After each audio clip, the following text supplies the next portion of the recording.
Namaskar and a very good morning to all the esteemed guests and the friends and colleagues of NCPOR. Dio Boro Dis Dio. Today is the day when we turn 25, the silver jubilee of our center, the National Center for Polar and Ocean Research, formerly known as the National Center for Antarctic and Ocean Research. These 25 years have been truly transformative, with each successive director pushing the boundaries in science and advancing progressing research. We take immense pride in reflecting our journey, one which is marked by scientific curiosity, the passion of scientists, relentless exploration, and pioneering discoveries in some of the Earth's most challenging environments. It's our privilege and honor to have with us our chief guest, former Secretary of Ministry of Earth Sciences, Padma Shri Dr. Sailesh Naik, sir, Director, Vivekananda International Foundation, Director Dr. Arvind Gupta, sir, Secretary to Government of India, Ministry of Earth Sciences, Dr. M. Ravichandran, sir. A very warm welcome to all the esteemed invitees, NCPOR former directors, former staff members, my seniors, my own colleagues, some students that I can see, and also fraternity from other spheres of life, including press, and some people, PMG, the Postmaster General, and others from the Postal Department as well. And of course, Goa government is also represented by Savaikar Saab. Thank you so much, everyone, from the Vice Chancellor to MPA, to everyone who is here. Thank you so much. I miss names, so I take an opportunity to thank all of you for being here. So I'll request Dr. Thamban Melot to please escort the dignitaries, Padma Shri Dr. Sailesh Naik, sir, Dr. Arvind Gupta Saab, and Dr. Ravichandran, sir, to the dais. And I'll request all of you to please give a big round of applause.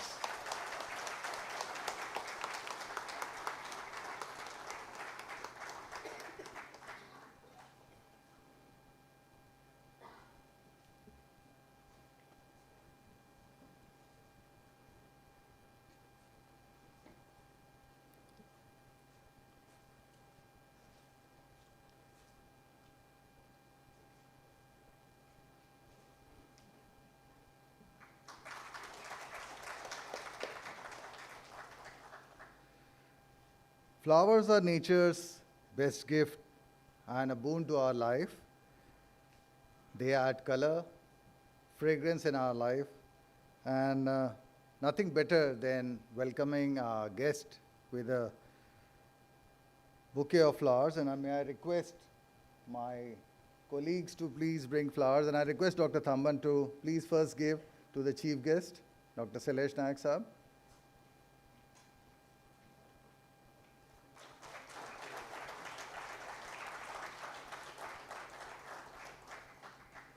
I'll request again Dr. Thamban to give to Dr.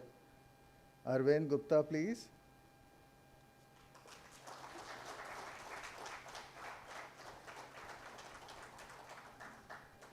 And I'll request Dr. Thamban to give to our own Secretary, Dr. M. Ravichandran, sir.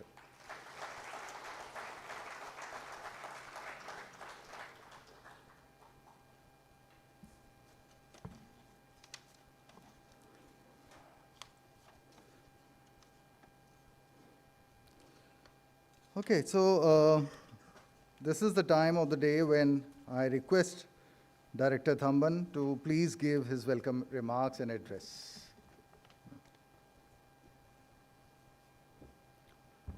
Good morning and a warm welcome, and we wish you a very happy foundation day of NCPOR. Thank you, Dr. Rahul, for that nice introduction. Distinguished guests, Chief Guest Padma Shri Dr. Sailesh Naik, Dr. Arvind Gupta, ex-deputy NSA as well as currently the director of this Vivekananda International Foundation, Secretary of Ministry of Earth Sciences, Dr. Ravichandran, and our former boss at NCPOR.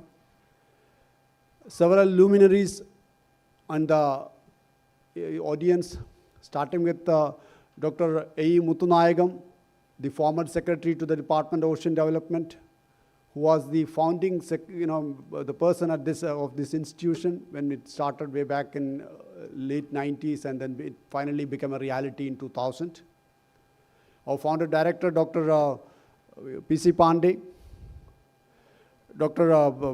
Prakash Chauhan, the Director of National Remote Sensing Center, ISRO in Hyderabad, who was also our member of our Research Advisory Council. Dr. Suman Kundu, the Director of Birla Institute of Technology, that is in Pilani, BITS Pilani, Goa Center. Professor Harilal Menon, the Vice Chancellor of Goa University, again involved with NCPOR for a pretty long time, so he is actually, I would say, part of family. Dr. Arvind Mitra, former with the Scientific Secretary to the PSA, and also involved with this founding institution. Dr. Vinod Kumar, who happened to be a geologist and currently the chairman of the Mamagawa Port Trust, earlier Port Trust, now Port Authority, MPA, who is been involved with a lot of expeditions going from this shores of this Goa, as well as currently supporting our vessels like Saga Kanya and all and so on, and also been always available for many things. Dr. Balaji from Director NIOT, Chennai. Dr. Rajan, of course, the former director of this institute, have been again part of the family, been always here all the time. From the Postmaster General of Goa again has come all the way. And I can see again Director of NSS sitting a little bit behind actually, Dr. Chalapati Rao. Professor Dhirendra Katti, the Director of Indian Institute of Technology, Goa, who has again become a very good part of involving with NCPOR. Actually, we are thinking about some collaborative works and so on. Rear Admiral Prasanna, again not a new face to NCPOR or the ministry, because we constantly, from the National Security Secretariat actually, has been involved with a lot of Arctic policy matters and so on. And our own former director, who going to happen to go so behind actually, so I still need to remember him actually, Dr. Rasik Ravindra. And again OIC from the NIH actually in Goa, from Dr. Sajeev Nair, Commodore Sajeev Nair, and many more such luminaries in this particular audience. So welcome, and I've been welcoming for the last 2 days. So I don't have anything new to say other than actually, so this institute, which has come up as a very small attached office in late 90s, after becoming even an autonomous institution in 2000, it has taken really another 10 years to really take wings. And the current institution, what you see, has grown up by leaps and bounds, thanks to all of the people who are sitting here.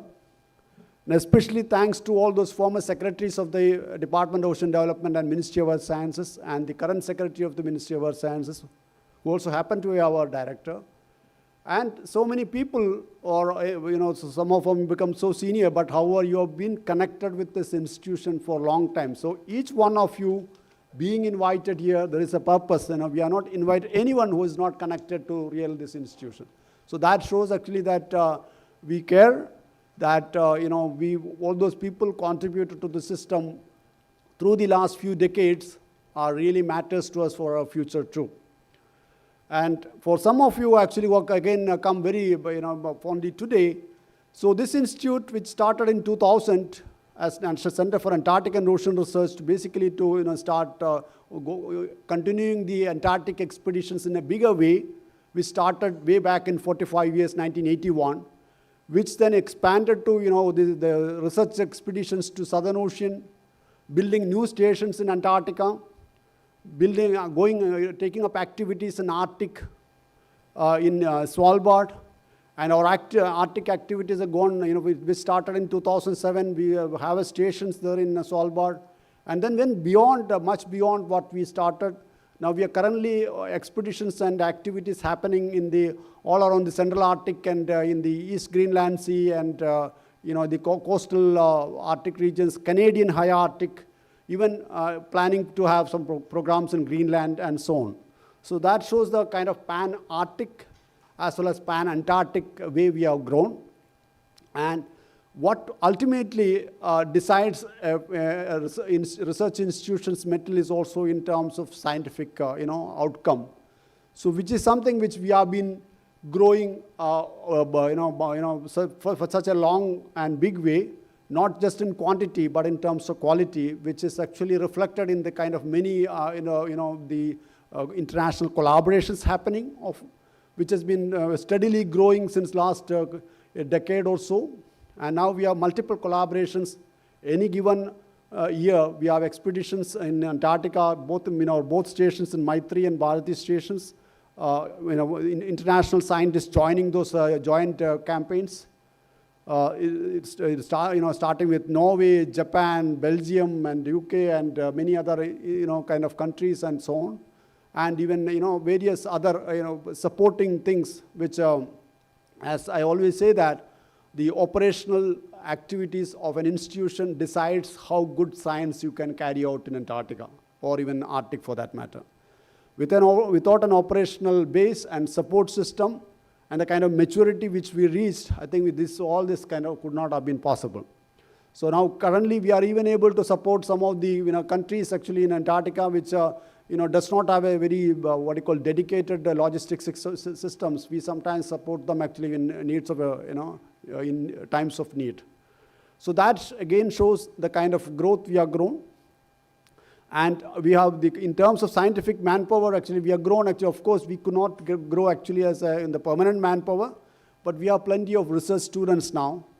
There are nearly about 40 PhD students in a small field of this, in this small institution like this, which is growing continuously. And there are several postdocs and the project scientists we call actually, which actually been able to, we find that actually who find that a very attractive place to carry out the research, because the kind of the facilities which we have created and the atmosphere we have created for them, that to grow and flourish and at the same time bring up the names of the institution together.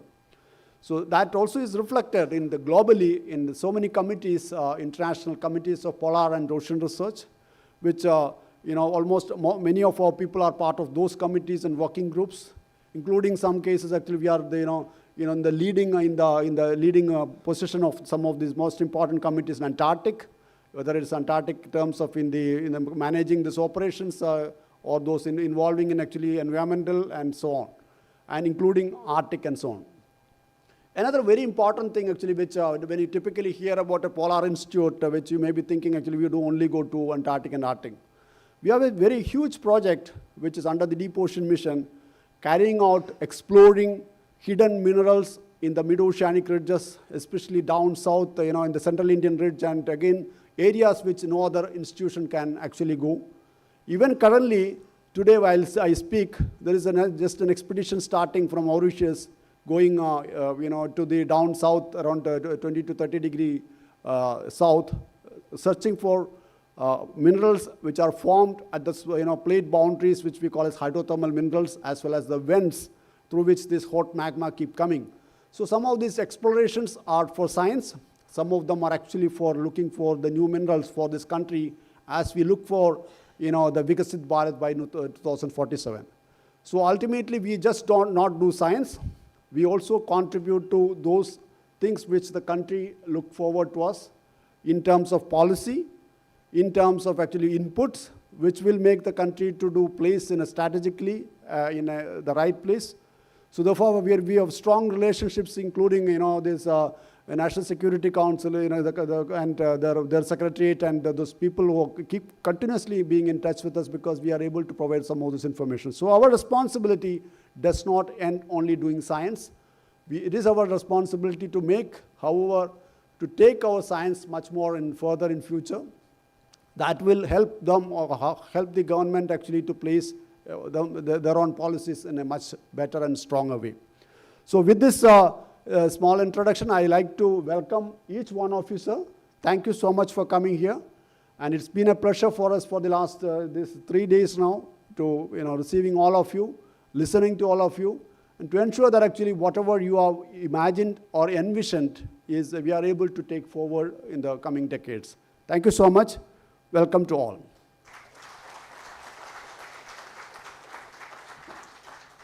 Thank you, Dr. Thamban, for welcoming the guest. And as usual, we are humans and we err. And I've erred today. So the lamp lighting has to be done. And I request all of you. So it is always good that you realize your mistake and do the correction. So here we are.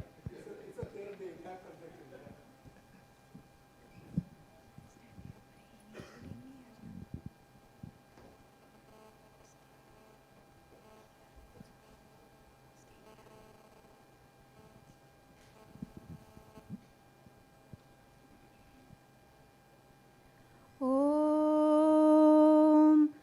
गजाननं भूतगणादिसेवितं कपित्थजम्बूफलचारुभक्षणम् उमासुतं शोकविनाशकारकं Namami विघ्नेश्वरपादपङ्कजम् या तुषारहारधवला या शुभ्रवस्त्रावृता या वीणावरदण्डमण्डितकरा या श्वेतपद्मासना या ब्रह्माच्युतशङ्कर प्रभृतिभिर्देवैः सदा वन्दिता सा मां पातु सरस्वती भगवती निशेषजाड्यापहा ॐ.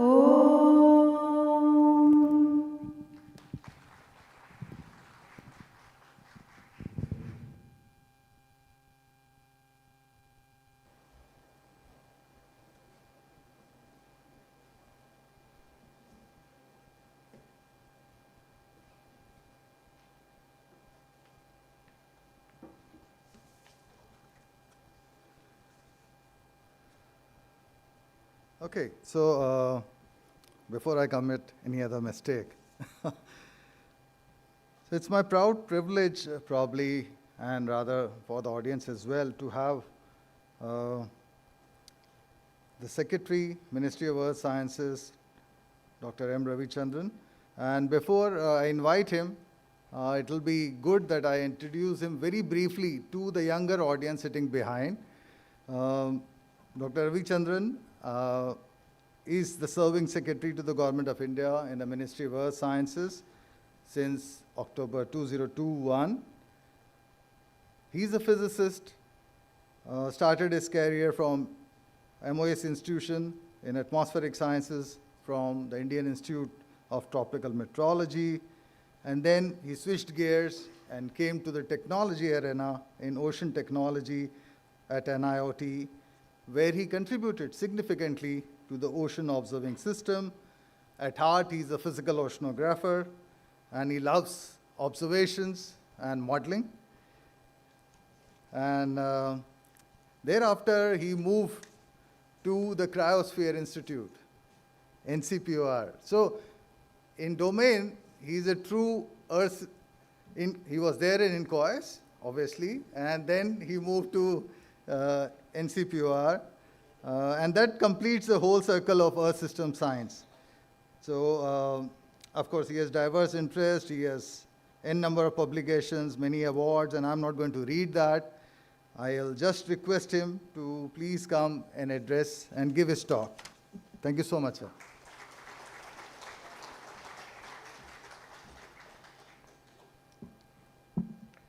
Thank you, Rahul.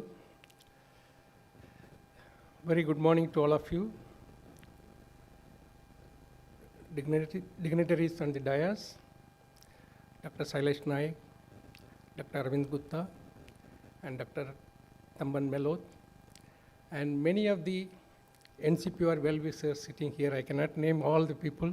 All the well-wishers are sitting here, and my colleagues from NCPOR and students and young school children and many others. Very good morning to all of you. Indeed, it is a very great pleasure to be here as part of this 25-year celebration of NCPOR. Greetings to all of you on this special occasions for your 25 years journey and your contributions. Congratulations to each one of you for your immense contribution to the organization. I think NCPOR is a unique organization under the Ministry of Earth Sciences. As you all know, there are many institutions are there for ocean, atmosphere, and solid earth, but for polar research, the only one institutions, many contributing. I think your contributions are very immense because if you see that the institution is very small, but the way you have transformed with the limited manpower and limited financial budget, I think your contribution, like people tell it per capita, is very immense. You name it, scientists, directors, or scientific assistants, and administrations, and many other. I think you all contributed immensely for this growth journey of NCPOR. I thank you all from my heart that I think it is invaluable what is your contribution, right from founding director from Pandey as well as founding secretary, both are there. So it is the journey, I think the foundations are very strong, so it is able to move further without any flaw. Yes, the contributions are immense. I don't want to, of course, last 2 days I was not able to be here. I'm extremely sorry, but I not missed any single talk. I have gone through all the 2 days talk, including many of you have mentioned that by mistake my name instead of Rajivan. That also I heard. That shows, of course, it is not that you are not appreciating or you are not you are not remembering the Dr. Rajivan, because maybe I am very close in both sides as a director as well as secretary. So that may be one of the reasons, and maybe Avinash also very close. That's what maybe. Okay, coming back to, of course, he told me talk about the vision. Of course, I am not the person to talk about the vision, because vision has to come from youngsters, not from, we can only reveal the past history, but not the future directions. So future direction has to come from youngsters. I think you need to discuss among yourself and come back the vision. Because you know better than the recent technology, recent science, recent geopolitical dimensions, all these things, how it is changing, you know better than all of us. So I think it is imperative that you have to make a vision document for yourself. Of course, the vision 2047 is everyone, we are thinking of it, we need to contribute. We have to think about, as a Polar Institute, as an Ocean Institute, how we can contribute to the Viksit Bharat. So that is the way we have to think about. See, our presence has to be felt not only locally, but also globally. For that, what we need to do. That is the more important things we need to think about it. I have a few points to make a line on that.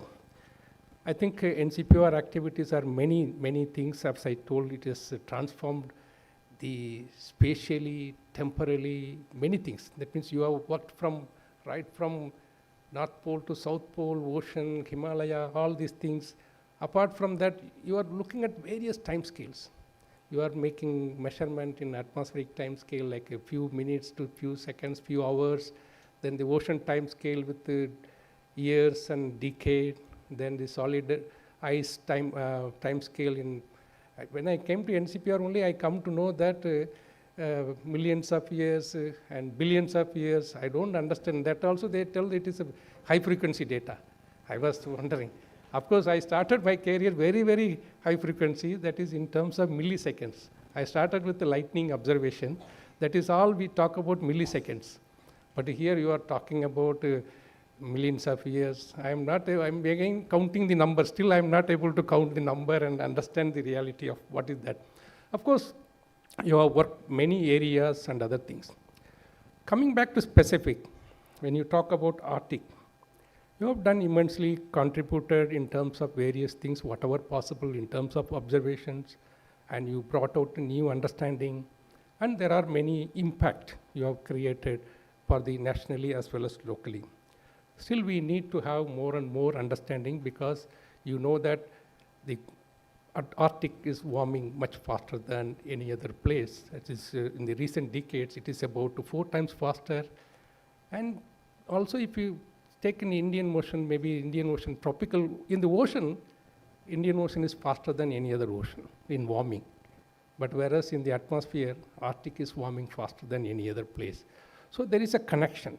I think we need to reveal some of the things, what is going on in this, why Indian Ocean is faster warming than any other ocean in the tropical ocean. Is it anything related to contribution from poles, or it is vice versa? We need to think about it.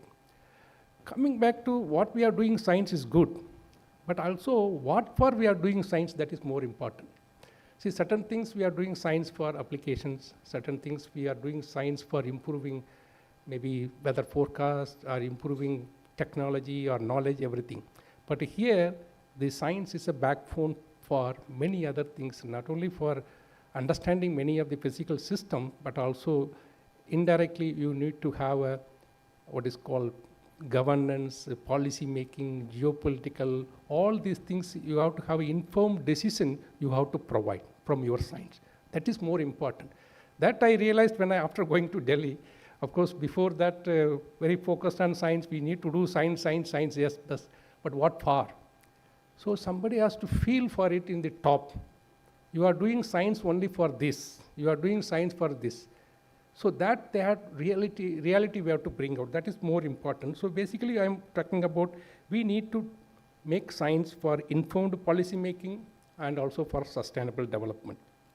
Of course, you know that Arctic, we have 3 important things. One is we are working for climate change. Of course, whatever is happening in the Arctic, it is impacting everywhere in the globe. So we need to worry about the climate change. And because of the climate change, there are a lot more things going to happen.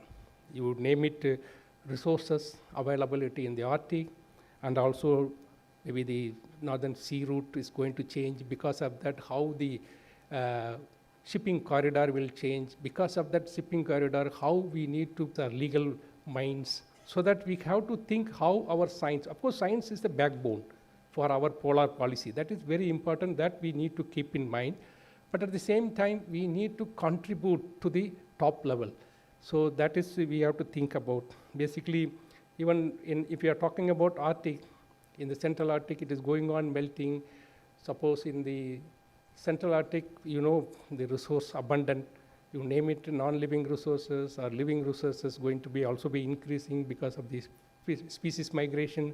So we need to worry about that, though it is not belongs to our what is called our forte, but at the same time, we need to navigate. Where there is a resource potential available here, how we need to navigate with along the countries in the Arctic Council, and what is our role and impact. Maybe we are to CLCS, that is, we know it is NCPOR's immense contribution is CLCS, but the CLCS is going to happen in Arctic. But I'm not telling that you have to do for climbing or anything, but when the CLCS things are coming up, when the Arctic Council nations are finding resources as well as they are fighting each other, what is our role and how we need to behave? That also we need to think about. Basically, in Arctic, we need to strengthen our collaborations with the major countries, especially Arctic Council countries. We need to strengthen. Of course, you have made from we put a thing from Svalbard, then we have gone to Canada, then Greenland, and I think we need to go with other countries, in Arctic countries. Yes, the manpower is very minuscule, but as Dr. Tamban mentioned, there are more young scientists. Actually, the young students.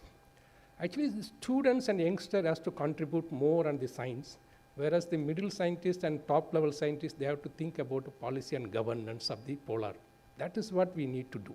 You leave it to the youngsters, they will do better. They will, because in the polar region, one thing is always problematic is you required energetic and tough terrain, you have to work and other things. They know better than our maybe our seniors. So we need to strengthen the collaboration, and we need to do on science, social and legal and geopolitical aspect as well. Or you have to direct in the top in this aspect how we can do. So as a changing climate change, as a changing geopolitics, how we need to be placed. That is the way important. We have so many minds. I think that all the minds has to come back and think about how in the changing geopolitics, how we can use the polar science and polar governance to tackle that type of geopolitics. We need to think about it. So coming back to Antarctic, of course, it is the starting point for NCPOR. It is started in Antarctic, and you have done immense contribution in terms of science. It is not very easy in Antarctic. I once again thank the logistic team. It is really very marvelous. Actually, it is, though I may be, when I was here, I may be firing, I may be fighting, I may be harsh, but their contribution also, it's without them very difficult. Earlier, entire military was working, but now few people in NCPOR, entire things are managing. It is really wonder. Though the science in Antarctic, we are, actually science when you are doing, we need to 3 points I have to convey.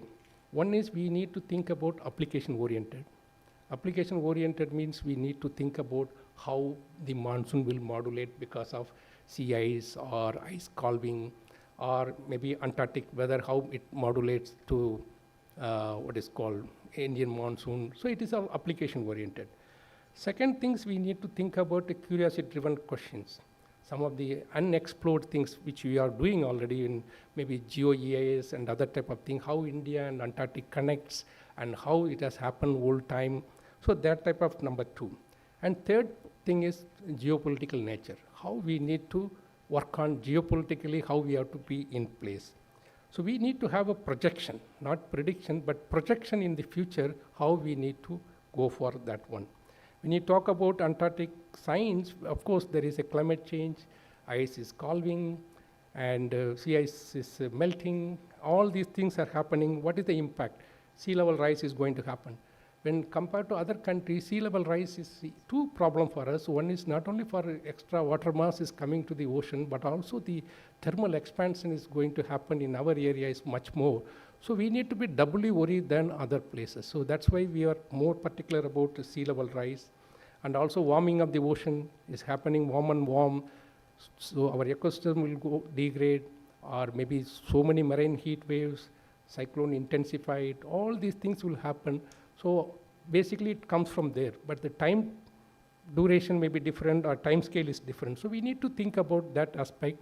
And also on Antarctic governance, we need to have ATS, we should have a powerful presence. I think Antarctic governance, we are always very light, we never talk, we do many things, but we don't tell. I think we need to be very strong in talking in Antarctic Treaty meeting, so that our voice is heard. When we don't talk, they should feel that why India is not taken. It is not the other way around. Every time that, oh, India means they will not talk. That should not come. I think we should be other way around. For that, we need to build a system. I think in Antarctic Treaty, when compared to other countries, we are fortunate to have Antarctic Treaty meeting. The science are leaders, not maybe IFS or anything in external ministry. So that is because we are from the beginning, our started Antarctic everything, science is the governing thing. Science is the what is called currency for the Antarctica. That we demonstrate everywhere in Antarctic Treaty. Whereas all other people are coming in the foreign affairs, maybe polar ambassadors, all these people are coming and talking. But only we represent truly science. In Antarctica means science. So scientist represents in Antarctic Treaty. But at the same time, we need to be little more vocal in Antarctic Treaty system, because ultimately what we are doing science to talk in Antarctic Treaty system. If you are not able to talk, it is really very difficult. And also we need to be very vocal in terms of now the next few decades, most of the things will be talking about tourism, bioprospecting, mining, all these things will be coming. So we need to worry about in these aspects, how we need to be thinking, what is our views? Either we want to promote tourism, or we don't want to promote tourism, or sustainable tourism, or what is that? Our view. Our views has to be clear in front of global picture. That is more important. And we need to build a narrative of Indian narrative of polar. So we have to have a polar narrative, our own polar narrative, which has to be heard from entire world. I think for that we need to work on it. Maybe we have to do inspecting various other stations. Why we are not in, we need to show our muscle power also in Antarctic. We need to go for other stations and show that and see that what the others are doing. And also we have to show our, what is called our strength. And we have to see that they have to be worried about little bit about India. So that we need to be indirectly and soft worry. It is not muscle power, but it has to be, they have to think differently what we are making it. And in terms of projects also, we are working on PI-based project in Antarctic. Maybe I think it is a time we need to go for a maybe big lighthouse project, maybe big project with international lead. Maybe we should be lead and international collaborator, international scientist has to come along with us, and we can do for a global cause, what is that we can do in polar science. So there is a big ticket item we need to think about. Maybe big projects like that we need to take, cutting edge project and other things. And definitely we need to work with other countries. We need to have more collaboration within the country as well as in other things. I am sure that in 2048, the Antarctic Treaty will be coming for revision. So that time, what is our stand? Of course, nothing will change afterwards, but what is that we have to change? You know that, so it is like a sea ice is melting year by year, and most of the Antarctic climb is frozen. But since it is melting, that frozen should not come back again climb. So that time, if it comes up, what is our stand? So that we need to think about. So only thing is we need to build a Indian narrative, but a science-based narrative. Science is a backbone for that narrative should be there. So in Antarctic, we need to think about science plus policy, legal, and geopolitical aspect. So after Antarctica, of course, Antarctic affairs, it is Antarctic is including Southern Ocean, so we need to think about Southern Oceans. The Southern Ocean is under-observed. We need to observe more, and that Southern Ocean impact our monsoon again. And I think the Mascarenes high, it is warming. So because of warming, then the Indian heating, the gradient will not be that much. So because of that, there are a lot of cross-equatorial flow will reduce. Then what is the impact of the monsoon? And also in Southern Ocean, southern grill fisheries, why we are not doing it? Of course, now thanks CMLRE, now they are advocating the people. Maybe hopefully next year, some of the industrialists venture into the Antarctic grill fishing. But we need to have CAMLR also, we need to be equally, we need to think about, of course, in the ecosystem, how we need to that. And the third last, what is the Himalaya?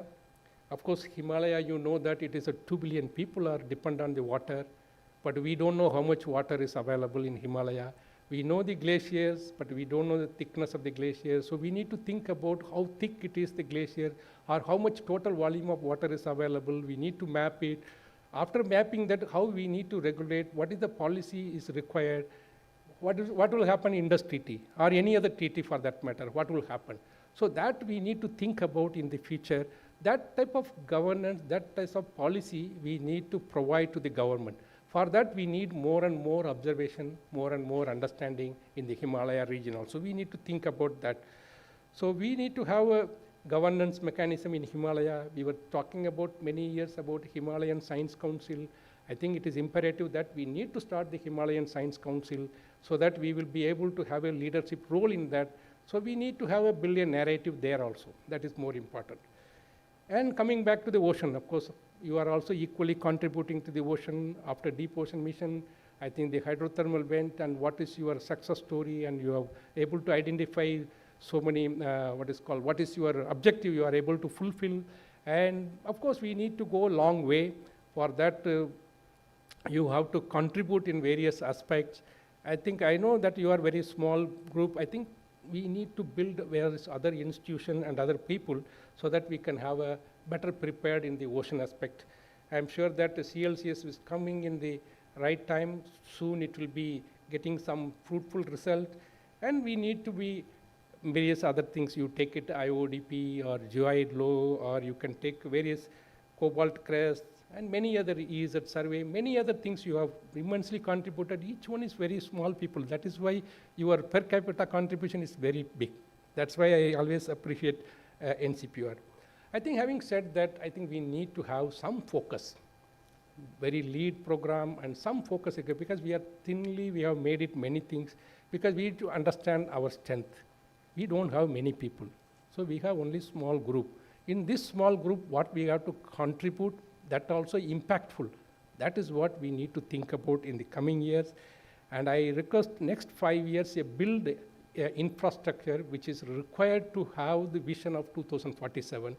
Why I'm telling again 2047 is special for you, because 2040 is, I think we need to build a narrative. 2040 should be a polar decade again. Why? Because 2040s in the summer, sea ice in Arctic will not be there.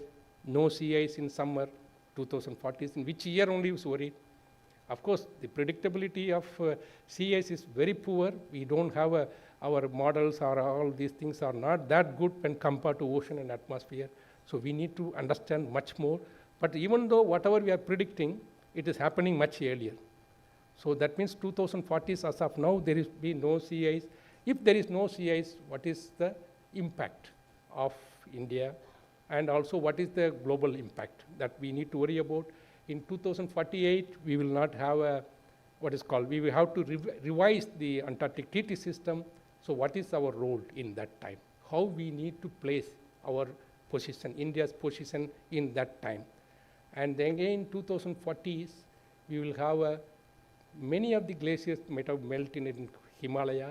So how the water pressure will be tackled by all around the countries in the Himalayan region. So what is our preparedness?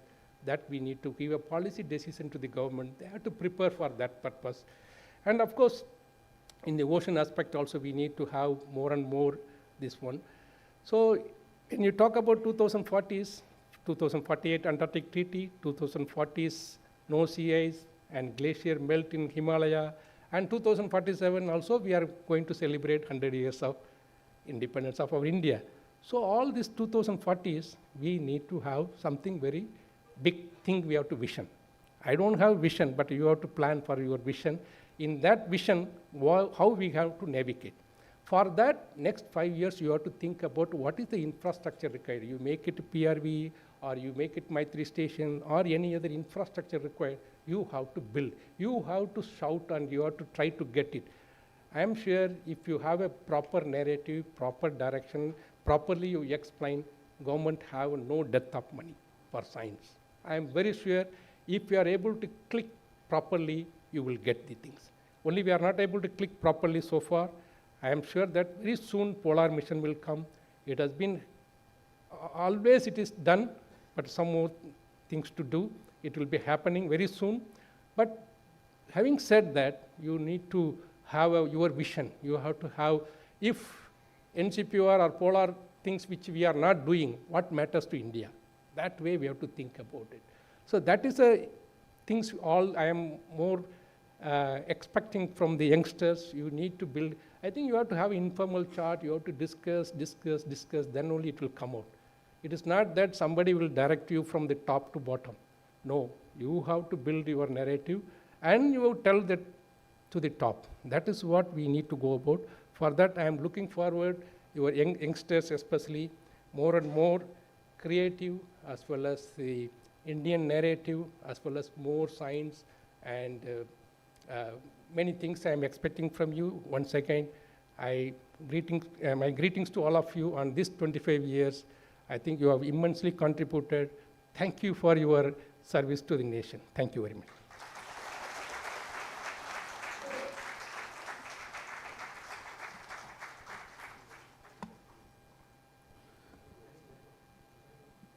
Thank you so much, sir, for guiding NCPOR, and your love and passion for the cryospheric regions has been quite evident in the address that you gave, which was rather extempore, but you can feel it that it's coming from the heart. So thank you so much for that, and thanks for always supporting NCPOR.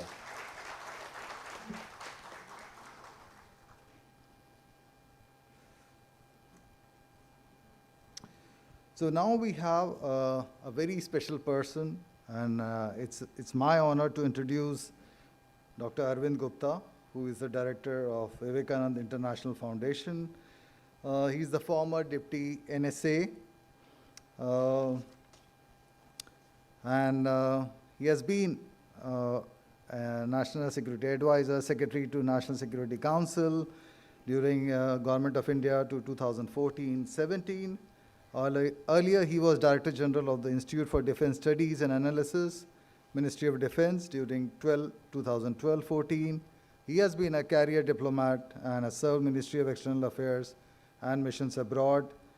He's a prolific orator, and I have heard him a couple of times, and he speaks a lot on foreign policy, national security issues in different institutions, including advising the services and forces, and has interestingly guided research students at premier educational institutions.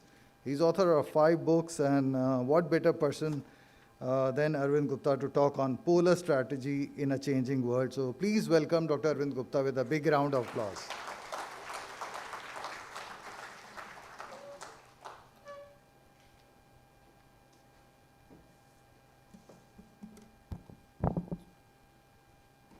Namaskar and a very good morning to all of you.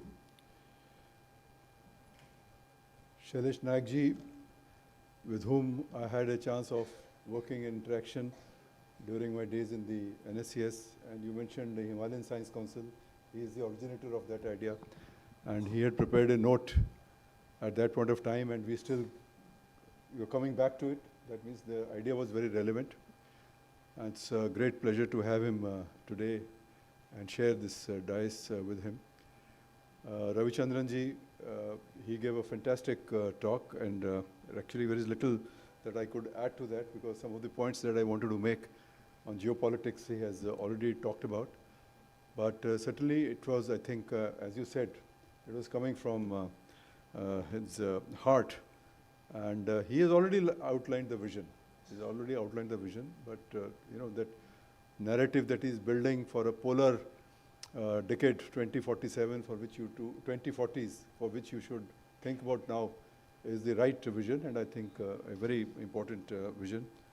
And then of course Thamban Maloji, who has invited us all here and is heading this wonderful institution, and the work that is being done he introduced, and it was really breathtaking, apart from being that it's so stunningly beautiful, the places that he works. But the fact that NCPOR is going to play a very important role, is playing a very important role in the nation building, I think, and he's heading such an important institute. And a number of dignitaries who are here, who have contributed to the growth of this great institution, and also that fraternity of polar research, ocean research. I think this is a very, I am humbled in their presence, because they're all very learned men and all contributed. And all the dignitaries who are here, some of whom I have known a little bit in my earlier interactions. So thank you for inviting me for this Silver Jubilee 25-year celebrations of this institute. And today, after hearing you and also learning a little bit through our interaction, you see, I also come from, initially from world of science. So I am also, like you, a physics person. And I spent a couple of years in TIFR in the 70s. At that point of time, the Bhabha Atomic Research Center, and along with ISRO, these are the two main top institutions which kind of, you could say, were leading the scientific research. And so many other institutions have now come up. So maybe wrong or right, but I could kind of place NCPOR somewhere in the category of BRC. Atomic energy, very big institution, fantastic projects, great, and similarly ISRO. So you're probably in that category of top institutions in the country. And I think now I can place where this, you know, your place, and And of course, there are other institutions also. I'm not very familiar with them, but NIOT and other institutions, the Deep Ocean mission that is also now a very big mission. So oceans and earth sciences, these are very big. And this, I think, I can also place, these are frontier areas, as frontier as outer spaces. Now, outer space gets a lot of billing, a lot of visibility, everybody is talking about it. But this area probably has not got that visibility. But it is equally challenging, equally frontier, and perhaps even more urgent because of the climate change, environmental degradation, and so on. So those who are in the civil society, people who do not know much about it, they go by visibility. But I think the visibility perhaps is not there, and this kind of a conference and so on can probably add to that visibility. And you talked about international collaborations. I think international collaborations add a lot of visibility. Perhaps one suggestion we can make, which I wanted to make in the end of what I'll make it right now, which is that, as you said, you should take lead in big international projects, etc.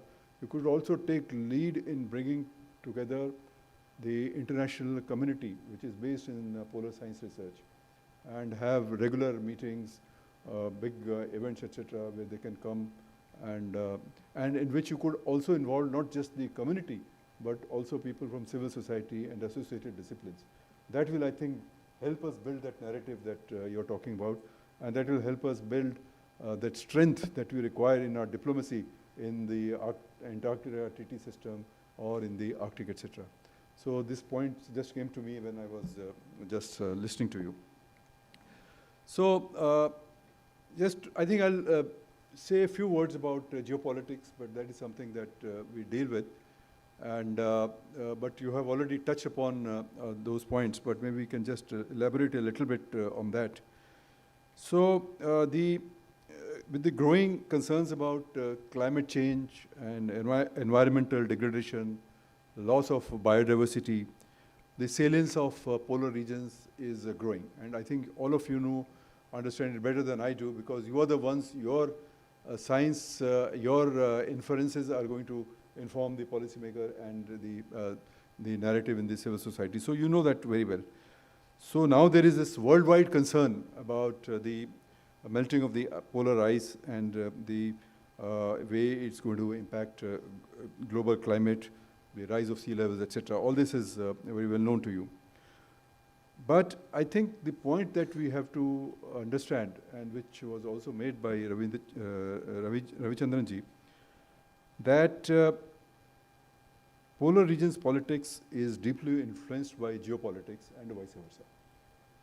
Today, polar regions are very much a part of the evolving geopolitics.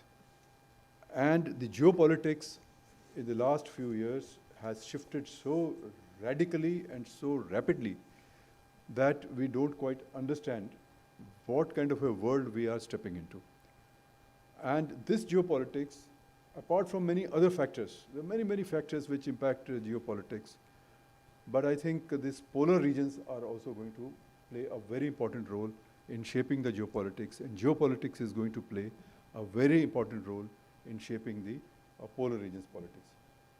Now, this interconnection has to be understood. I don't think it is well understood, except perhaps in the very narrow community of people who are dealing with this issue. Certainly, I don't find this in our own debates on geopolitics. Polar regions figure, but only marginally. And part of the reason is because of the lack of knowledge about the polar region itself. So this is, I think, something that we have to keep in mind. And as you know, the big countries, Europe, for instance, these regions, how were they discovered? All very expeditions were sent over centuries to these regions. And these regions were a part of what I could call the European colonial project. So while there was the element of discovery, element about science, pride, valor, projection of national power, etc., but essentially they were colonial projects, because the European countries at that time were expanding, and they were discovering all parts of the world. So they were coming to Asia, they were going to Africa, they were going to all parts of the world, including the polar regions. But since they took the lead, so they came and established their presence here. So presence led to claims. So on all these regions, the claims have been there, and the claims still exist. Even in the Antarctica, the claims exist. All these countries have, and some of these are outlandish claims. I mean, Australia, I believe, claims half of the Antarctica, if I'm not mistaken. So claims exist, except that they in the Antarctica, they have been deferred for a while. That is all. They will all come back. So your presence, those who are present there are the ones who will have the strongest claims. We don't know how the system will evolve in future, but claims are very important. And that is why I think good that we are having a presence in both the Arctic region and the Antarctica. But more the presence, the better it is. And that is why you see China is now going on to its 6th station. It's not for nothing. It's not just for science. So science and discovery, etc., leads to politics. And there is a political project behind it. So let us not separate science from politics. It will be there. Sometimes it will surface, sometimes it will be subterranean, but it will be there. So I think the connection between science and politics, and then that's where diplomacy also comes in, has to be made.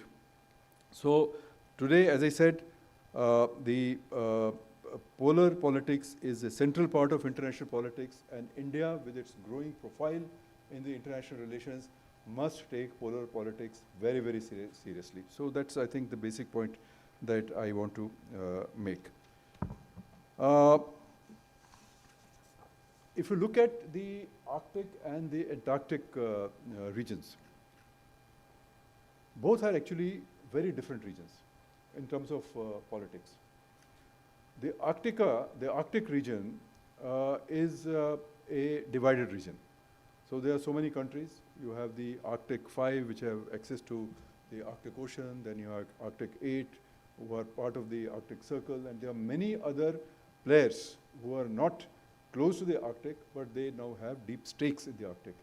And I think what has changed in the last few years is the emergence of new actors. And one of them is China. So China is describing itself as a near Arctic state. Now, it is not just a word.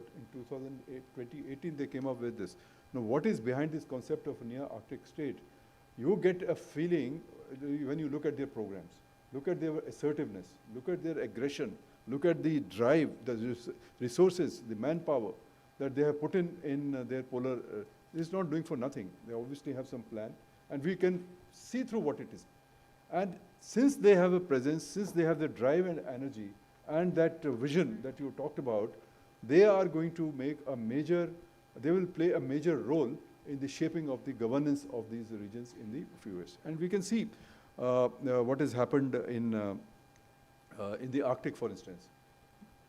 The Arctic region has traditionally been a highly militarized region.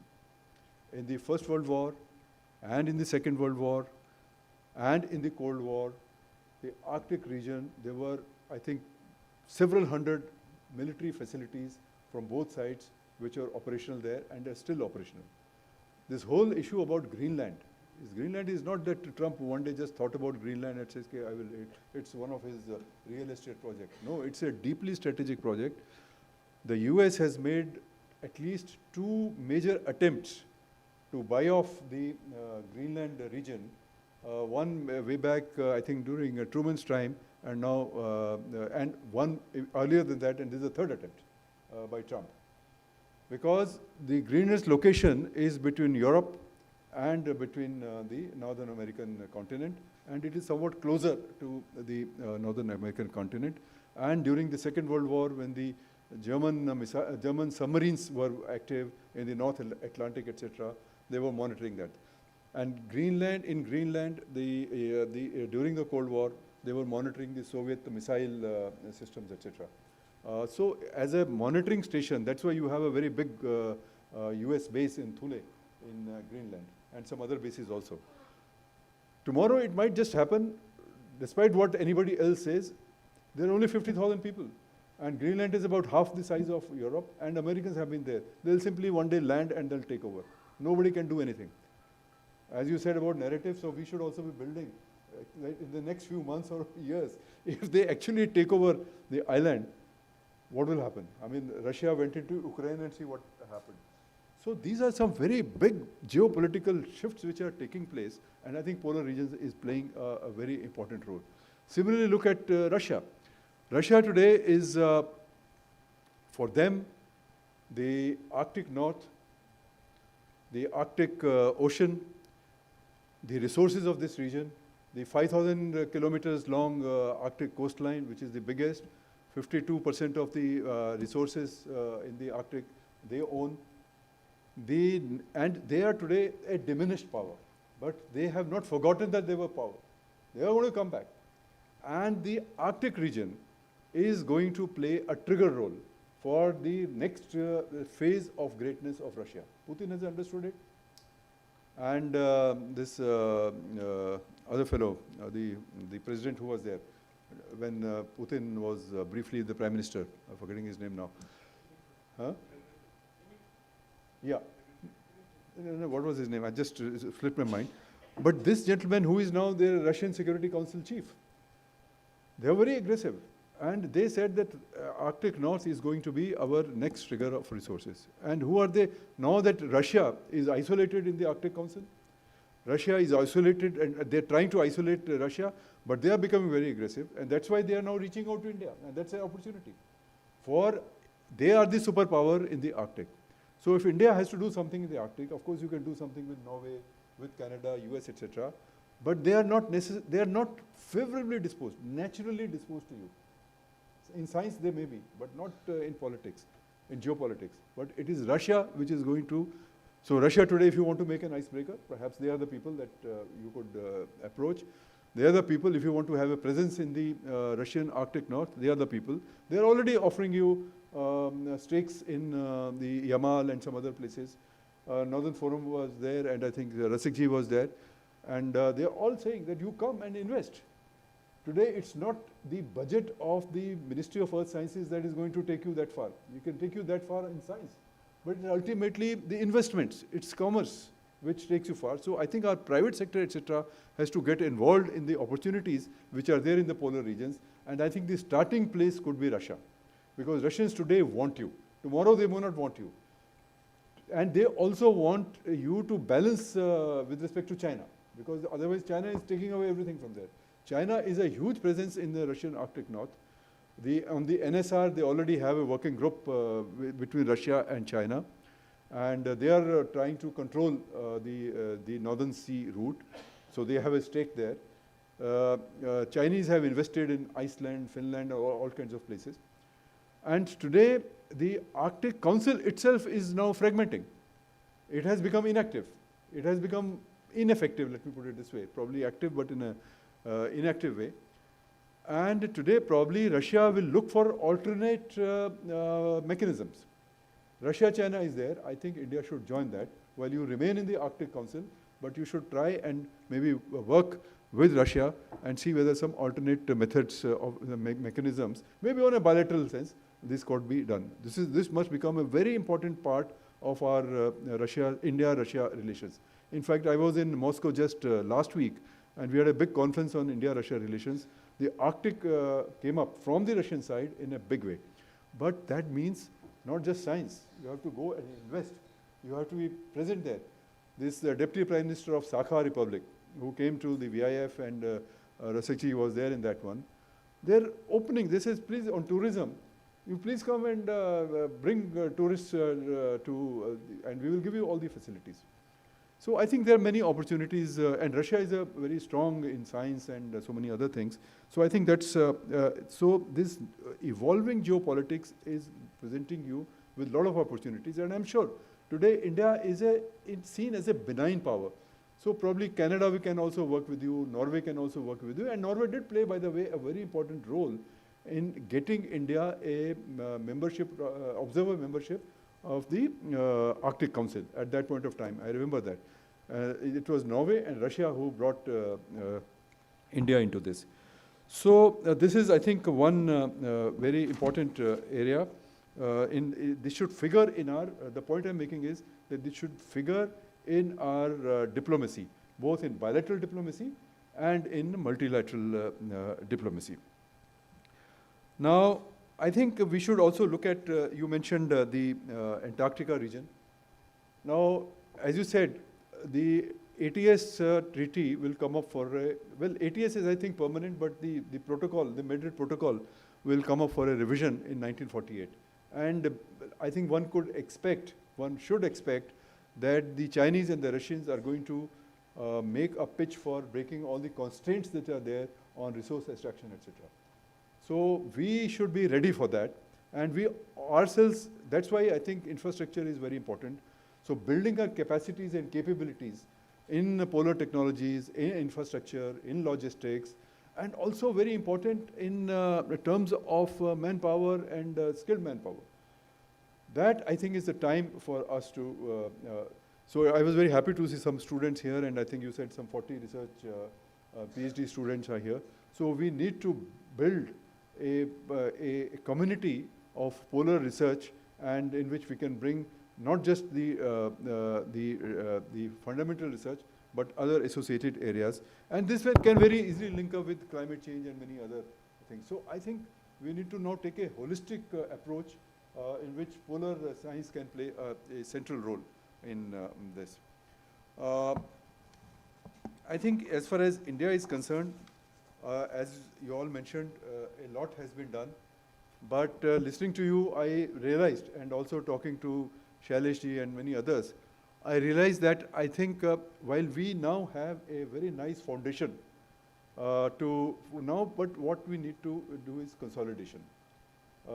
And this should take maybe a few years, and then on this consolidation, we should build a much bigger architecture. But here we'll have to show ambition. You see, right now, all these are very important, but these are small things. You know, idhar kuch kar liya, udhar kuch kar liya. But that's why this suggestion that we should probably design and lead a big international project is a very good idea. But within the country also, I think probably there are about a dozen institutions which are there. We should probably collect all of them, and earth sciences can play a very important role in that. But today, National Security Council, and Prasanna is here, National Security Council can, because that is where it was understood first, how important the Arctic, otherwise it was a fragmented thing. And they are the ones who, you know, along with the earth sciences, brought this Arctic policy together. But now is a question of making that roadmap. And fortunately, the Prime Minister at the highest level, he is very much interested in these projects which showcase India, which build India's image, etc. But it's not just image building, it is building India itself.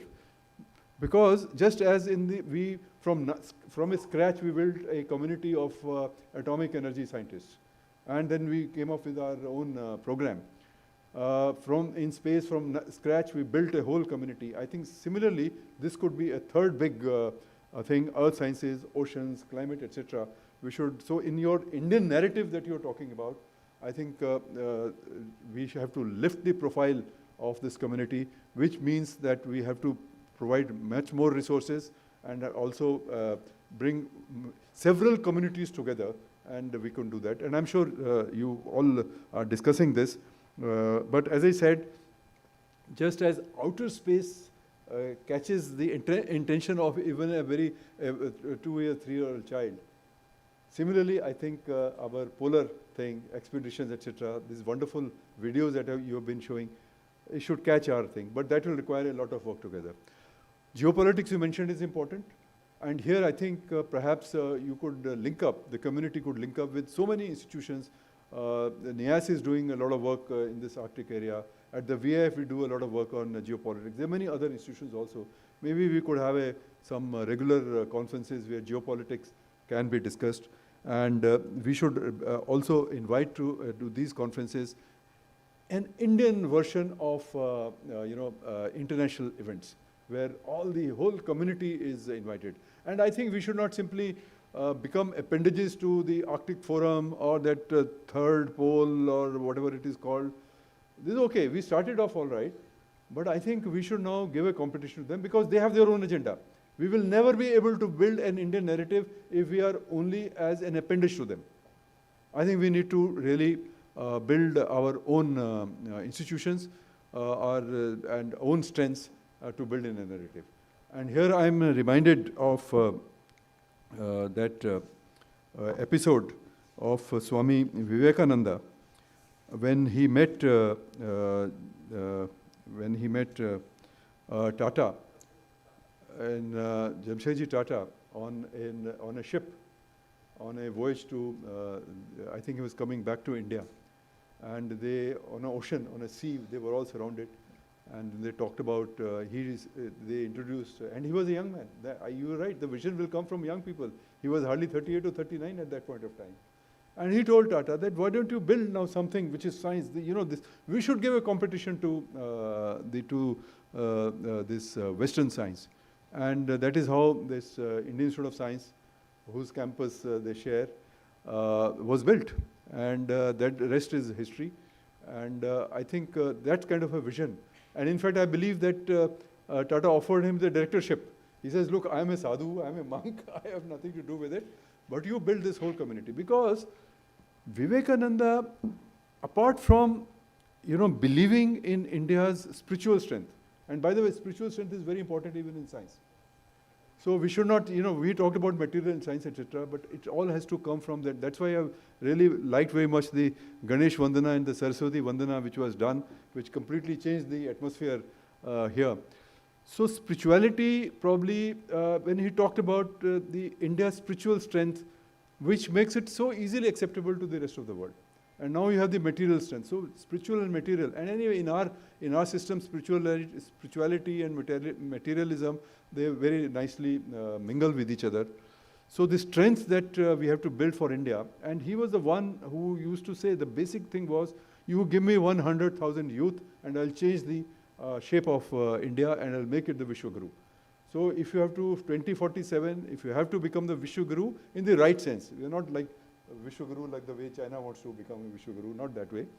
But in the right sense, then I think missions like this can provide that backbone for our the narratives that we will talk about. And I think NCPOR and Earth Sciences, which help us understand this world in which we live in, and combined with outer space and also the quantum and so on, the secrets of the quantum world, etc. All this is the same nature that we are talking about, and all of this is coming from the Brahma. Ultimately, you have to all go in. So I think there is this whole narrative that we have to build also of the spiritual and material sense and the well-being. And ultimately, you said, we should ask this question, if it were not there, what will happen? I would go back to Gandhi, who said that one cardinal question, one fundamental question, what you are doing, does it wipe out the tear of the most deprived person in the world, in the country? The answer is yes. Today, polar science research, earth science, etc., the benefits are so huge that they will uplift us. They will also help us remove the deprivation that we have faced for such a long time. So thank you very much. It's been wonderful talking to you and also learning a lot from this interaction. Dhanyavad.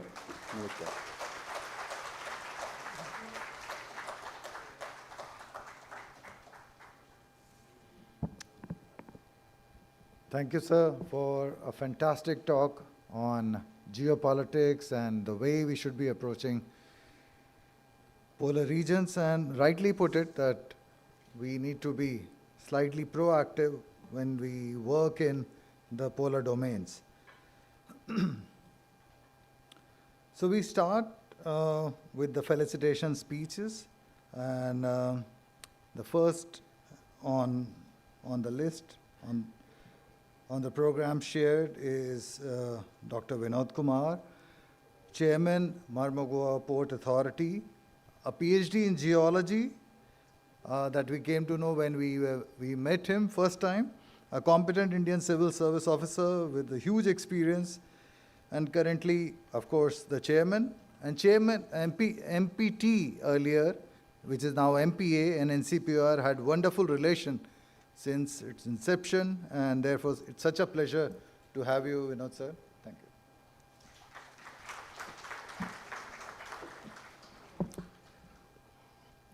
Good morning, all of you. Dignitaries on the dais, all the scientists, the ex-directors, and other VIPs sitting in the auditorium. First of all, I would like to thank Dr. Tamban Melot, my friend, for having given me the opportunity to be among such eminent scientists. It reminds me of my geology days. But representing a 140-year-old organization, that is Mormugaon Port Authority, and looking at a 25-year-old vibrant young man, so I don't know what to congratulate and how to congratulate. But basically, pardon me for speaking about me, because my life and career will be interconnected with NCPOR and NIO. I think when Dr. Tamban was doing his marine geology course in the Cochin University, I was pursuing PhD in Kerala University. I was doing PhD in sedimentology, but then geology rejected me. So, but I have not yet rejected geology. I got into the civil service, and that too in the Indian Postal Service. So I did not know how I could continue the relationship with NCPOR or NIO. I was associated with these organizations, NIO, during my research days. NCPOR was not born at that point of time. So it was NIO, I think the director NIO is somewhere here. It was NIO which gave me the seabed samples for my research. So a lot of gratitude for that. When the Geological Survey of India said no, that was surprising when at that point of time, when you ask for help from the scientific organizations, they used to say no. We want to do research, so you can't do research kind of a thing. So that point of time, I got a lot of assistance from the NIO Goa. So later when I joined here as the Postmaster General in Goa in 2017, my colleague, Mr. Jayabhai is here. He's the current Postmaster General. So when I joined in 2017, the first thing I asked, because of my geology inside me, the first thing I asked is, bring me the file on Dakshin Gangotri Post Office. Because, you know, the Postmaster General here is not only the Postmaster General Goa region, but also Antarctica. Because there is a post office which started in the Antarctica, Dakshin Gangotri. So I used to tell my boss that I want to go to Antarctica, because we are inspecting all the post offices in Goa region, but what about Antarctica?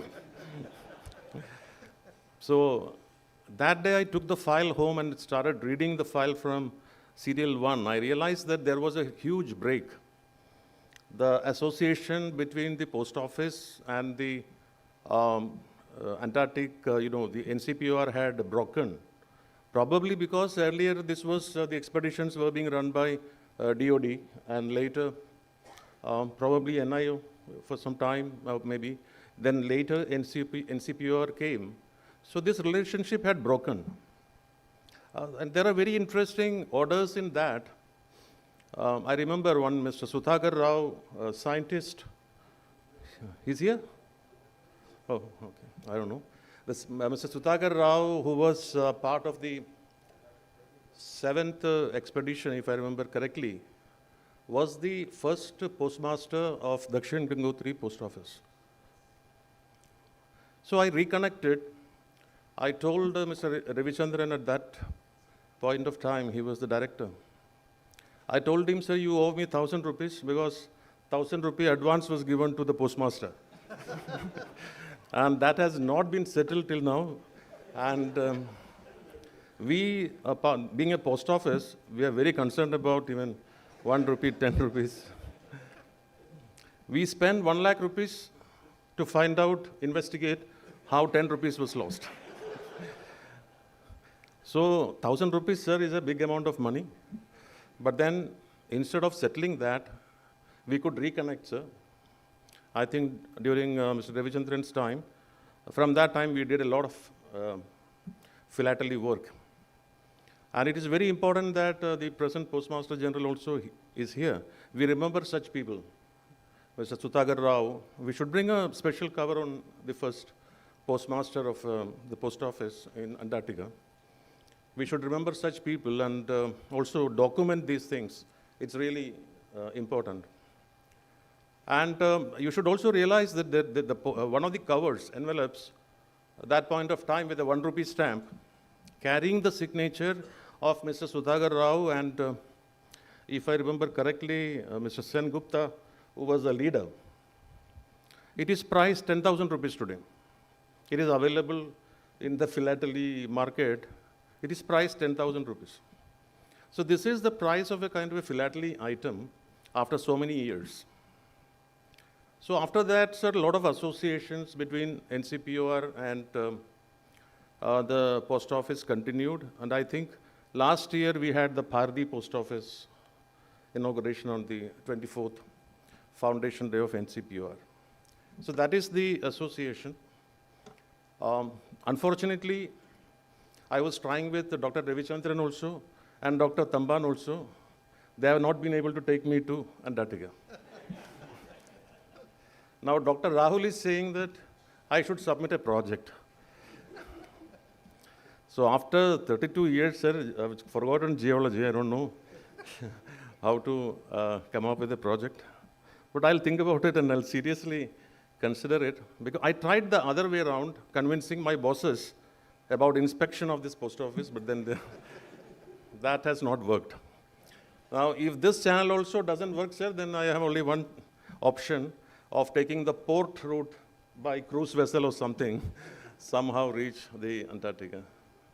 But sir, it has been a very good association. We reconnected after so many years. And today, the association continues. And there is a hope. When I was listening to Dr. Arvind Gupta ji, he was saying, so there is a light at the end of the tunnel. So from his speech, I could understand that not only scientists, tomorrow you will need strategists, bureaucrats, diplomats in Antarctica. So there is still a chance that I can still make it in future. So thank you very much.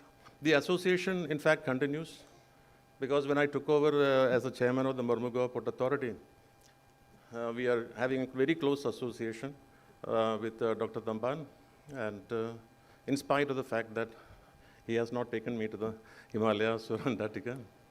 And I'm sure that they are coming up with new vessels, research vessels, where the port also will facilitate. And to help them, we are also coming up with a project of deepening the port channel. We are going to deepen the port channel to 19 meters so that the largest vessels can come to Goa. So that will play a major role in the future, not only for research, but also for the business of Goa. So thank you very much again for calling me here, and wish you the very best, all the youngsters, because it has already been told, we are written off. The older ones have been written off. The vision, everything is with the younger guys. So wish all of you the very best. And I congratulate NCPOR once again for this wonderful function and years ahead. Thank you.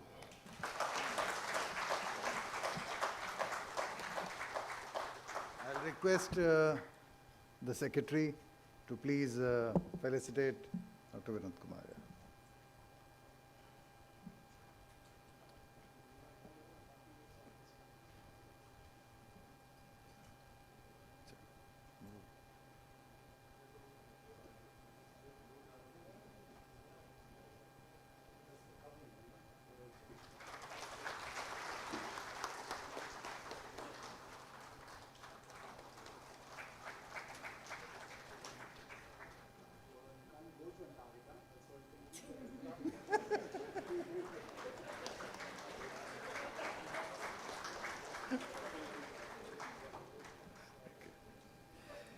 Okay, so we move ahead, and now I'll request Vice Chancellor Goa University, Professor Harilal Menonji. Just a few lines.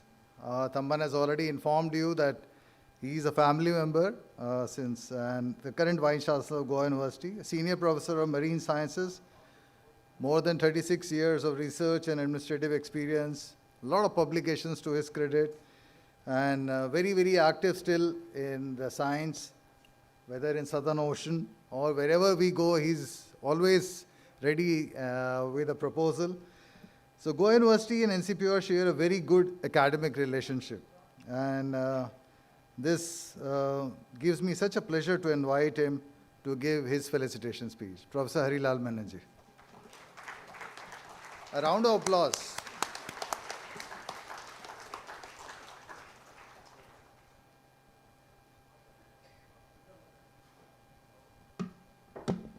Thank you, Dr. Rahul, for that nice introduction. Padma Shri Dr. Shailesh Naik, Dr. Arvind Gupta, Dr. Ravi Chandran, Tamban Meloth, Director, all other dignitaries, my esteemed colleagues from this esteemed institution, students, a very good morning to all of you. In fact, I'm very happy to be here, standing in front of you when you celebrate this 25th year of existence of NCPR. You know, I have been associated with this institute for quite some time as a faculty member, first as an assistant professor, then associate, then professor. Any cadre I have been associating with this institution. And, you know, that association was intensified when NCPR has identified Southern Ocean as one of the thrust areas.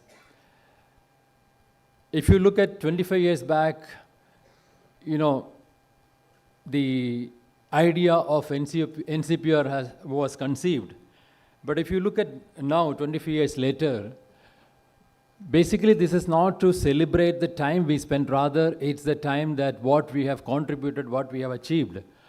And that's how the vision of the country, in fact, NCPR has placed the India in the top level as far as the polar research is concerned. I'm very proud because I was also a part of that. And, you know, if you look at the way in which they have built, whether it is Maitri, whether it is Bharati, and then of course Himadri, the work carried out by NCPR could lead the light to everyone that this is the significance, this is the importance of cryosphere as far as the global climate is concerned. In fact, initially the name was NCOAR, that means National Center for Ocean and Atmospheric Research. But then after realizing the significance of polar studies, or after realizing the significance of cryosphere, the name has been changed, and that itself was a visionary, you know, leadership. For that, I think I must congratulate Padma Shri Dr. Shailesh Naik. I think during his time, this nomenclature has been changed. So we should appreciate the kind of people who are sitting at the Delhi and then the kind of people who are sitting here, so that, you know, they have the vision like 20 years, 30 years down the line. And today, in fact, all that talks, whether Dr. Arvind Gupta or the present secretary had given, it's all, you know, the kind of, you know, the platform built by the, you know, the older people, in the sense that the building block has actually made the present generation to come out with this idea. So thank you so much for that. And then when you look at the Earth system science, you know, Earth system science cannot be studied in silos. Rather, it has to be through interdisciplinary and multidisciplinary way. So I really appreciate when you know, especially when during the last 5 years, I was a part to this RAC, so I could see that the kind of work they have done, the kind of manpower each director has selected here, the kind of meticulous approach they have done, so that we have excellent, though the number is less, like everyone has said, number of scientists working here are less, but the output is very high. In the sense that you see any publication, it's all in high impact factor, and you know, that really shows the kind of meticulous approach the directors have done in selecting them. My whole, the appreciation and the congratulations to all the former directors and the present director for choosing that. In fact, you have come out with so many I think this I have said many times. You have come out with many publications and many policies have been amended or new policies have been developed. But then let me tell you that this 1.4 billion people in the country, this information has to percolate. For that, what is needed is that you need to have a translation of the same thing in local language, for which I have been requesting to the present director, and of course, when I got time, I also told this to Secretary, that, for example, we have many languages spoken in different states, so let this information be translated. For that, we have actually taken an initiative by Goa University. We have an excellent school of language. So if this could be, translated into local language like Konkani and Marathi, and then even those language faculty can have some street play, because through street play, this can be conveyed, because only when they act as per what policy we do, then the global climate change or anything could be controlled. So therefore, this is my advice, that please, and I think if I'm correct, university has already submitted a proposal around 10 lakhs. I think 10 lakhs will be peanut for you, because when you handle lakhs of crores of rupees in your budget, probably they are 10 or 12 lakhs. If you give, they will come out with a wonderful translation, and probably that would percolate to the common man. Like, I have nothing else to add. Rather, I would, I was trying to learn something, because with the very limited number of, the strength, the institute could come to this level. And I would say that the kind of work you do is really fulfilling the aspirations of 1.4 billion. So therefore, thank you so much for that. And all the directors, whether it is present, in fact, first director, Dr. P.C. Pandey, he was very close to me. And the guidance he has given, the direction he has given, and subsequently all, had really, because when you make a basement, proper basement, what is necessary is that when you build a house, what is necessary is that you have to have a proper basement. So that proper basement has been done by Dr. P.C. Pandey, and then subsequently everyone has, gone in the same direction, and so that we could build a very strong, NCPR. And as Dr. Arvind Gupta said, that we should be in the leading role. We should be able to, come out with the policies in the international level. My best wishes to all of you. Once again, congratulate for all the kind of work you have done.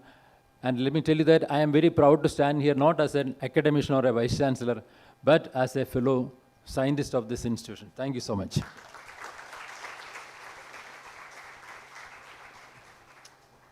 Thank you, Professor Menon, for your wonderful words, and I'll request Secretary to do the honors in giving. Yeah.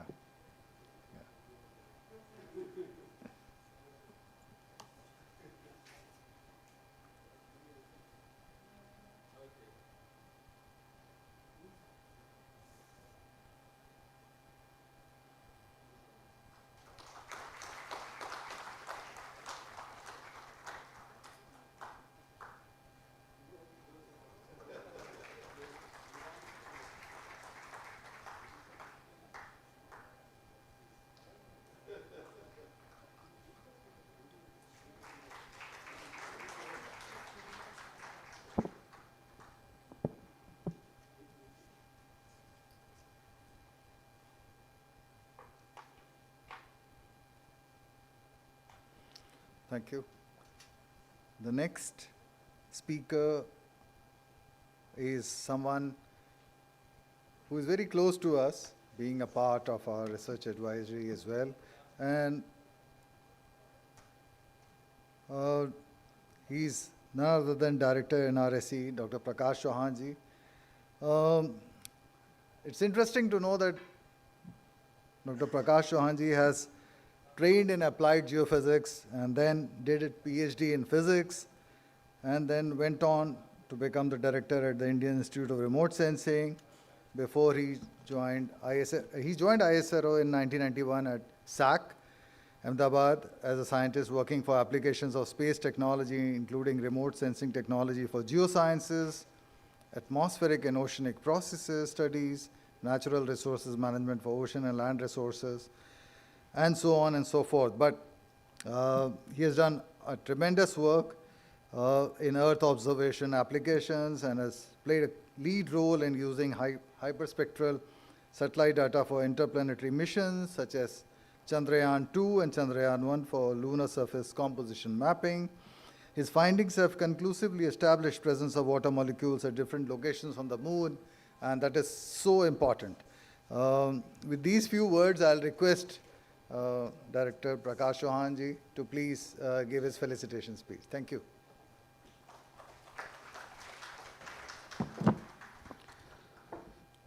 Namaskar, good morning, and most respected Padma Shri Dr. Shailesh Nayak ji, Dr. Arvind Gupta ji, Secretary, Ministry of Earth Sciences, Dr. Ravi Chandran, Dr. Thamban, Director of NCPOR, Pandey Saab, Dr. Muthu Naikam, our Harilal Menon ji, Vice Chancellor ji, so many colleagues, very well-known colleagues, friends, and all staff members of NCPOR.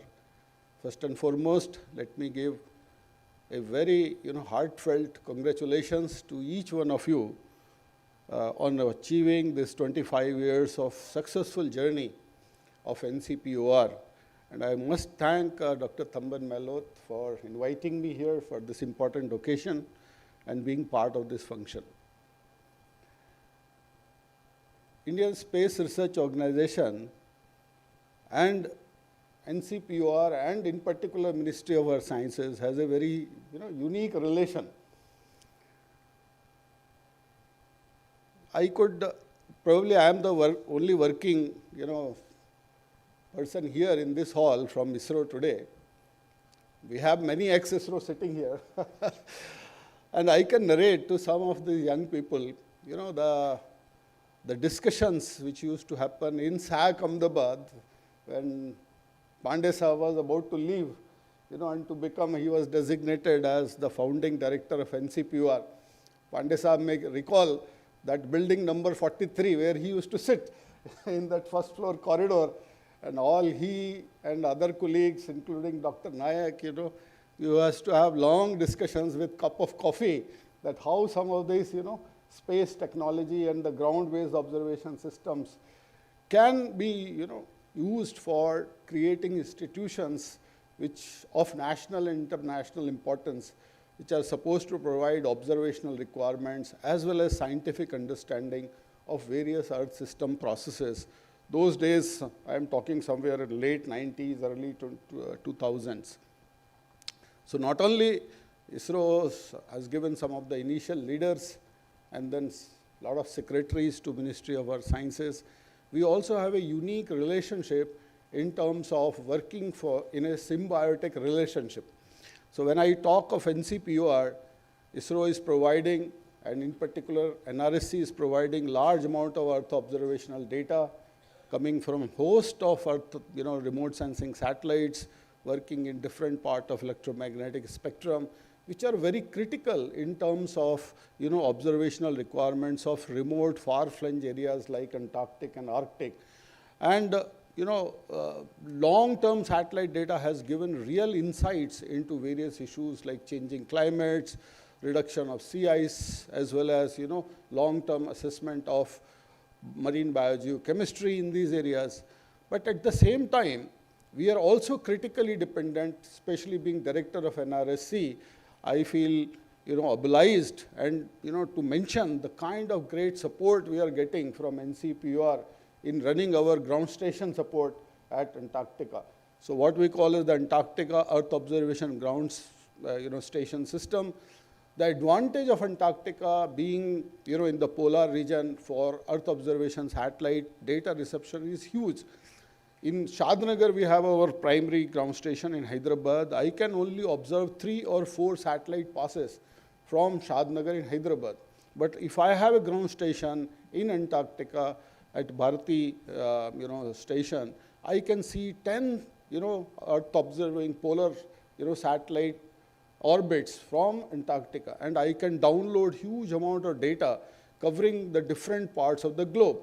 Today, Indian satellites are not only, observing over India, we are also observing the entire world.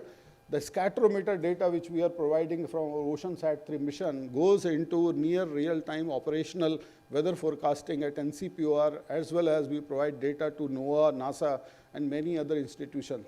This global data acquisition strategy is successful because we have this critical facility at Antarctica, which is supported by NCPOR in terms of all kind of requirements, be it in terms of logistics, running the ground station segment, as well as now we are planning to augment, some of the ground station facilities in Antarctica, keeping in view the upcoming high throughput satellites which we are going to launch.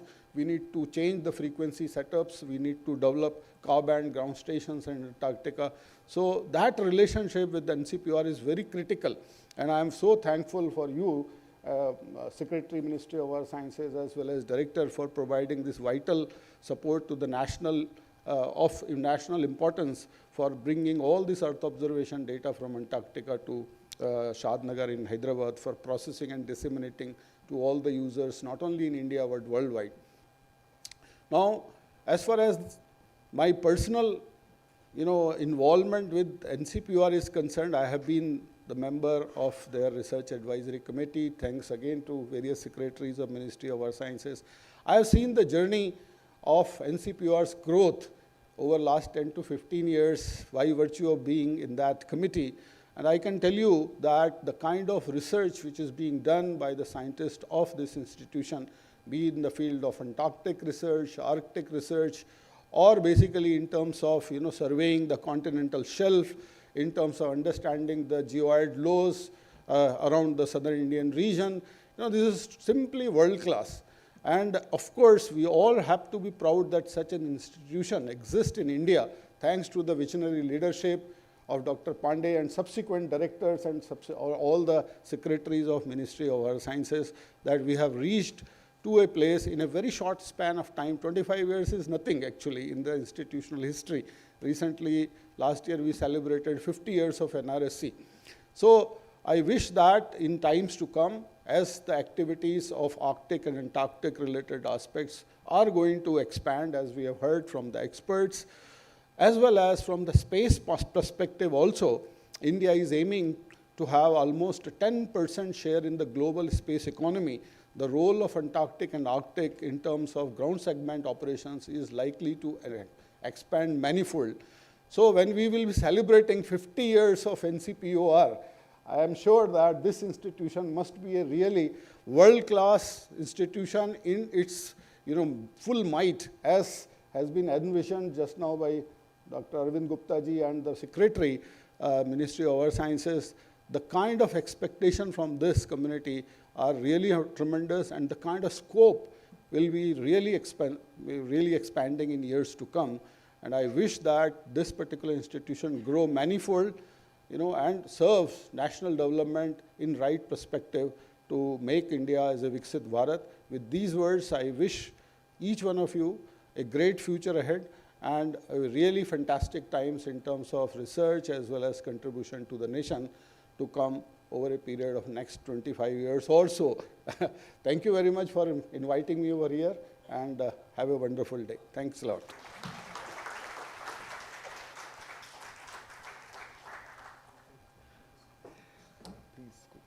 I'll request again Dr. Ravichandran to please do the honors here. Quickly. Move.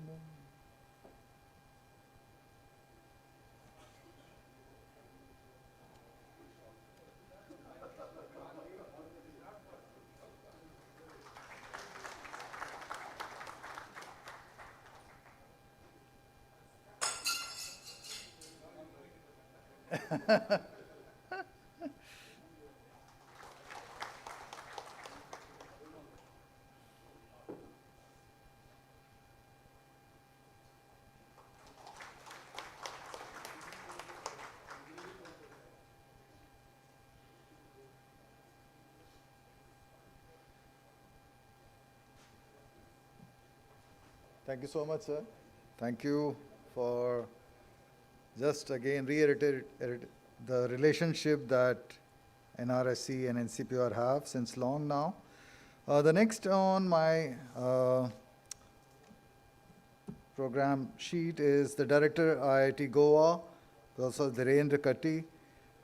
Professor Katti is a chemical technologist who did his BSc Tech from ISCT and then PhD in chemistry from Bombay University. He's currently, of course, the director of IIT Goa and a recipient of prestigious Tata Innovation Fellowship of the DBT and elected fellow of the Society of Materials and Artificial Organs. And he has a lot of interest when I was going through his CV, but largely to point out that currently IIT Goa and NCPOR are in continuous discussions and talks along with IIT Kanpur and others for developing drones and UAVs with radar sensors for glaciological studies in the Himalaya. Of course, he's a prolific writer, a wonderful orator, and may I request Professor Katti to please say a few words.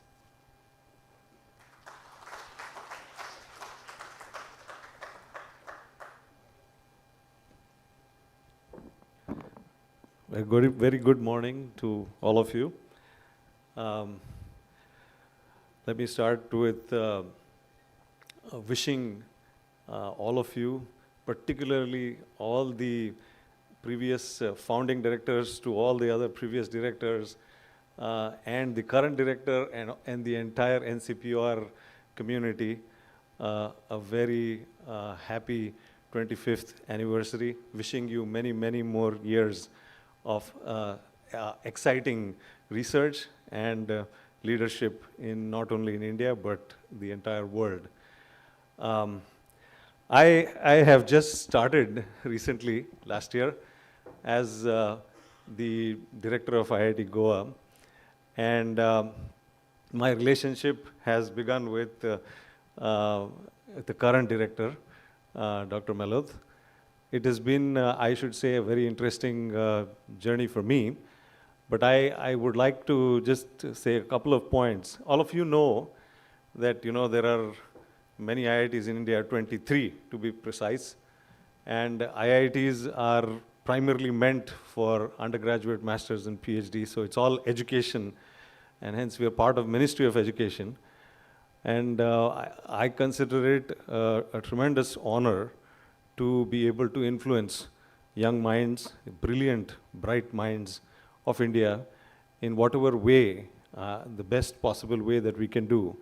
And being the director of an institute of this type, I think is a very, very major responsibility, while of course it gives you the privilege to influence young minds. In that context, I think I would like to mention 2 points. One of the things that are relevant to this celebration. So one of the things is that as a young institution, we have the opportunity to choose areas of research interest that we feel that would not only befit an institution such as IIT, but would also coincide with national priorities. And therefore, and our location is also an important point to be considered alongside. So considering all these things, I will mention at least 2 important relevant areas of research. One is sustainability and climate change, and the other one is marine science and technology. These 2 areas, amongst others, space science and technology, for example, is also another. But these 2 areas are very, very relevant to not only the region, but also to this institution here.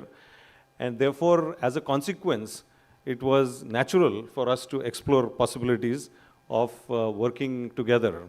We being a brand new young institution, and many other institutions who are already in the realm of climate change as well as marine science and technology or ocean science and technology, it was a natural thing for me to explore possibilities of collaboration. In that context, we came and met with Dr. Melod, and Dr. Melod had already got a very interesting problem on hand, a challenging problem on hand, and therefore we were more than happy to participate in that project, and now it has gone to a level where we have just about submitted the project. So thank you very much for that opportunity.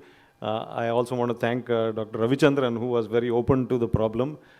Recently, I met him at the French Institute in Delhi, and we were discussing very briefly about it. I will, of course, talk to you more at length about it later today.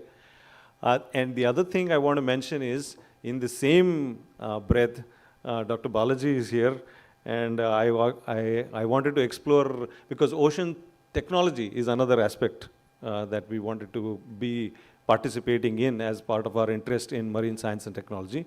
So I have met very recently and developed, I personally feel, a good and strong, deep relationship with Dr. Balaji, who's the director of NIOT.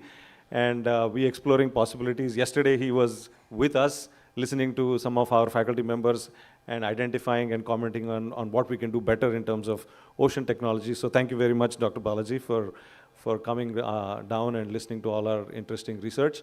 I think gradually but surely, this opportunity that I have on hand on choosing areas of national interest and exposing young BTech, MTech, PhD students typically in the age group of 17 to 27, 28 years of age to these very frontier areas and sort of instilling some sort of national pride and giving them an opportunity to work and make a difference in these sort of frontier areas for the nation, I think in itself is a very, very major responsibility and privilege.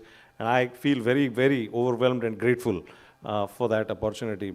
I personally feel that 25 years down the line, I hope we can meet again and at that point of time be extremely gratified sitting somewhere here in the audience, thinking that we both played a small role and made a difference in not only the lives but the research that India does and make the nation proud.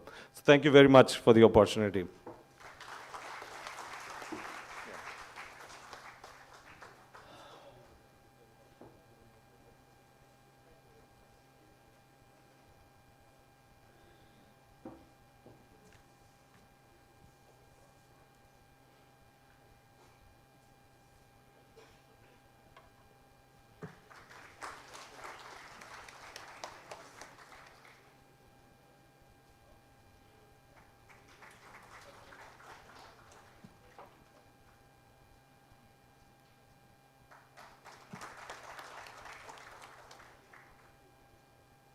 Thank you, sirs. Thank you so much, Professor Katti. Thank you.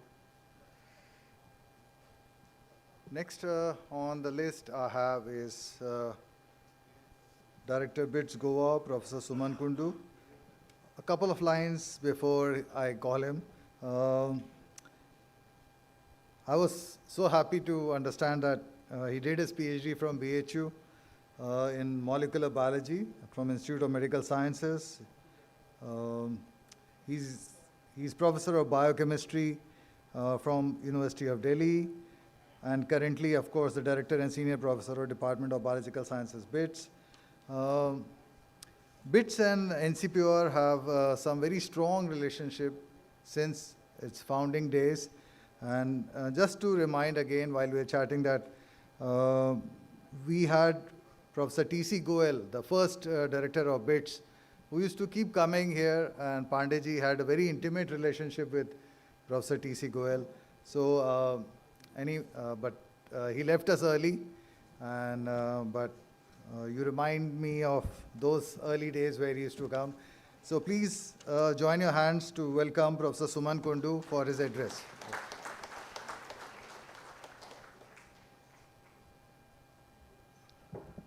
Thank you very much for the generous introduction.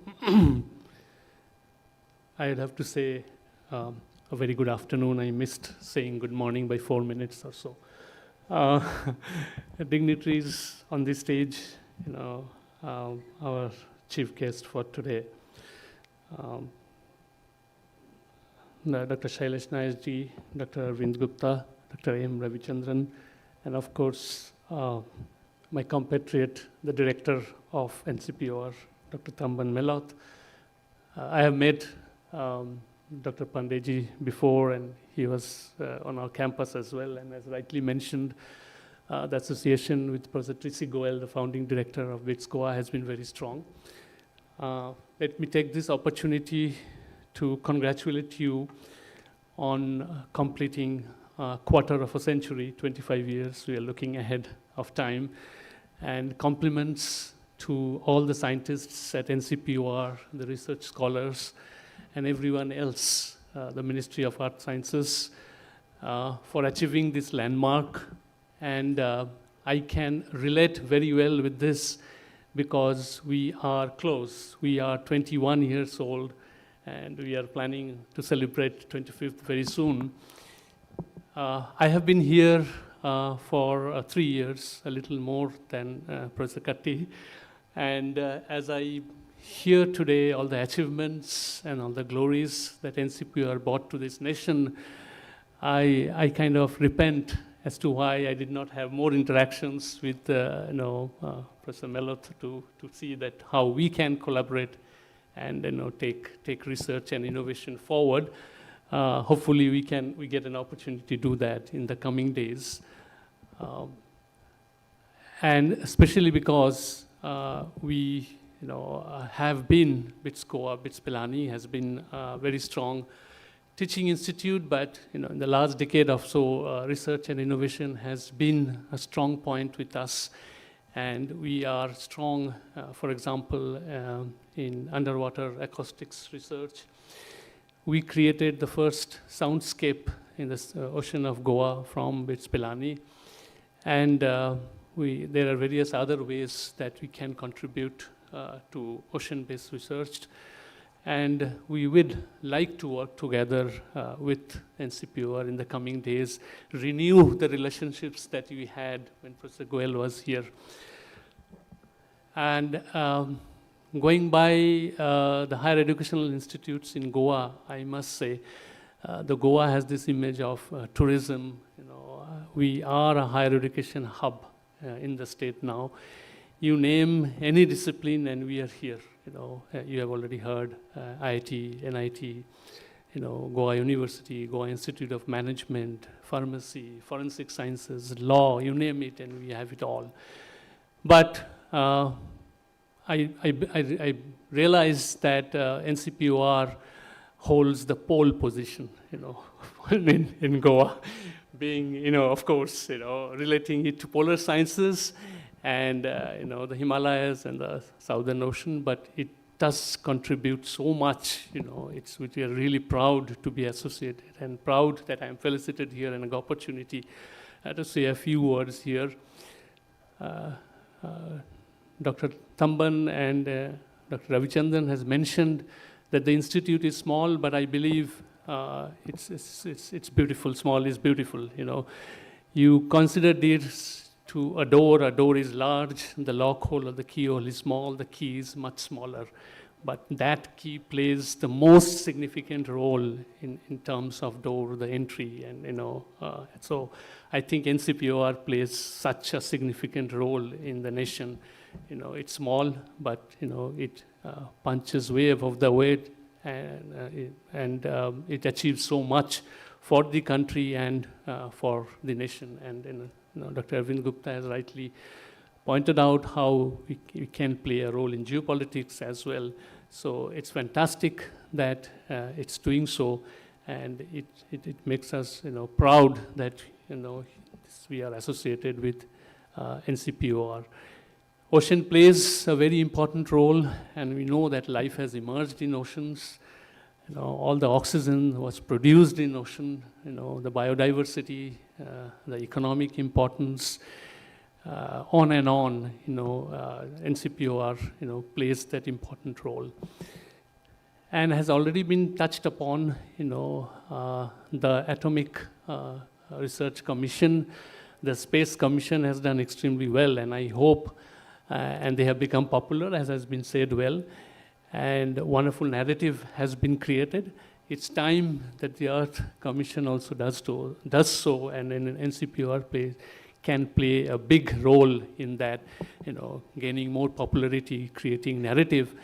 And I am happy to note that NCPOR has taken the right step, because I don't know how many of you have seen the NCPOR website. Many of you who are in NCPOR, of course, do. NCPOR has put up a comic site on the website, and that's wonderful to see. And I think that's one way this popularity can be created, this narrative can be created. We can go to school levels and talk about them, because space is so popular, so should be ocean. And this is a wonderful way to do it. And the scientific mandate that NCPOR has is extremely challenging. And I like the way NCPOR on its website mentions that we do research in areas of polar sciences which is not done by any other institute in the country. That's wonderful to see, and Dr. Ravichandran has rightly pointed out that it does so. So it holds a unique position, and that's why I said it does hold a pole position in polar sciences research. And I congratulate you all. I am sure that you will do wonderful in the coming years. And from BITS Goa, we would love to work with you if there are problem statements. I know that one proposal has been written, and NCPOR has allowed our student, now scholar, to be on expedition as well for microbial diversity, for climate research, and many other ways that it can go forward. And the first felicitation speaker mentioned that he couldn't go to Antarctica, but then I realized there are two ways you can do that. One is you can write proposal with Professor Harilaal Menon. He's good at that, and he'll get that. Or let us do it together. And the other way is dream about it. I always dream about going to the Arctic and Antarctic, and I've been successful. So, and hope that NCPOR gives us that dream in taking the country forward. Thank you very much. Thank you.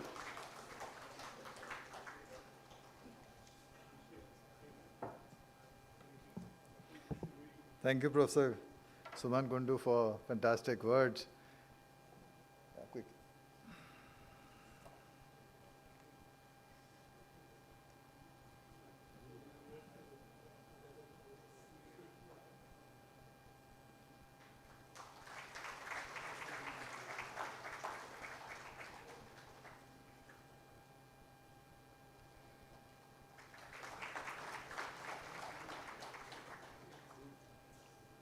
And I loved the word he said that keep dreaming about the polar regions. So keep dreaming about Antarctica and Arctic. If you get in dreams, it can turn into reality. Thank you. We now have something really special. The release of the special cover and special cancellation. Philately is important both for history and posterity. And Antarctica and philately have a rather unique relationship. People love to send envelopes with stamps for each expedition and get it stamped in the post office at Maitri and now at Bharati as well. And this becomes a collector issue. Even if you can send the envelopes with stamps to our logistics team to get them stamped and make your own collection set. So I request the Postmaster General, R.K. Jebhaya, to please say a few words before you hand over the special cancellation. Yeah, please come.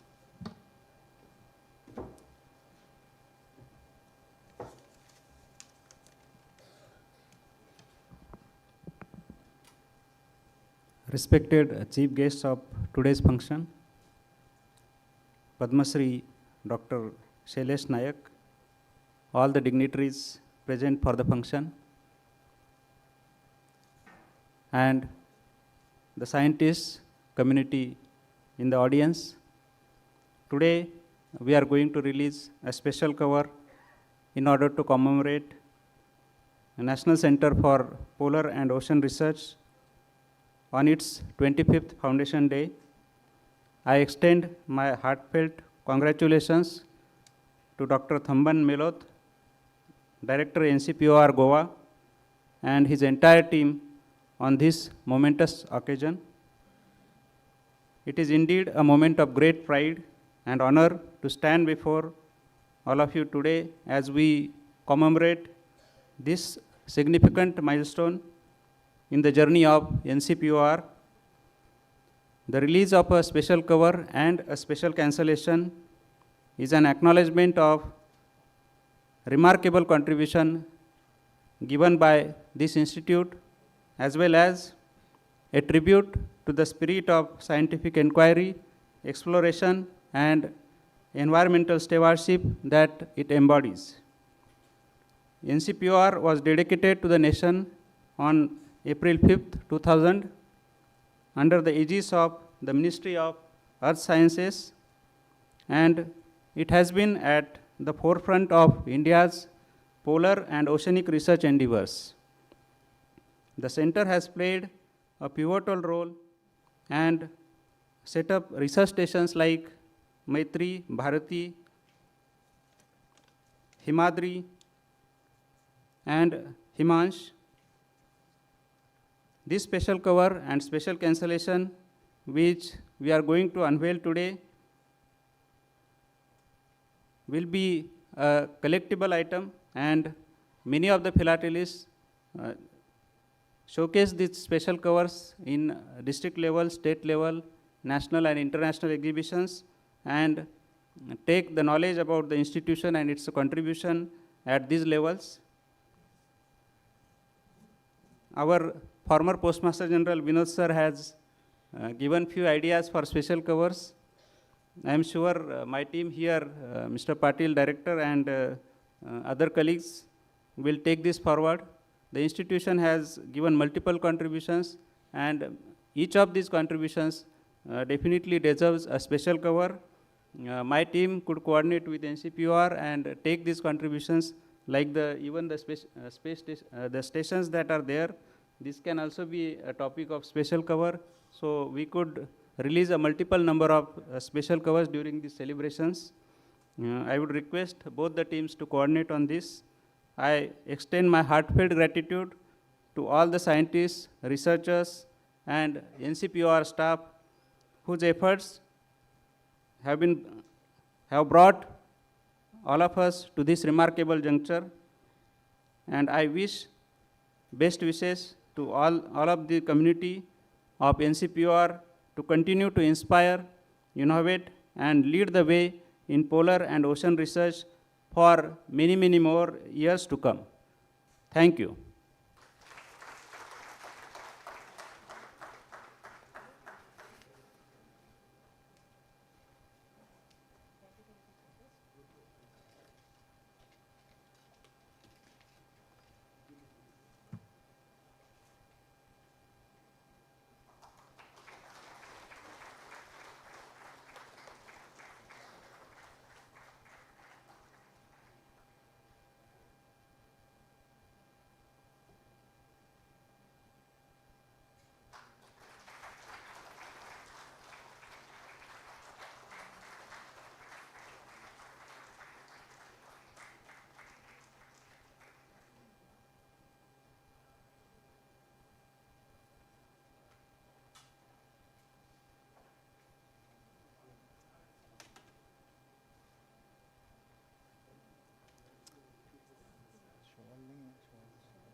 Thank you, Jai Bahaji, and the complete staff of the Postal Department who is here today. Thank you so much. And thanks to all the people who are there in the audience today to witness this momentous occasion. We now have a special release, that's a book which is entitled A Breath of Frost by Dr. Sulagna Chattopadhyay. It's a fresh addition to Antarctica, Antarctic history, and I'll request Sulagna to please introduce the book before we release it. Please, in a couple of quick sentences.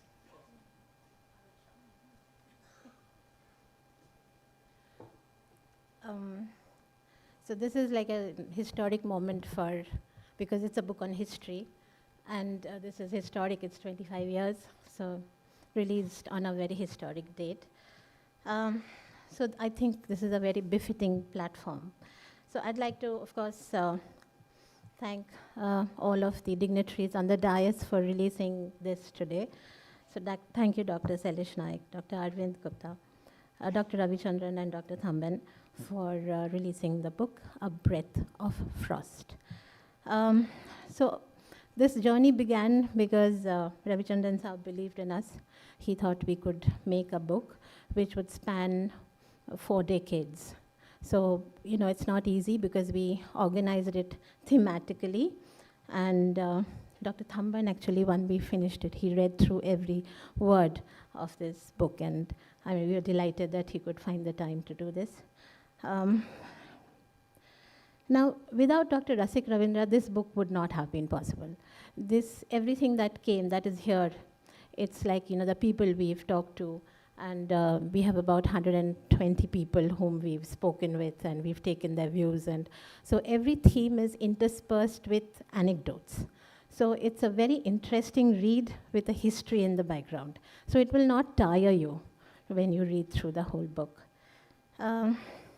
This is the first book that actually encapsulates the history of India's Antarctic idea, because it spans from the 1950s to the Antarctic Act that has come, and even beyond that. We've covered till the 44th expedition, and so the parliament debates are also there, which is a very interesting chapter.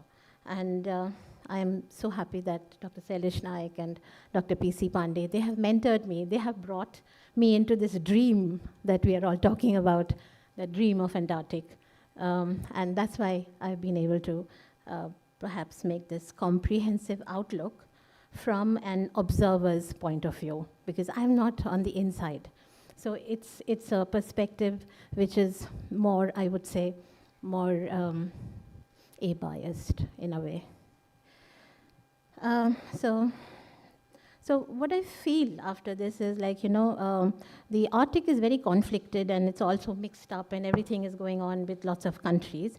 But Antarctic, perhaps, you know, it is because it's in the domain of science, it showcases that, you know, how scientists can be great collaborators.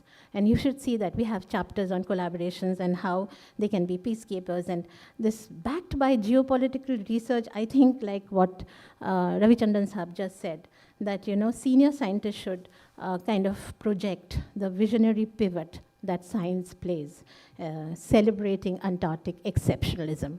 I feel the message of the book is largely that scientists are doing a great job, and they should be the pivot on which Antarctic should rest for the next 25 years.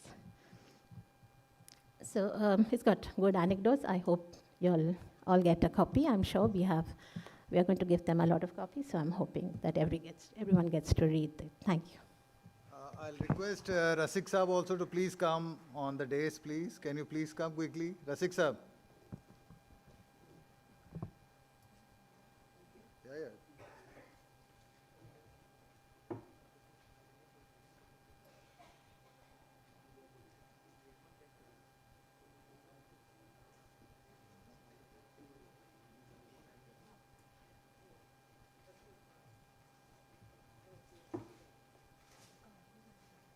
To be there.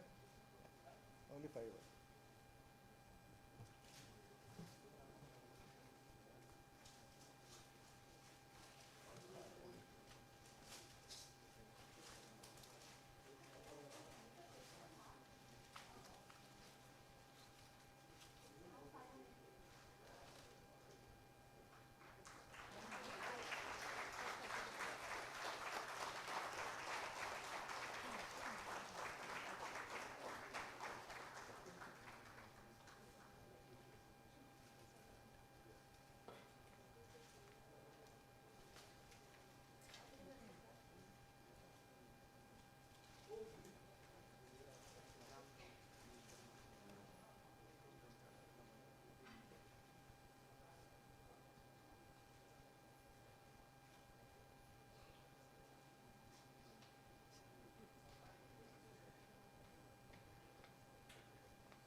Okay, it has been a rather long morning, and I'm sorry for it. It has been rather cold as well here. We are making you feel that you are in the polar regions. And now we have for the address by none other than Padma Shri Dr. Sailesh Nayak, a former secretary, the current director of NIAS, and I don't know what all I can say about him. He's a fantastic person, a great educator, a great researcher, and somebody who can talk from remote sensing, ocean color monitoring, ocean color monitors, to geology, because his PhD is in geology, to geopolitics. So name it and you can discuss with him. So that's the stature of Padma Shri Dr. Sailesh Nayak. And I'll request, without wasting any more time of yours, I'll request Dr. Sailesh Nayak to say give his address.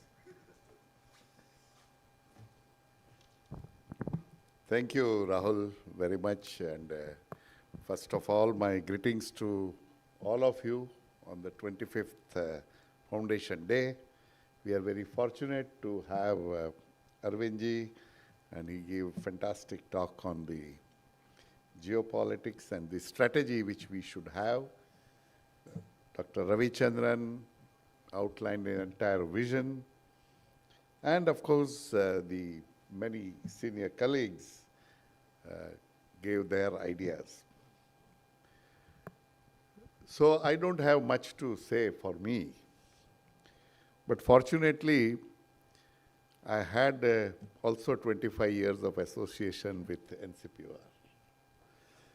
Because of Dr. Pandey, and Prakash mentioned that before he joined, we has to have a lot of brainstorming.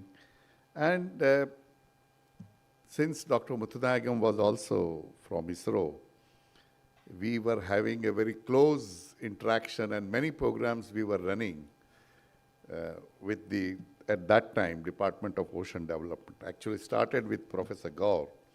So we were very closely interacting with the ocean development and the various institutes. The few things which I would like to put it is that the Antarctica program is truly a part of the Earth system program. If you see all people who have been saying, they are talking about the geology there, the atmosphere, the biology part, the cryosphere, of course, it is very important, and the hydrology. Everything is being discussed in the one or other forum.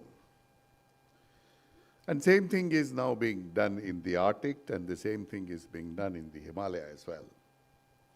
And it's a truly national, because apart from those all present, there are several other agencies who have been participating in this program. Geological Survey of India, Indian Institute of Geomagnetism, BSIP, and there are host of the academic and research institute which have been participating in these expeditions. Initially, which started as only a logistic, which has now grown into all kinds of multifaceted research. And this is, I think, is very important, which shows that why this polar science has become very important. Now, many things have been said about it. But one of the very important things which I would like to draw your attention is that today it is estimated that about 14 to 15 billion tons of ice is removed or melted and goes into the sea.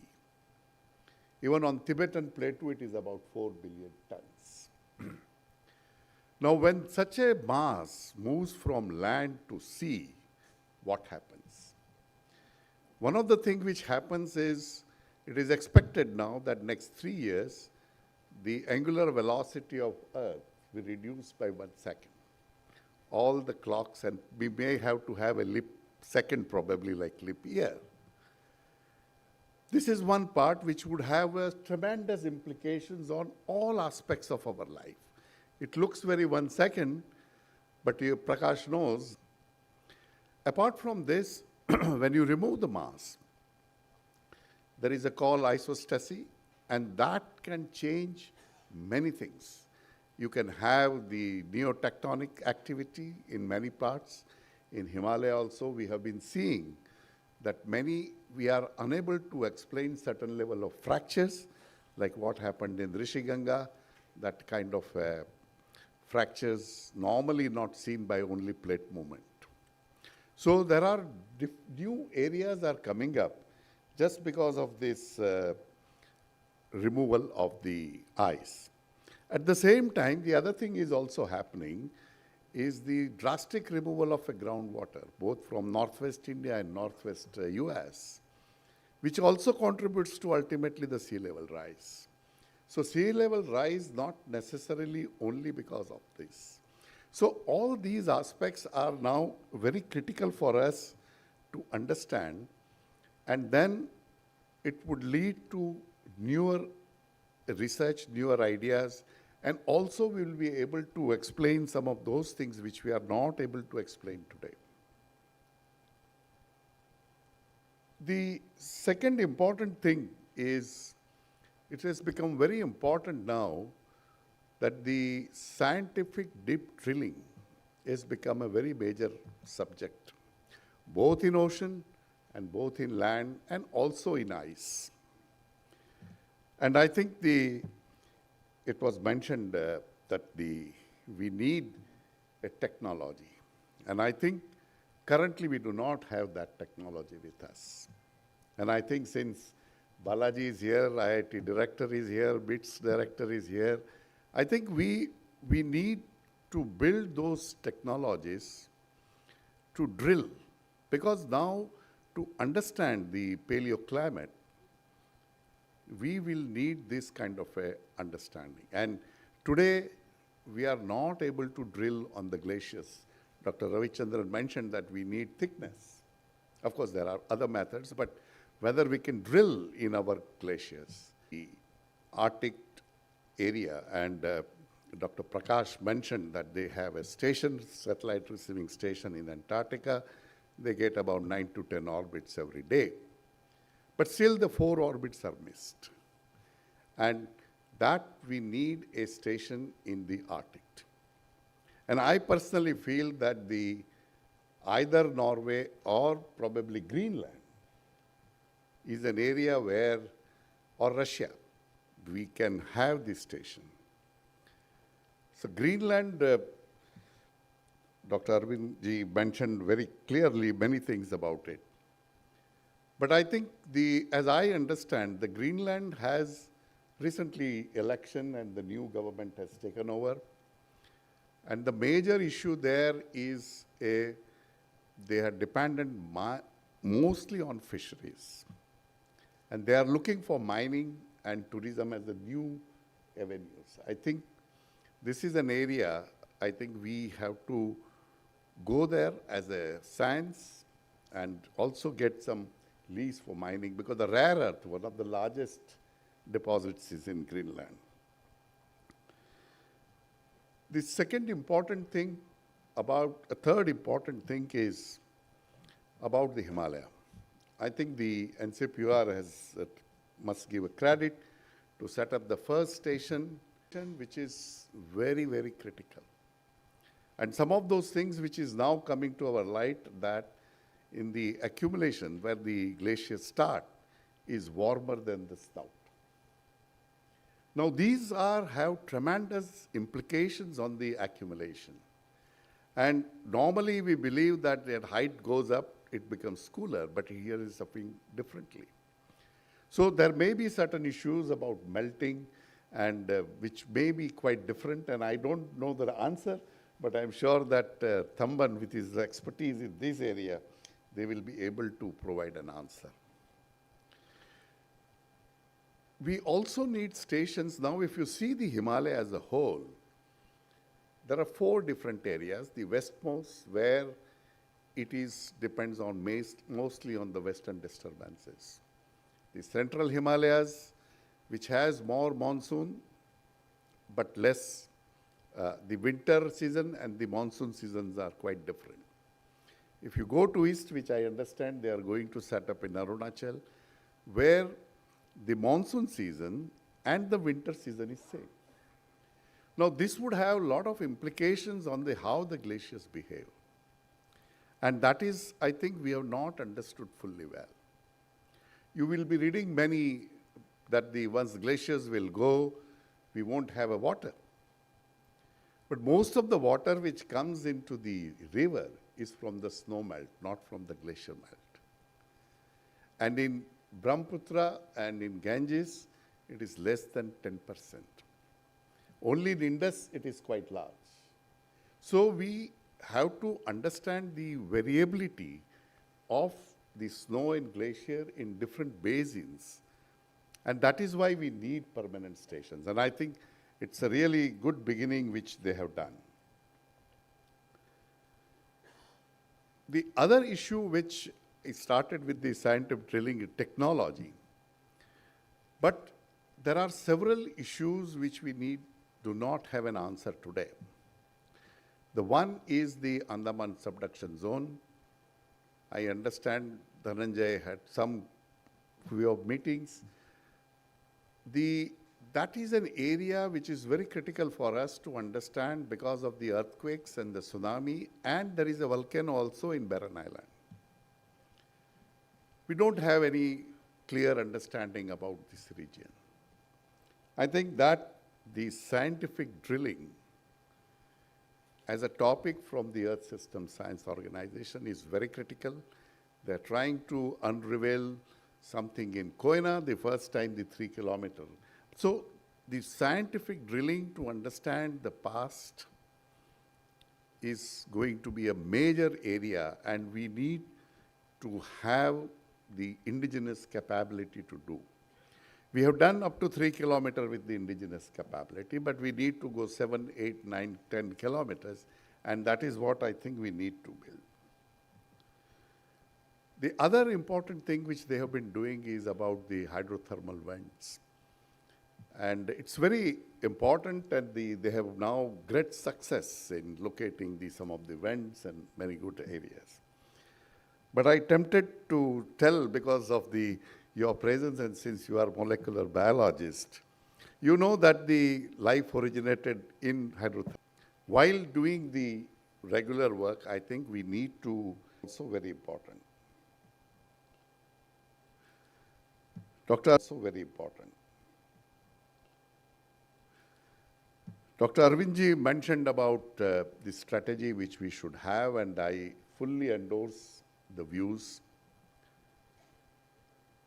Like when the Prime Minister or any dignitary goes to US or Russia, there is always on the agenda about defense, space, atomic energy. I think the time has come when the earth science also should be on the agenda, especially the polar science. We don't have any direct understanding with, say, 3 large states, US, Canada, and Russia, that what we can do together in Arctic, or what is our role in the Arctic. And Dr. Arvindji mentioned very clearly that why Russia and India should collaborate on Arctic. There are some moves already on that aspect. But I think this is very important. The second is the smaller states like Sweden, Finland, Norway is one. And the third is Iceland and Greenland. I think we need to focus on Greenland, and Denmark is very keen that India should come there because of the various reasons. And I think the target should be Greenland is going to be very critical. Dr. Arvindji explained that it's because of US presence there and several other. But as from science angle also, it's very critical because one of the largest ice sheet in North Hemisphere is in Greenland. So whatever happening in Greenland is also ultimately going to affect us. So that is, I think, we need to address that issue. And also we need, as I told, the satellite receiving stations, so that could be the other issue which we need to address. The other important aspect which I want to say is Arvindji mentioned about Himalayan Science Council. It has been done in NCOR 2017, I understand the last meeting, 2019. After that, there is not much of an activity. I don't want to say why it is very important and all, but I think the even current BIMSTEC meeting which happened, I didn't find mention about this. So that means as a diplomatic level or at a political level, it is not coming into that level. The reason probably I think is we have not provided enough scientific information like what we did for Arctic. When Arctic we give scientific information, the political and diplomatic community were keen that we should get into as an observer status in the council and the Arctic Science Council to be a member. So I think we need to, before we go to Science Council, I think we need an association of scientific institute and academic institutes in this region, along with the civil society, to have an association and to have a discussion on these aspects. We have started Polar Dialogue in the last, but that is mostly in the intergovernmental agencies. But I think if we start this as an institute, the association of the institute may able to generate scientific information for which I think the political and diplomatic class can take a notice of it. And this, I can say from my experience on the Indian Ocean, IOGUS, Indian Ocean Global Ocean Observing System, where we had for last 25 years, we have the Association of Scientific Institutes, and it is functioning extremely well, even better than the IOC's own institute, ISO India. This functions much better. So I think this is an area which we need to think that how we can take care of these aspects. One of the largest contribution which this institute has made is on the surveying our continental shelf and presenting a case of getting another 1.2 million square kilometer in our area. We have 2 billion square kilometer area is our EZ, and another 1.2 becomes 3.2, which becomes equivalent to our land area. And I must compliment Dr. Ravichandran. After 15 years of struggle, this has been now cleared that this presentation will be made.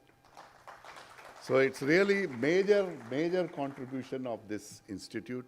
And I think this puts tremendous opportunities and challenges that how to survey this complete 3.2 million square kilometer area. It's a huge task. Even our land with all resources, we have not completely covered our 3.2. So this is a major challenge that which we have, and I think we need to gear up to do that part. Now, there are many issues which I don't want to repeat some of those things which already said, but three things are, to me, it's to conclude is very important. That the large amount of work needs to be done in polar regions, in Himalaya, in Arctic, in Antarctic, for various aspects which Dr. Ravichandran and Arvindji has mentioned. We also need to do large amount of work in the ocean, in our EZ, our continental shelf, Southern Ocean, high seas. We are at several places. This needs large amount of people. Start something on polar science. We thought about it, start something on polar science. We thought about it long back. There may be somewhere document available. Delhi University agreed, but in the last moment, I think they backed out because of various other reasons. But I think it is still valid that we need, at least to begin with at the doctoral level, which I'm sure with NCPOR, many people may be getting doctorate from a particular, but they are not advertising that we have an expertise on the polar and we would like the people to come and discuss. And I think maybe it may be a good idea for the Ministry of Earth Science to think a fellowship either in ocean, polar, atmosphere, or as a general Earth System Science fellowship. And that they can do it any educational institute, maybe in IITs or Goa University or BITS or anywhere. I mean, I'm not worried about where it happens for atomic energy. There are thousands of people working in this. So I think this is the one thing. I'm sure that this will take some time. You know, when any university or anybody wants to start, they would first ask a question, who is going to recruit me? You know, that is a very fundamental question, and I think Earth System Science Organization had earlier training school, which any graduate or a postgraduate can come and join for about 18 months training. I think this idea needs to be re-looked at. That you train people for the next, in the areas where you have an interest, maybe climate modeling or a sustainability or a polar science or whatever you think appropriate, whatever is the need. Because this would definitely lead to attraction, because I have seen that the best people started coming to the training school, and some of them may be here because the job was guaranteed. And today, I mean, I saw in some of that even IITs are not fully getting placements. So we may be able to attract the best talent by putting them for some training. And how to do this part is, of course, you know better than me, and then I'm sure that you would be able to find some answers to that area. And the last thing which gave me some thinking I was doing when the Arvindji was speaking, now if you see this Arctic, there are minimum 8 countries. If you see Antarctica, New Zealand, Australia, South Africa, we had a discussion with Chile very recently, Argentina. And of course, France, UK are everywhere. In Himalaya, we have China, Pakistan, Nepal, Bhutan, Bangladesh, Myanmar, and many other countries. So almost, if you can see, we are dealing with some 30, 40 countries in one way or the other way. It may be a good idea to have a polar ambassador, or whatever you want to call, but a person who looks at our interest in polar regions.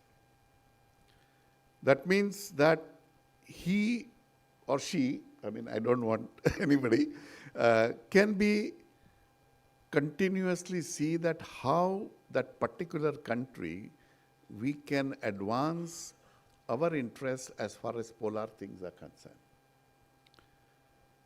Because this is going to be very important, and last time when this Antarctica Treaty happened, it's saying that India should be in Security Council. Now, it's saying that India should be in Security Council. Now, that situation in next 20 years, we should build that they say, okay, if Antarctica Treaty is to be discussed, India should be on this table. I think that is the area which I think we need to look at. And I'm sure that the kind of expertise which we have in this particular room and the country as a whole, we would be able to take up all these challenges likely to come on this. And I'm sure that this occasion has allowed us to rethink about what we have to do, and the many good ideas in last 3 days. I have been listening to many people, and a lot of new ideas have come, and I'm sure that this will take us to Viksit Bharat in 2047. Thank you very much.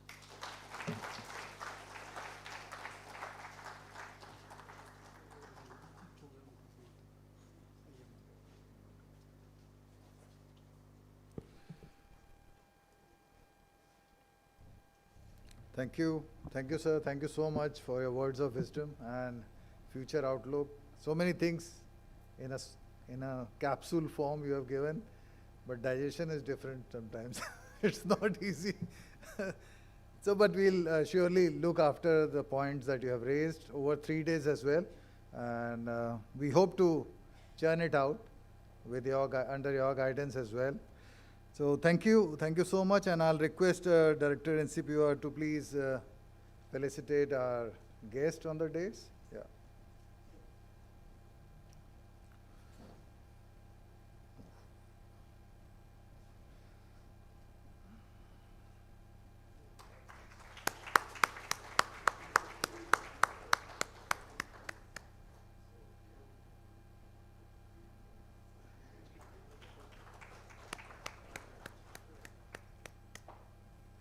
तालियां please बजाइएगा.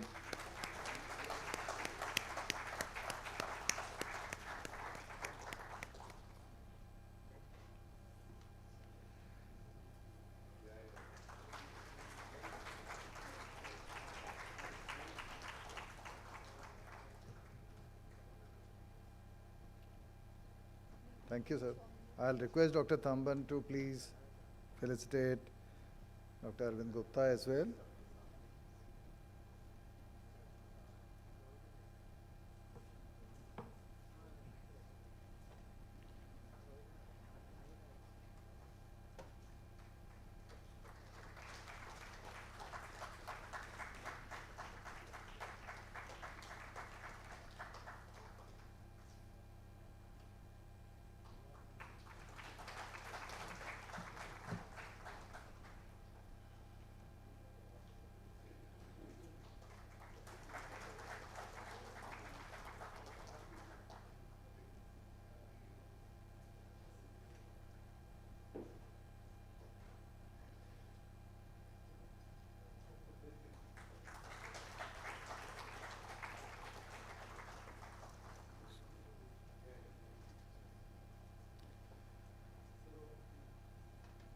And to our secretary and mentor, Dr. Ravichandran.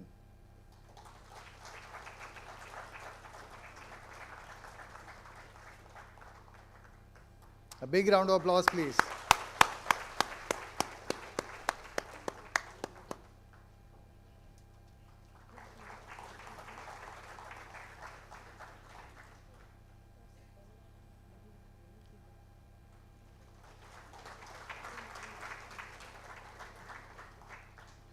So before we close this function, a couple of housekeeping announcements, and one is,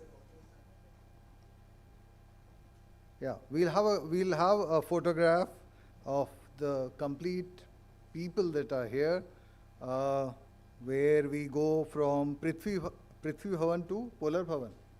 Okay, so there are.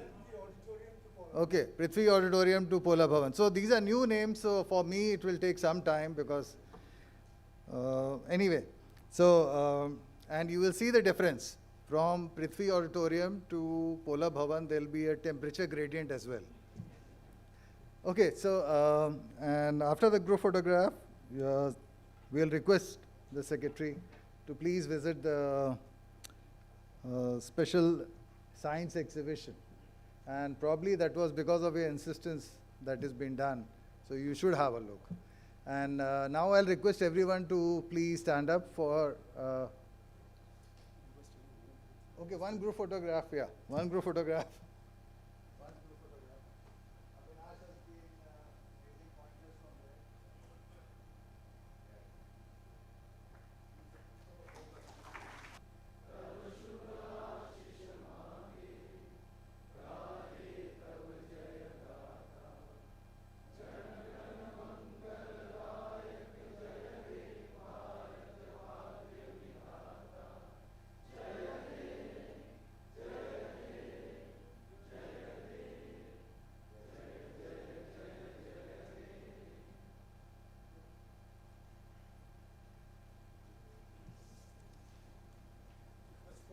I'll request everyone to join us for a group photograph.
Polar Institute.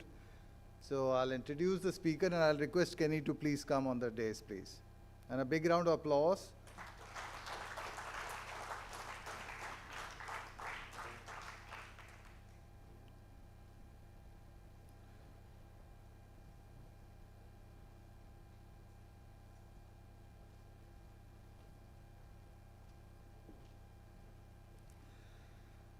So, Dr. Kenny Matsuoka earned his BS and MS from Hokkaido University and completed his first Antarctic expedition with a 500-day overwintering at Japan Suwa Station. He received his PhD from Hokkaido University, and I can see my friends from Japan who also worked in Hokkaido, if I'm not wrong, in 2002, and then moved to University of Washington as a postdoctoral fellow. Later, he became an assistant professor. Since 2010, he has been based at the Norwegian Polar Institute, where he leads research on Antarctic glaciology. I will call him Kenny, that's the word that we use, so I'll not use prefixes and suffixes. Kenny has conducted fieldworks across cryosphere. So when I say cryosphere, young kids, Patagonia, you have to search all this on the map if you don't know. Okay, Patagonia, Alaska, the Canadian Rockies, and of course, the focus of his studies have been Antarctica. His research spans the atmosphere, ice, and lithosphere, covering both inland and coastal regions of Antarctic ice sheet. He serves as the Norwegian representative to the SCAR Physical Sciences Group and has been the founding chair of a very important SCAR group. That's the SCAR Action Group, Antarctic Rings, because that is one area where we lack critical information in Antarctica. Of course, he is a good friend, as I said in my opening remarks. In relation to India, he was the Norwegian PI of the Indo-Norwegian project, Mad Ice, which all of you, some of you at least would know. Mad Ice is a project which looking after the shelves and looking at ice and snow samples from there. He will tell more stories to tell in his presentation, which was based out of Maitri Station. And of course, he has supervised Indian PhD students at the Norwegian Polar Institute, which was supported both by the Ministry of Earth Sciences and RCN and NPI. Yes? So I can invite Kenny to deliver the Silver Jubilee Foundation Day lecture, a prestigious lecture and a prestigious person. A big round of applause. Thank you. Thank you very much for a very nice and very kind introduction, Dr. Lafo.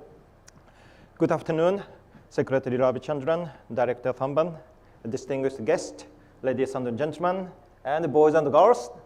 I'm very glad to be here today. It's a great privilege to celebrate the 25th anniversary here in Goa together with you. Yes, today I'm going to talk about frozen frontiers and rising oceans.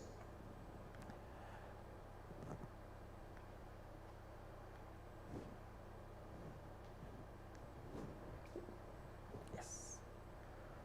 Let me be very frank. Thamban, do you remember this slide? This is a slide I showed at India-Norway collaboration workshop or matching event of scientists back in 2011.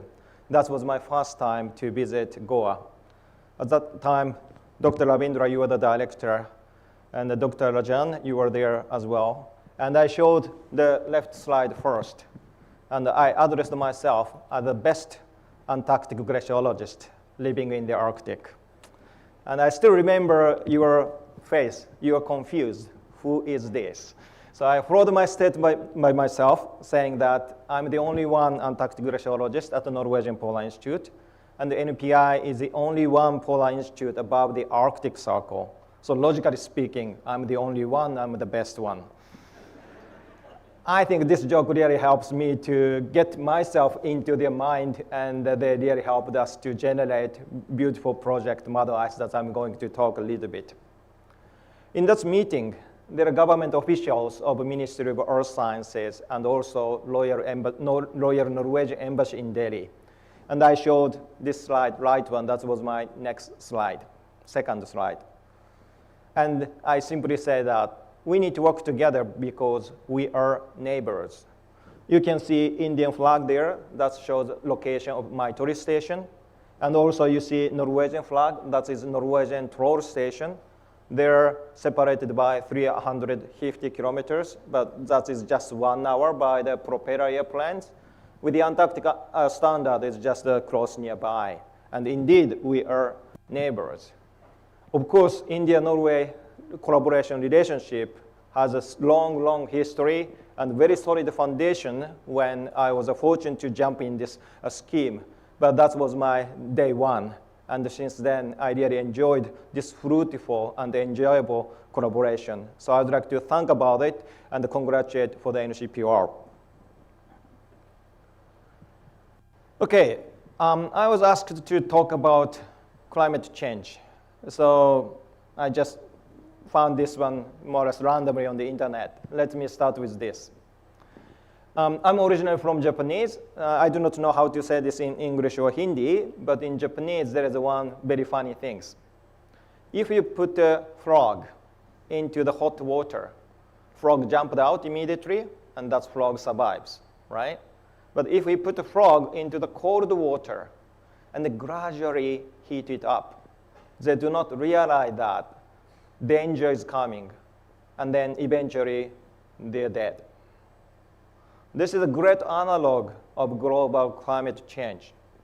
The left frog, probably he or she is a scientist, clearly showing that it is coming, we need to be prepared.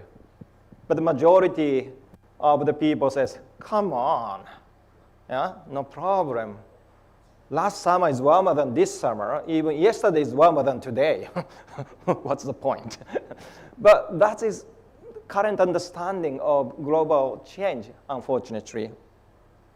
If we go to the internet, these people who cannot understand climate change, they call it climate scam, not climate change, climate scam, and very aggressively post this kind of message on the Twitters and such a social media. Some very motivated people make this kind of post as false, do the fact check, and try to counteract such a bad beliefs of climate scams. But not only some on the internet, even very influential people to the world make a public statement, and he admitted, I'm not a big believer in global warming. Global warming is not a religion, so it's not a matter he believes or not. It's a scientific fact, undisputable and unequivocal, all right? But please do not ask his name, okay? Let's respect his privacy. Okay, I hope I wake you up, and don't fall asleep, okay? All right, so this story I showed just in the several 3, 4, 5 minutes right now is probably not really necessary for this audience because you understand climate change, of course, and you believe it. However, maybe you're somehow puzzled why we need to do polar science. This is a picture I found on the internet, and so I do not know the story behind this picture, but my interpretation is that this boy really enjoyed the first fresh rain after the long dry season. Yes, monsoon is very important for India, and the world depends on the agriculture of India and many other things, so that is very important for the world as well. So when we think about climate change, should we do more about monsoon rather than polar research? Sorry, this is just another internet things. Agriculture is very important. We need to think more about agriculture rather than polar research. Of course, my answer is, wow, by the way, I'm not agreeing with them completely. Yes, it's important. Monsoon, agriculture, fisheries, all important. But also, I try to convince you that polar research is equally important. I say that global climate change is not a religion, it's a fact. And when I say scientific fact, that doesn't mean that what's only I found or something like that.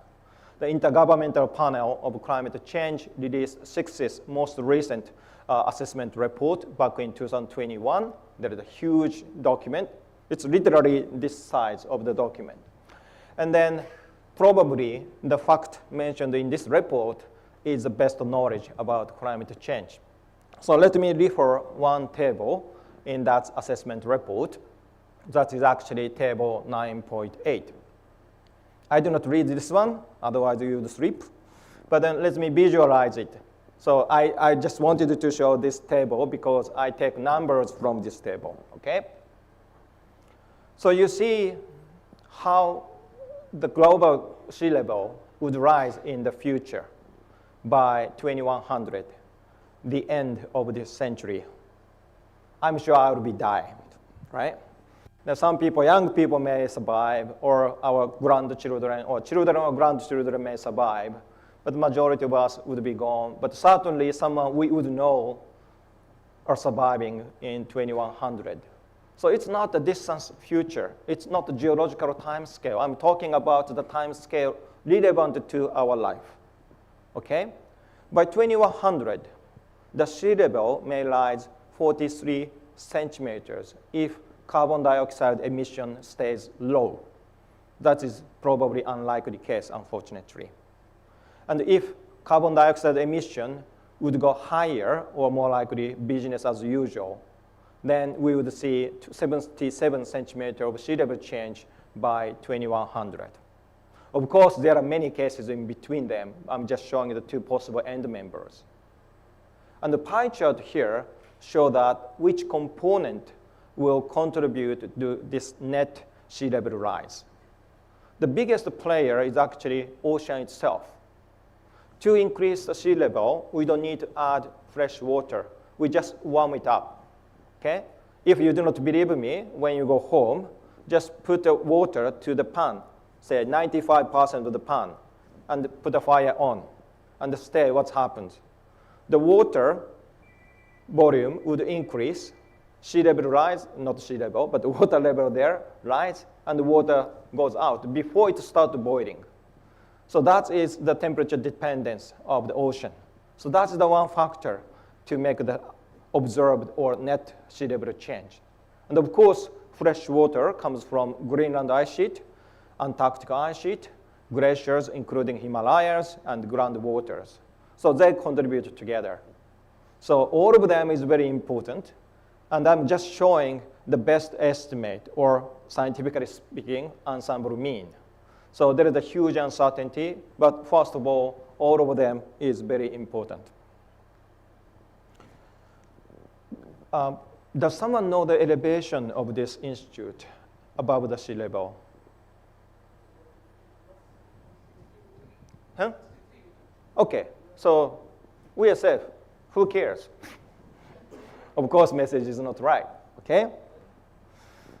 This map showing the fraction of national population that would be affected by sea level change by 2100. Direct effect. Of course, sea level change is not just like the sea level change, so there are a lot of consequences, but if we think only about whose house would be soaked out by the water by 2100, this is the fraction, and which country would be most affected. Say Vietnam or the Netherlands, the largest fraction of the people in these countries would be affected. My home country, Japan, mediate. Norway is rather lucky case. India, it's intermediate impact. However, the population itself, the world's biggest. So the real number who would be affected by the sea level change is probably biggest in India as well. So this is a real life issue. And I'm talking about the 2100. When we want to be ready by 2100, we need to start earlier. We need to plan the road, bridge, port, everything much earlier than that.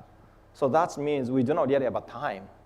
And the scientists, our job is to provide more accurate estimate when and how and where sea level change will happen.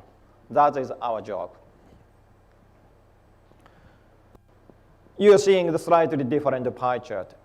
Before, I showed the contribution from different components to the net sea level, and now I'm showing uncertainties. Which part of our knowledge is most least known? And you can see that regardless of the emission scenario, the unknown part of Antarctica really dominates the unknown of sea level change in the future. This is my first point, why we need to work Antarctica and the polar regions when we care about future sea level change and global climate change. Here you see Arctic and Antarctic. You can see the big difference here. Antarctica has an ice sheet at the South Pole. It's about 5,000 kilometers by 5,000 kilometers wide. And then around the Antarctic ice sheet, there's the Southern Ocean that is moving around. Very strong current. Arctic is completely different. You cannot stand on the North Pole because North Pole is under the ocean. So Arctic has Arctic Ocean and surrounded by the land. So land-ocean distribution is completely opposite between Arctic and Antarctic. However, these are not separated. By distance, yes, this is both ends of the Earth, so they are separated, but they are actually connected. This is a very funny projection of the map. You can see a lot of projection, Mercator and so on. This is one of the projections showing how the world can be seen by the fish. We put the Antarctica center. You can find Greenland. Greenland is there. You can see that Antarctica and Greenland is directly connected by the ocean. You can see India, yes, there. India, Antarctica is also directly connected. So this component, the world is really connected by the ocean.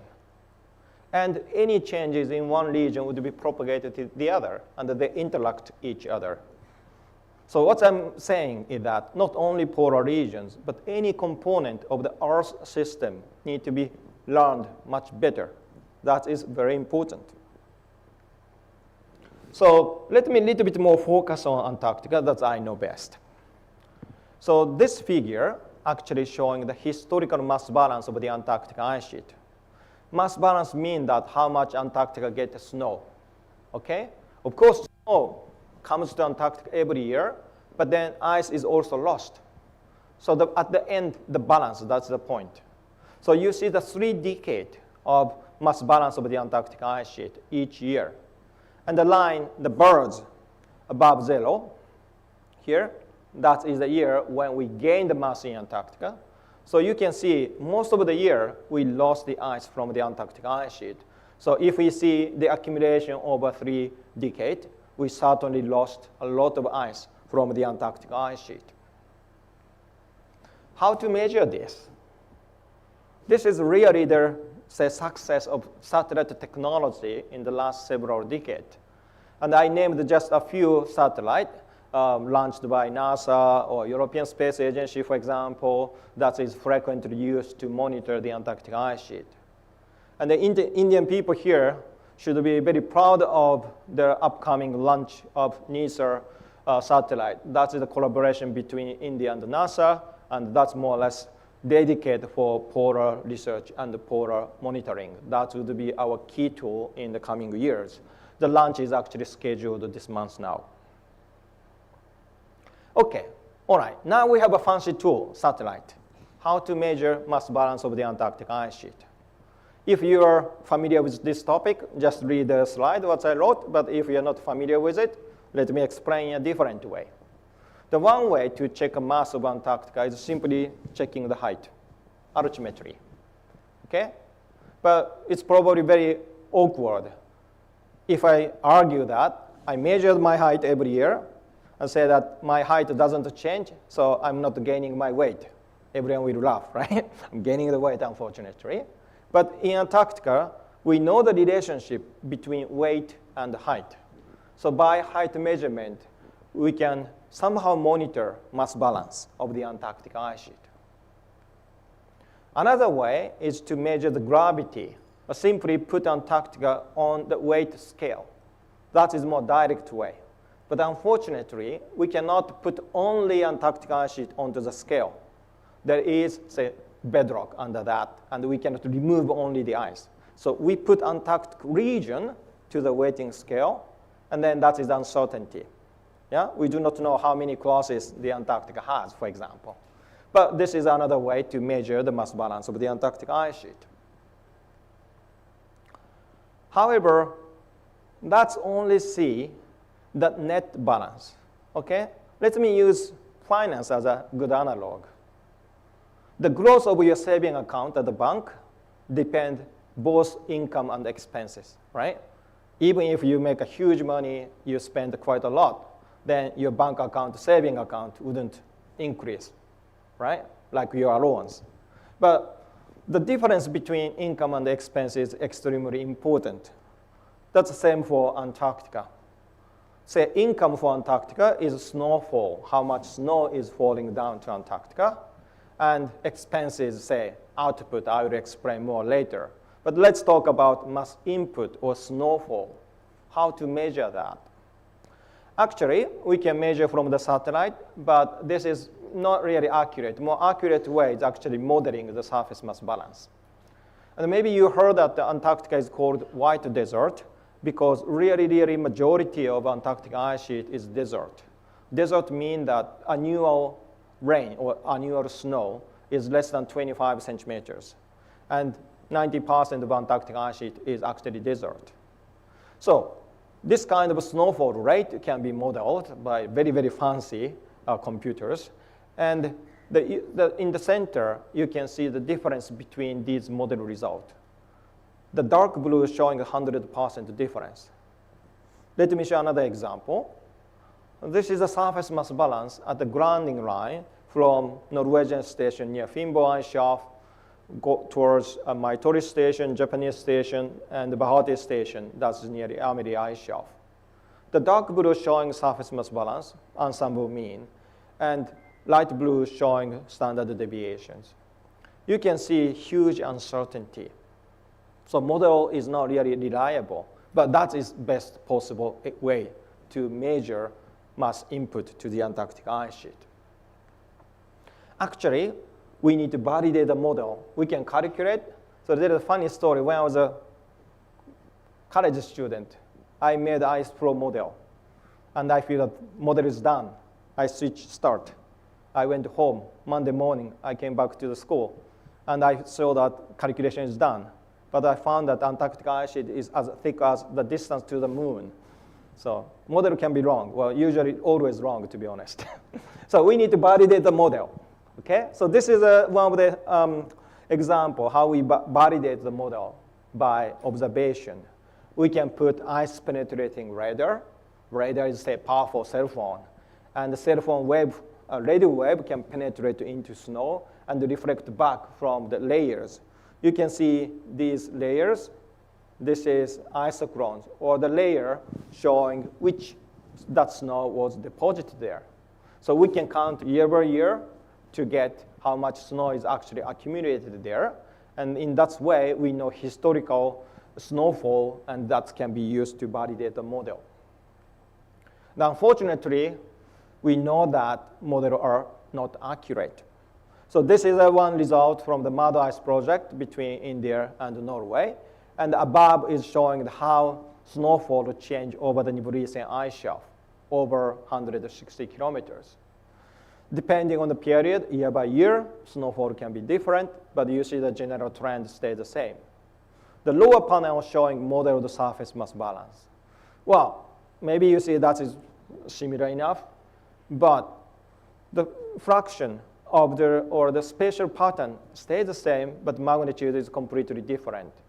We observe that the surface mass balance or snow accumulation goes to 1.5 meters towards west, but the model says 2 meters. That's quite different. That's 25% difference.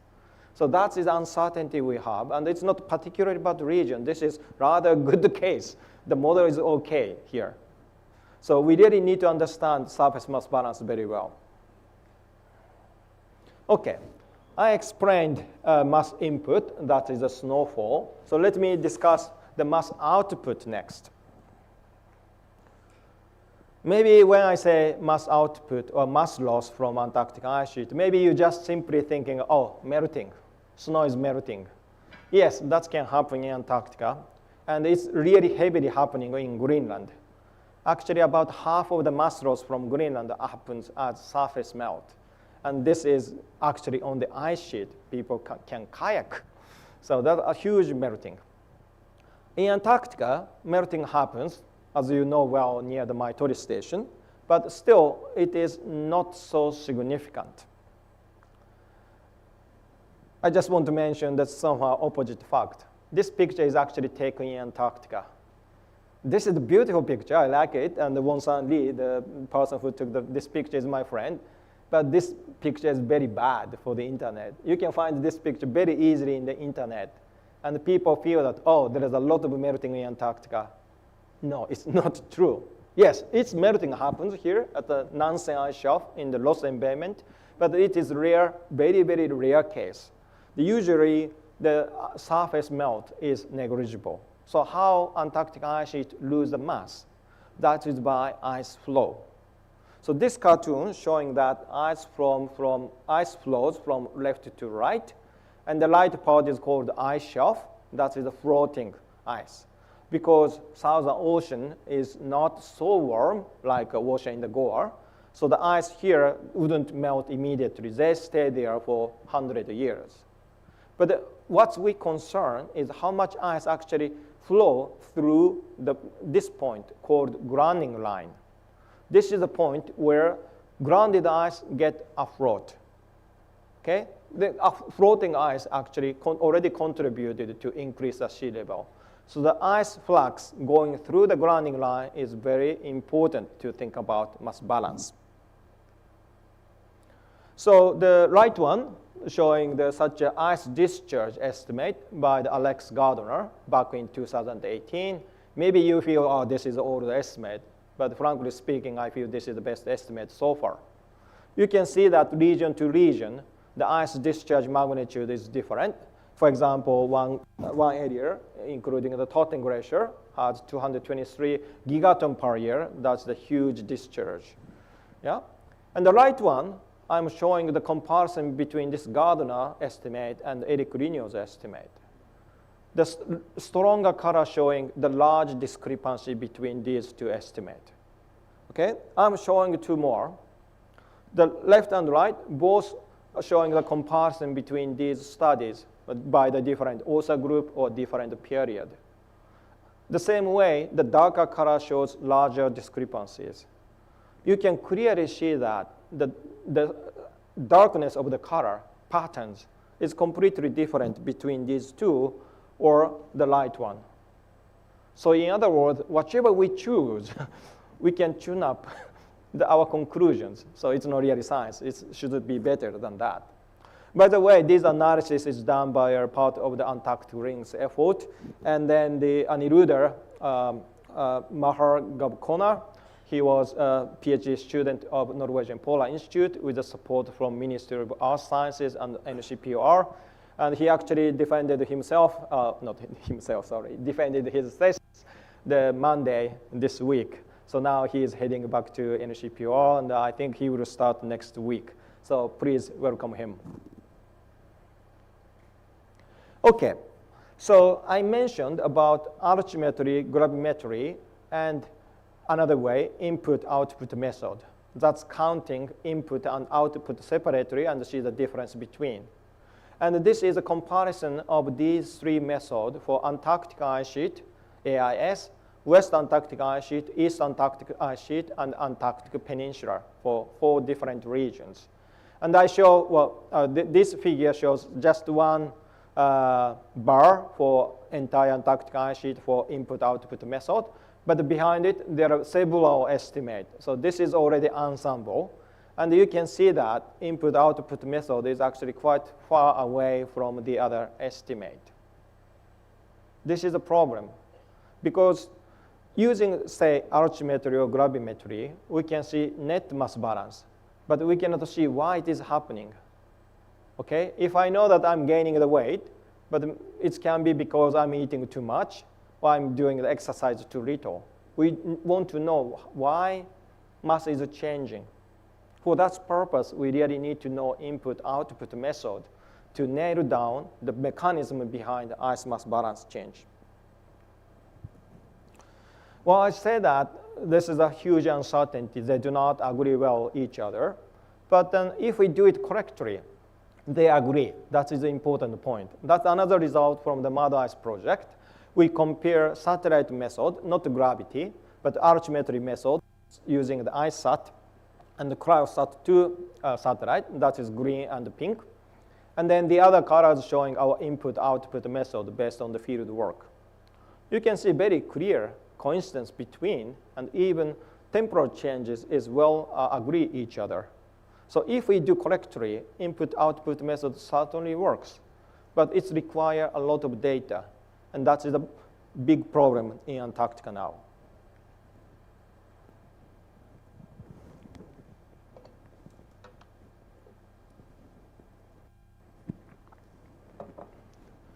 Excuse me.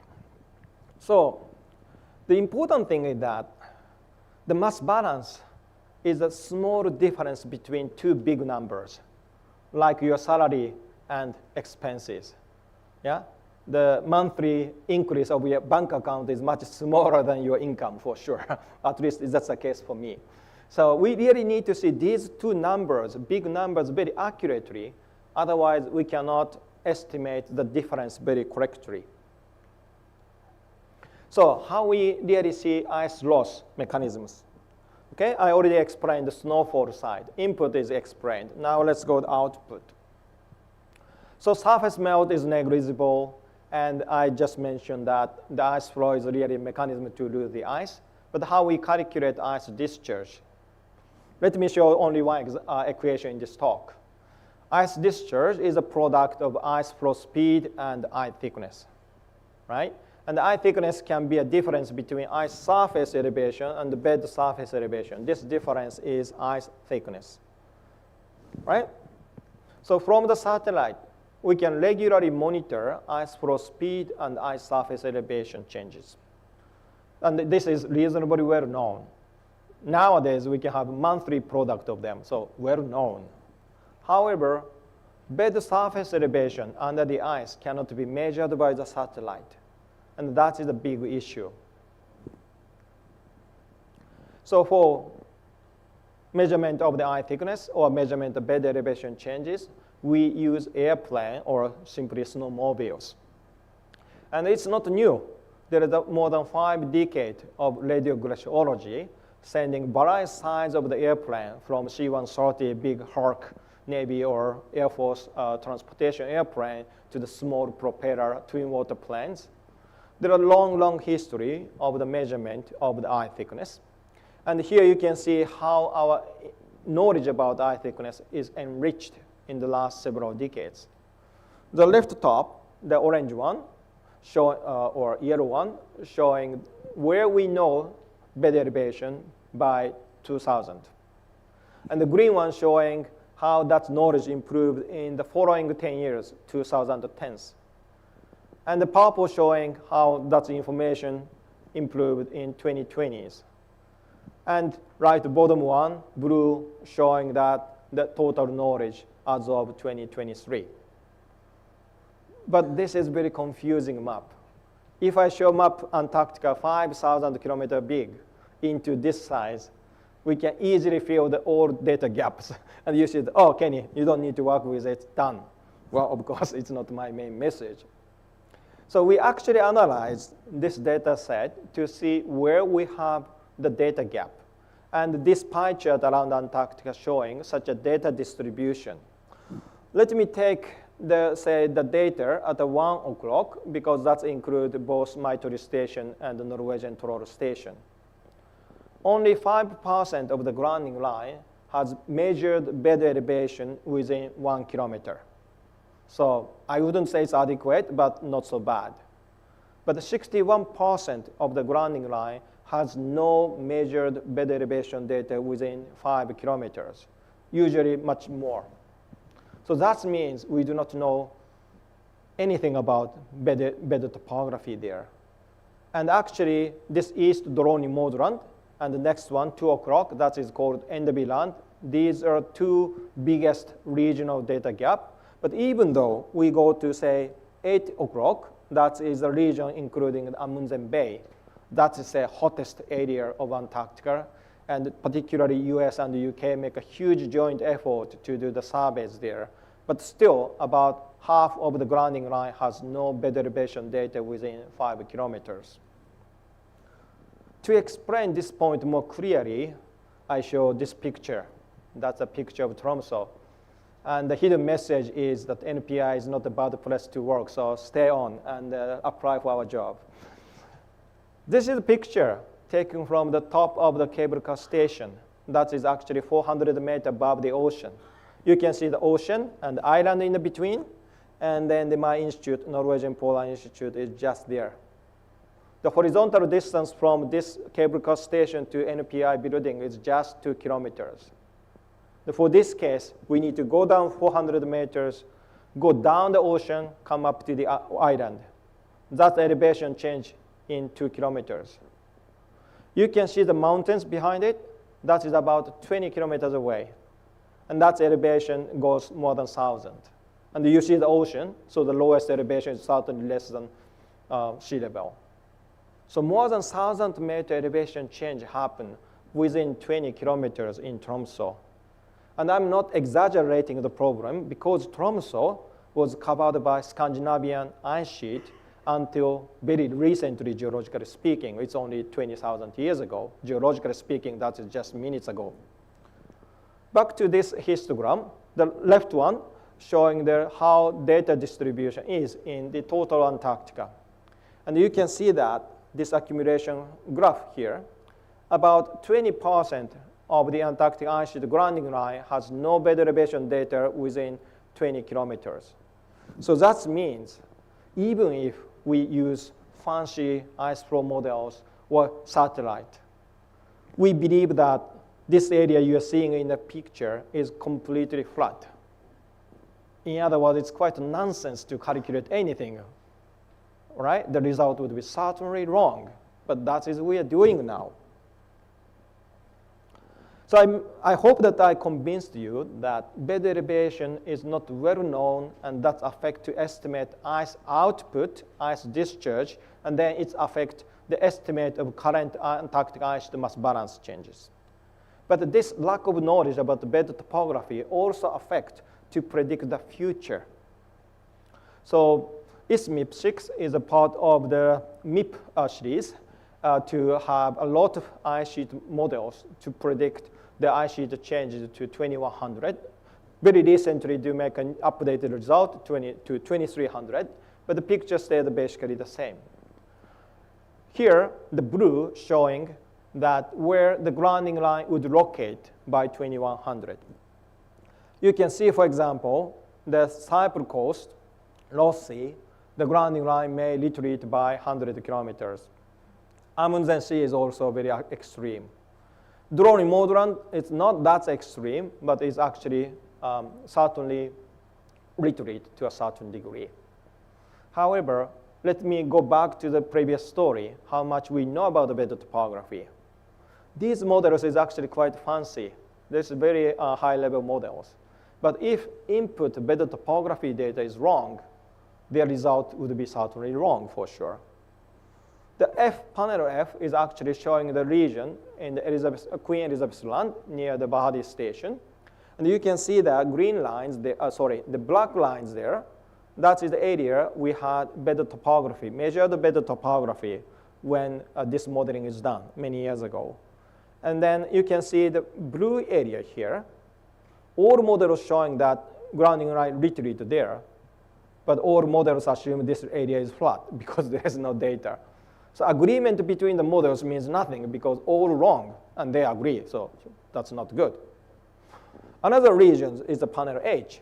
Yeah, this region is not as bad as the panel F, but still the bed elevation data is very limited, and we have a very little capability to project the future.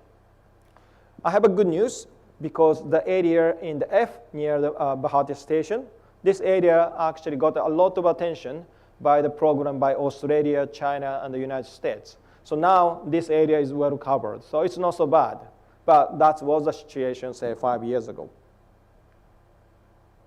So that is why I really started Antarctic Rings project.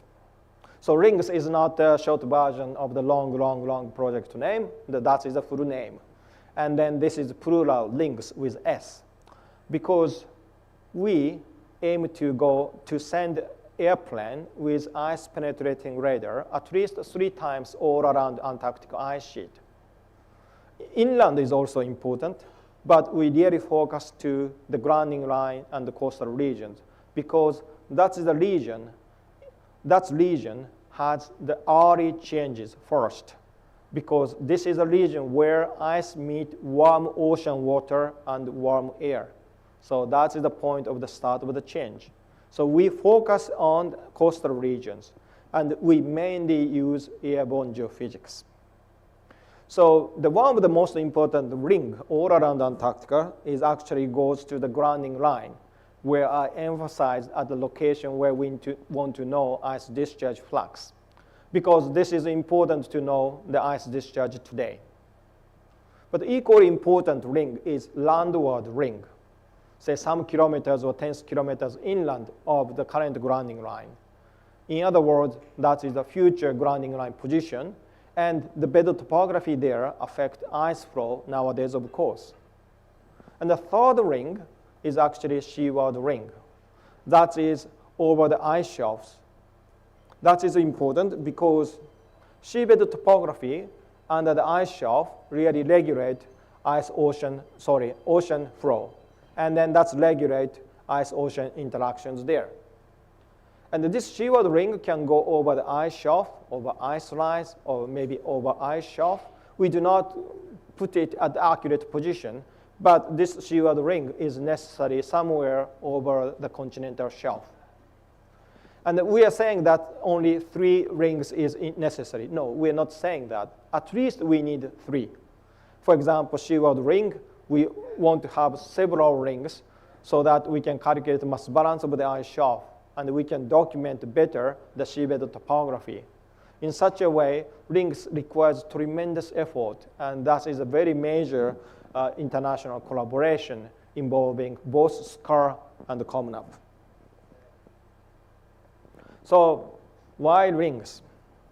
So Antarctica is the largest uncertainty for the near future sea level projections. That's the conclusion of IPCC assessment report. Second, bed topography under the ice sheet is an undocumented source of sea level uncertainties rooted in Antarctica. You remember the pie chart, and I said that Antarctica dominates the uncertainty of the future sea level projections. But actually, that uncertainty estimate doesn't include this bed topography problem. So I'm sure that Antarctica is a way bigger error source than any other sources. Actually, Greenland has much better bed topography measurement. The third one, the lack of bed topography knowledge hampers to constrain societally needed ongoing sea level changes using satellite data. We invest a lot of money for satellite, but satellite alone cannot deliver the message the society needs. We need to fill the gap. That is Antarctic rings. Actually, this is a little bit specific, but then we keep working to address where we do not have radar data and where we really need to go. That's a stochastic analysis, and the postdoc Calvin Shackleton and I are working now together at the Norwegian Polar Institute. By the way, he has the best name to be Antarctic scientist, Shackleton. So you can see that the whiter area in the NW land, this region, has the largest data gap, least bed elevation constraint. Bed elevation uncertainty certainly goes beyond ½ kilometer, so we know nothing. But in other regions, also there are many data gaps. Again, we show Antarctica in this size, we can hide a lot of data gaps. But this kind of data gap spread all around Antarctica. And that's why we really need to work all around the Antarctic ice sheet. Another important message is that once we get the data, that doesn't mean that we know it. I'm showing that the 4 radiograms collected by NASA Operation Ice Bridge, and this is actually your Bikram Goel analyzed for the big Antarctic Rings Consortium. You see 4 radiograms. And then you can see this is airborne data. So the first reflection, this one, from the ice-air interface. And the lower one, this red one, is ice-bed interface. The eye thickness is the difference between this purple and red. Okay? The case 4, this is good, unequivocal. Everyone can find out eye thickness from there. No problem. That is good. But that is only 20% of NASA Operation Ice Bridge data. Another 20% is the case 1. We do not have the bed collected. That is rather simple, so we do not know that end. The case 3, you can see some green one there showing that bed peaks can be alternated. So we do not know eye thickness there accurately, but at least overload topography is correct. So it's not worst. The worst is case 2. You can see this red peaks and the green peaks. These two gives completely different topography. But this red one is published as the bed topography data, standard bed topography, level 2 data from NASA Operation Ice Bridge. That's a problem. And glaciologists know that this is a problem. And we really need a community effort to revalidate the data. I'm not saying that NASA Ice Bridge is wrong. They did a great job.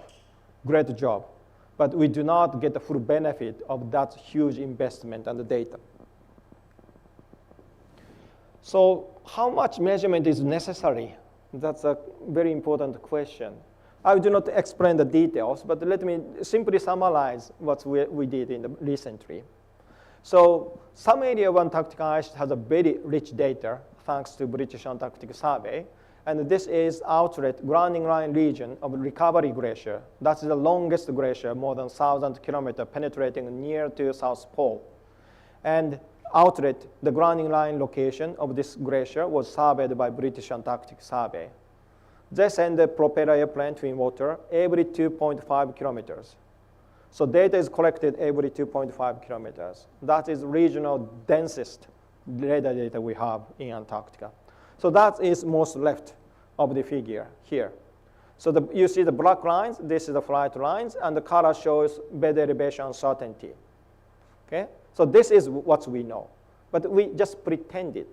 If the data was collected only 5 kilometer spacing, we simply threw away the every second lines.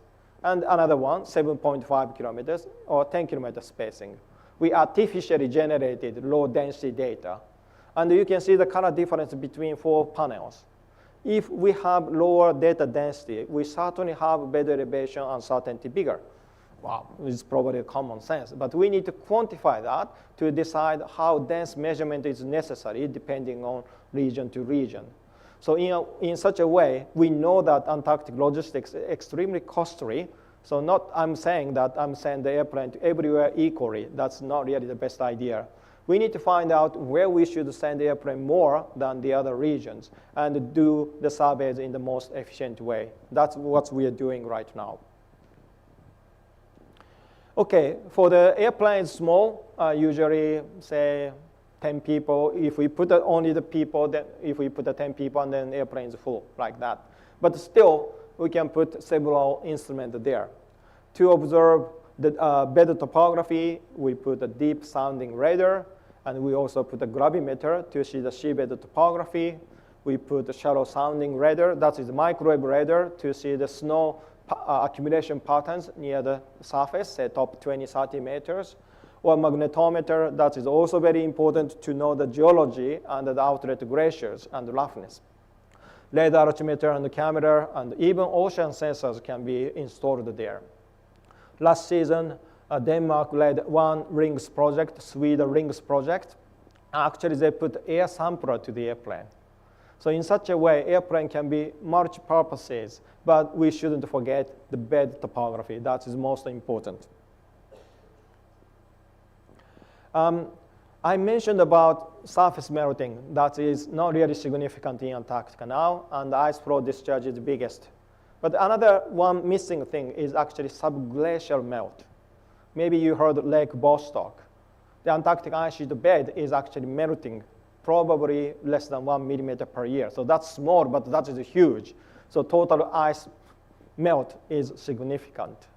And some of them stay under the Antarctic ice sheet like a lake, but some of them is actually discharged towards the ocean. And then if we know better topography very well, we can predict where such a subglacial water river locate, and then we can sample that water, because that water is very important for carbon cycles and also energy balance under the ice shelf to melt the ice from the ocean. I really emphasize the better topography under the ice sheet, but the better topography under the ocean seabed is also very, very important. This is a summary of the IBUXO, the Southern Ocean International Bathymetry Chart effort. And you can see there's some colors. This is where we have the bed elevation data, either multi-beam or single beam. And you can see the ice shelf as well. Colored ice shelf has data, but at the different degrees. In some cases, we have seismic data, like India did last season, or in some cases, we have just gravity data. Well, the worst case is weather sea. Here, we have no bathymetry data at all. But according to the CI scientists, this is the area where we see the large intrusion of the warm ocean water by the end of the century. But we do not know the better topography. That is a big problem. So again, maybe you feel that topography is a very simple thing. Why you are so serious? But I hope I convinced you that the better topography is one fundamental data like map we really need to know as a common knowledge to do the better science. Otherwise, fancy satellite, fancy models cannot show their performance in full. I hope I convinced you that Antarctic rings is a very, very important effort, but I do not want to say this is my own idea at all. The rings is a sort of a dream in the community for a long, long time. And actually, I checked the literature when people started to mention this concept. And the oldest one is actually back to 1973. Maybe Thamba and I still wear the diapers at that time. It's a very old time. So our, say, founders of founders already realized that this kind of thing is very important. And they actually considered such an airplane network in Antarctica, both for science and transportation purposes. Actually, after I started rings, some people told me, Kenny, why did you do it? Or someone said, I also wanted to do it. Actually, Eric Linear told me this one. Yeah, I wanted to do this one. And I consulted my supervisor. And then supervisor says, no, don't do it. It is too difficult. I also tried, but I gave it up. So Kenny, you are so stupid guy. Yes, I'm stupid. But that is probably important thing to do the science. And I'm very happy that many people really support this concept. And India is major player of this Antarctic rings, both logistics and science. And Norway and India is really neighbors, so we work first in Dronning and Endaviland, and I hope other countries learn our project models to do rings in other parts of the Antarctic ice sheet. Let me finish my talk with this very old picture back in December 2016. You see the old logo of NCPOR at that time, so you see that when it is picture is taken. Many of you, all of us is a bit younger than now, I think. And then this is really the outcome of the first bilateral workshop back in 2011. And this effort was supported by Ministry of Earth Sciences, Government of India, Research Council of Norway, Royal Norwegian Embassy in Delhi, as a collaboration between NCPOR and NPI. Then Mother Ice project really make a solid foundation for the long-term collaboration. Of course, India-Norway relationship is already solid at that time, but this is a sort of a new page for Antarctic glaciology collaboration. And it was very fruitful, successful, but also very enjoyable. So that's why I'm very much enjoyed and to visit NCPOR many times. Thank you for your attention. I'm happy to take questions.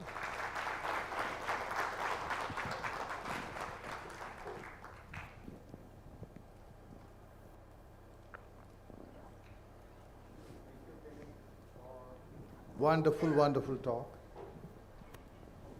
Very difficult things told very simply and so easy to digest. Thank you so much. And if there are any questions from the audience, we'll take a couple of quick questions. Okay, Professor Nayak has a question for you. Thank you, Kenny, for a very excellent talk. I really enjoyed. Thank you. I just want some information. The radar which are being used, which are the frequencies which is being used to measure the thickness? That's Yeah.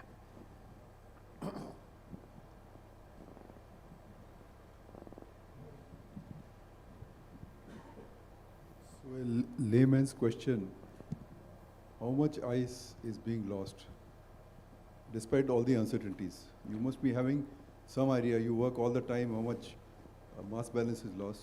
Yes. So what do you have to tell to the ordinary people? Yes. Can I show the slide?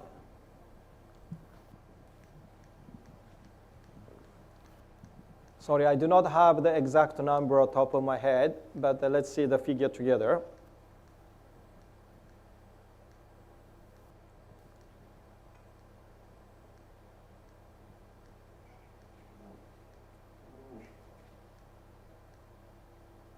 Oh, sorry, one more, probably.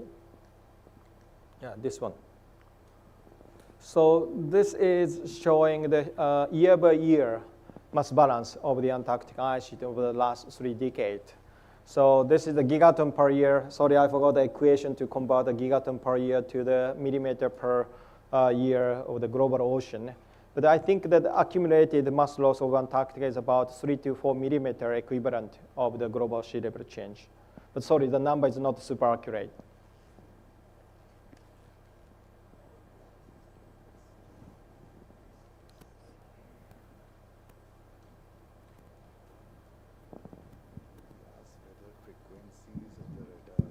So thank you so much for such a wonderful presentation. It was really very interesting way of presenting the very complex stuff. I have a very layman level question. Like you showed that thermal expansion was the major thing, thermal expansion. So was there, is there any difference in the tropics and in the polar? I mean, like the thermal expansion is the thing, is the major player. Then the tropical countries will definitely have a very serious impact on their coastal oceans. Yeah, what I showed is just a global average. I see. And then it's depend on the region to region. And this morning I learned that the thermal expansion in the Indian Ocean is quite more significant than other regions.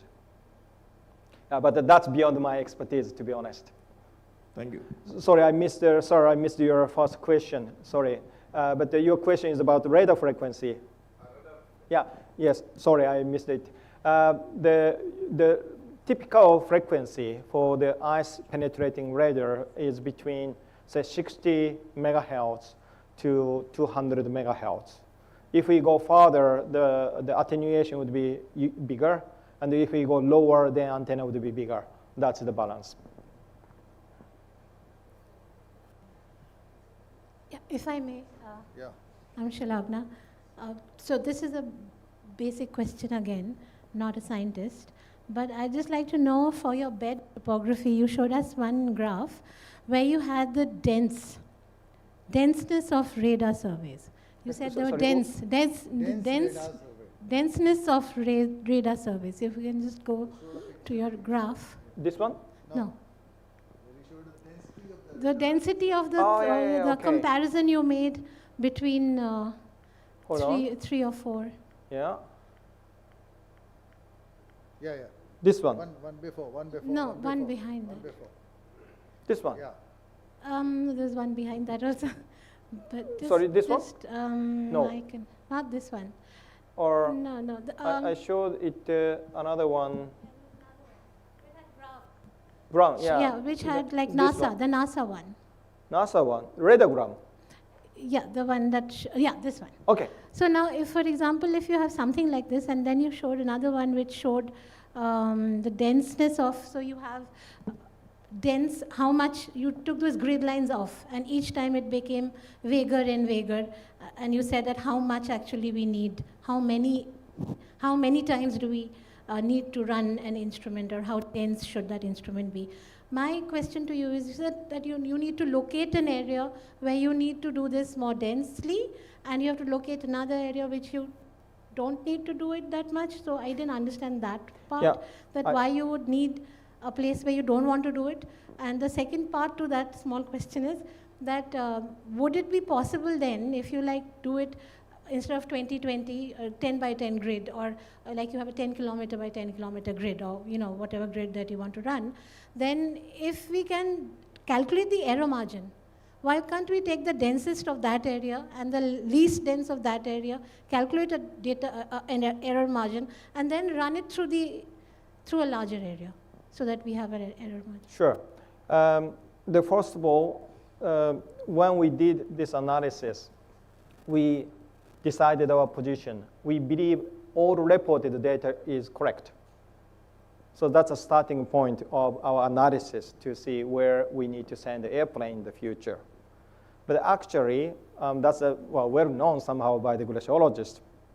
But for example, NASA Operation Ice Bridge, this is just an example. That's a common problem, by the way. We pick the bed echoes from the radar data. And then there's very little quality control, actually. And then we, for example, the case 2 or case 3, we have alternative picks possible, but we do not ignore, we ignore that cases. We just believe that this eye thickness, reported eye thickness, is accurate, and we run the models. But when we go back to the raw data like this is actually benefit of NASA data. They release all the raw data, so we can go back to the raw data and check it out. And then we can find out this is not so accurate. Well, we know it is not so accurate, we have such an impression, but nobody really checked it out, and Bikram did it first. And in such a way, now we know that the data can be used much better rather than we use right now. So when we are discussing where we should send the airplane, we need to think two things: where we already have a data, and the second, where data should be reanalyzed or reprocessed. If case 4, that's fine, but there are many cases, case 2 and case 3, and we really need to revisit the data. Okay, we'll close here. I know that there'll be many more questions, but we have paucity of time, and I think it's time that we give a big round of applause to Kenny once again. Danibert, thank you. And I'll request Dr. Thamban, Secretary Ravichandran sir, and Celeste sir to please come on the dais to felicitate him. Yeah, it's important.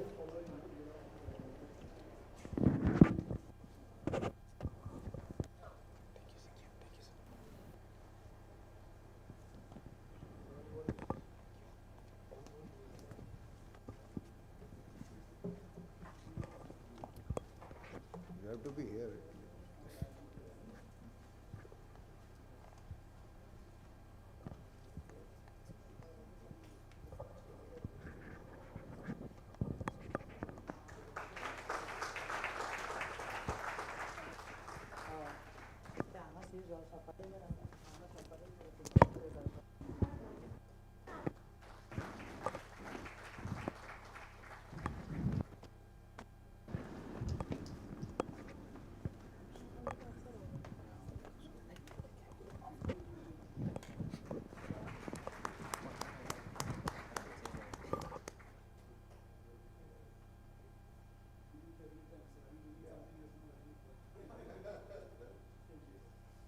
Thank you so much. Thank you. Thank you. And we break for 25 minutes for tea now. And we reassemble for panel discussion in the same hall at sharp 3:55. We need to keep time because we have an excellent cultural program in the evening. So I need to be on the dot today. Thank you. And please come back even if you have had only a few sips of tea.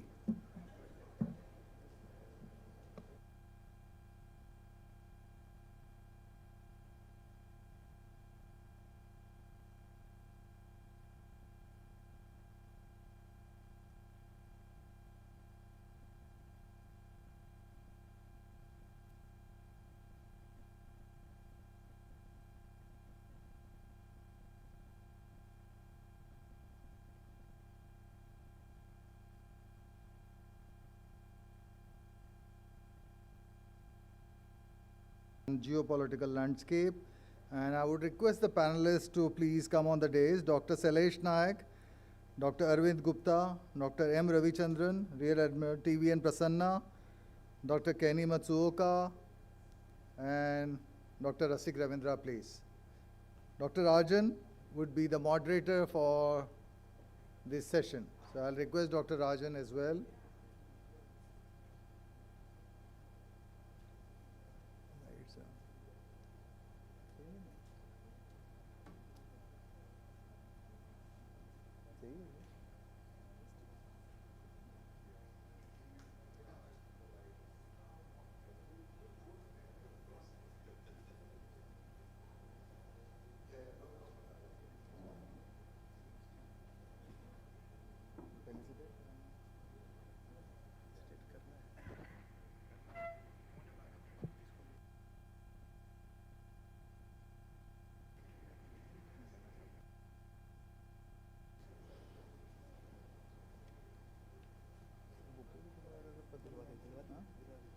Okay, so before we start the panel, Real Admiral TVN Prasanna is joining for the first time. So is someone here around? Can you just come up on the desk, please? Please welcome him with a bouquet of flowers, yeah, because he's joining us for the first time on the desk, yeah, yeah.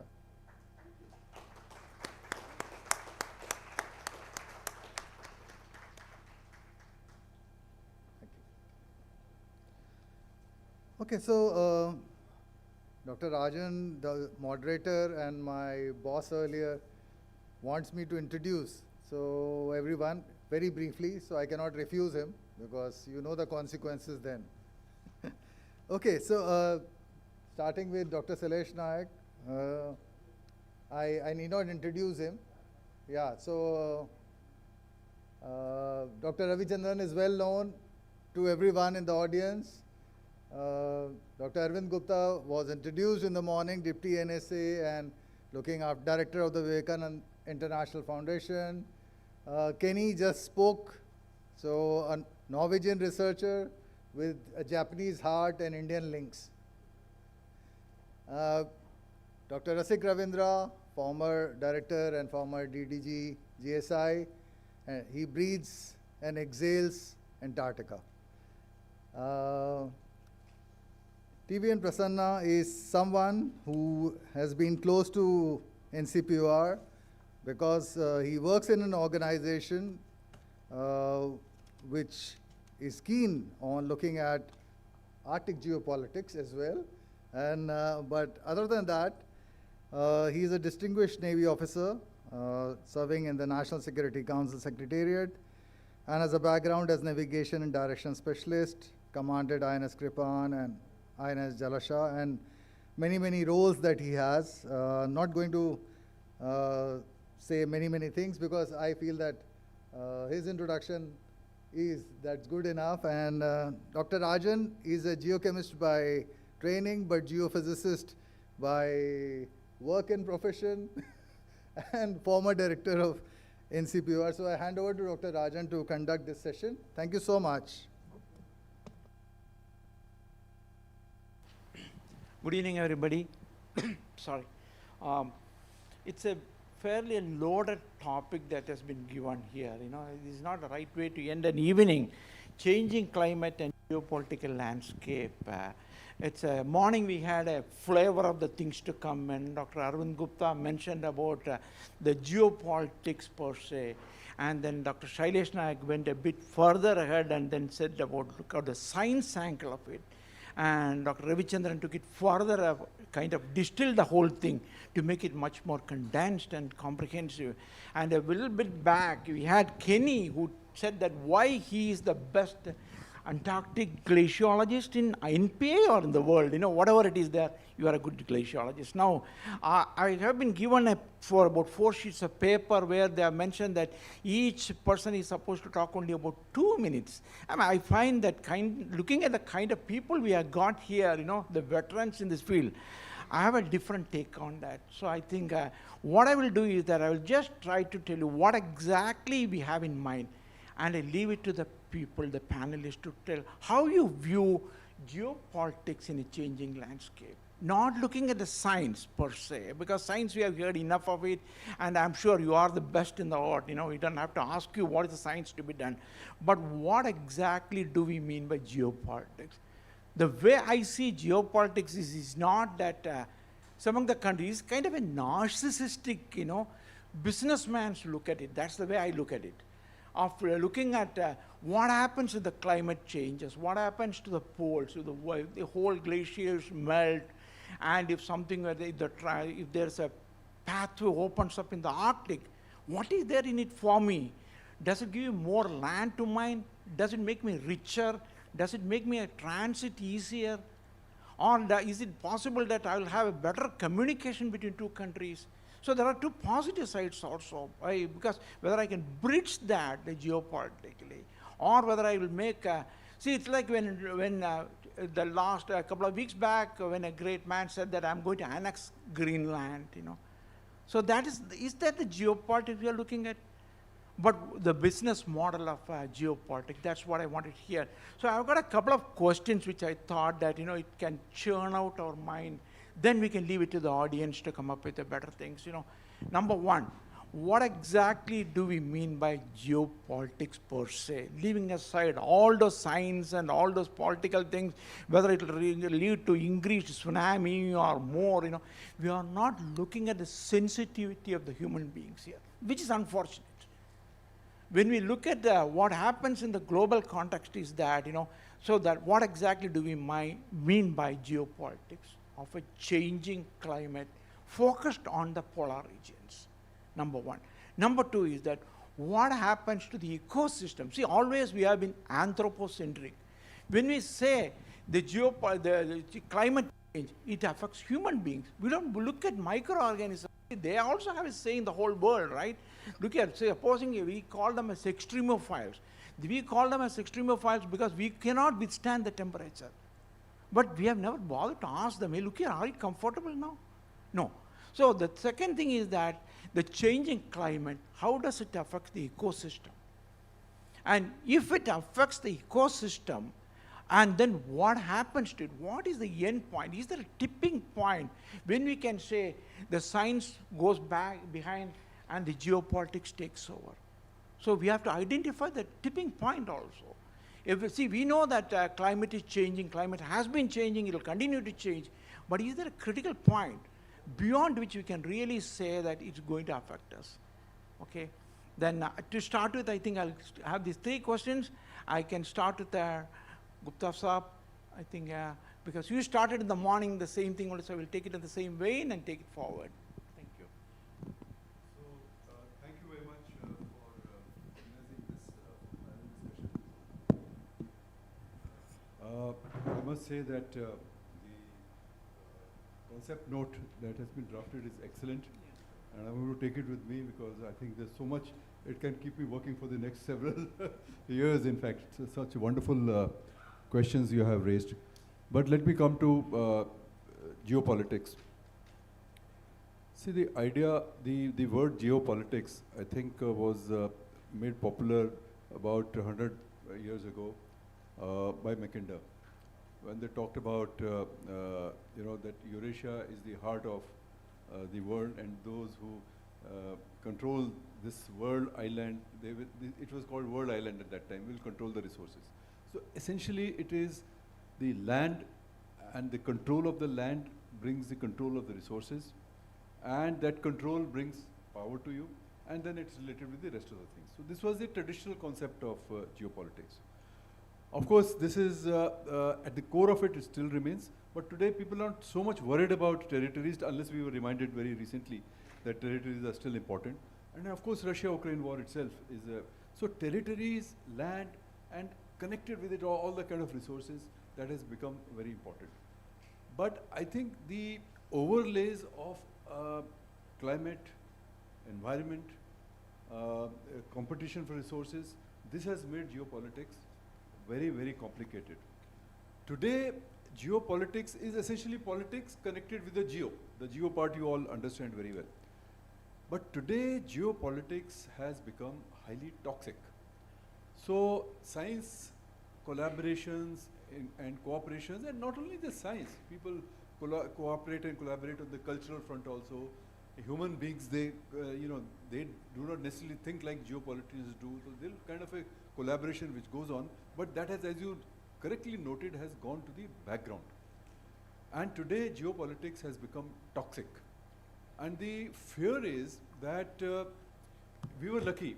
As I mentioned in the morning, this discovery of these lands, etc., was essentially a colonial project. People were sending because imperialism, colonialism, this is. But we were lucky, whereas in the Arctic there was all these tensions remained and still remain, but in the Antarctica, because of the geopolitics, people decided let's keep the claims aside and start collaborating, but they didn't want the others to, there were claims and counterclaims, others didn't have claims, so they found a system, let's do scientific collaboration and so on. But this system might break down, and that is, I think, the future is. Because when the treaty comes up for renewal and the protocol gets renewed, then I think those who are present there, the presence is geopolitics. Those who are present there, they will have different views. It is not necessary that what you decided in the 1957 or 58, this treaty came up, you will have the same view in 2048. By that time, so many things would have changed. Because today we are now entering a very different world system, which is actually fragmenting. See, the key thing today is fragmentation. Everything is fragmenting. And I think the word of 1945, when we had the UN system, etc., which incidentally, there were only about 45 countries at that point of time. And now there are 195 countries. So this system simply will not withstand the stresses which are building up. And there is no alternative which is there. Everybody has some kind of ideas. We have come up, and you talk about the microorganisms, the ecosystems, the human beings, which all, because geopolitics pushes it behind. So we are now, India is coming up, and I believe other countries also would. The idea of interconnected world, which is what you all scientists are telling us, and which is very much beautifully encapsulated in Vasudhaiva Kutumbakam area. Or the life mission that we are talking about, that we should change our lifestyles. So unless we build a consensus for an alternative world which is based on this ancient idea of interconnectedness, sharing and caring, and that we are in the same boat, which is what, and we should collaborate and cooperate with each other, which is what is encapsulated in Vasudhaiva Kutumbakam. So this kind of ideas have to be brought in geopolitics. And I think the international collaborations, and there are very big projects. Climate change itself is a collaborative project, but somehow it is not going forward. But now, unfortunately, with the coming of the new players, they have a very different idea of the world. And that is where I think the problems are. Yeah. Thank you, sir. Thank you. When we always talk about geopolitics, there's a defense angle. People think that geopolitics has something to do with fighting between two countries, and somebody would not like X, doesn't like Y doesn't. So I would like to hear from Prasanna sir about the defense angle. What exactly, how do you perceive geopolitics from the point of view of defense? From the perspective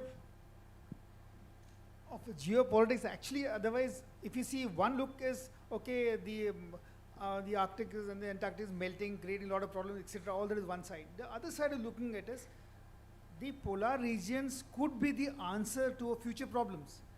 They may give us energy security, food security, etc. And of course, rare earth metals we've seen. Therefore, because they can give all these, in future, these regions will be the regions of contestations between nations.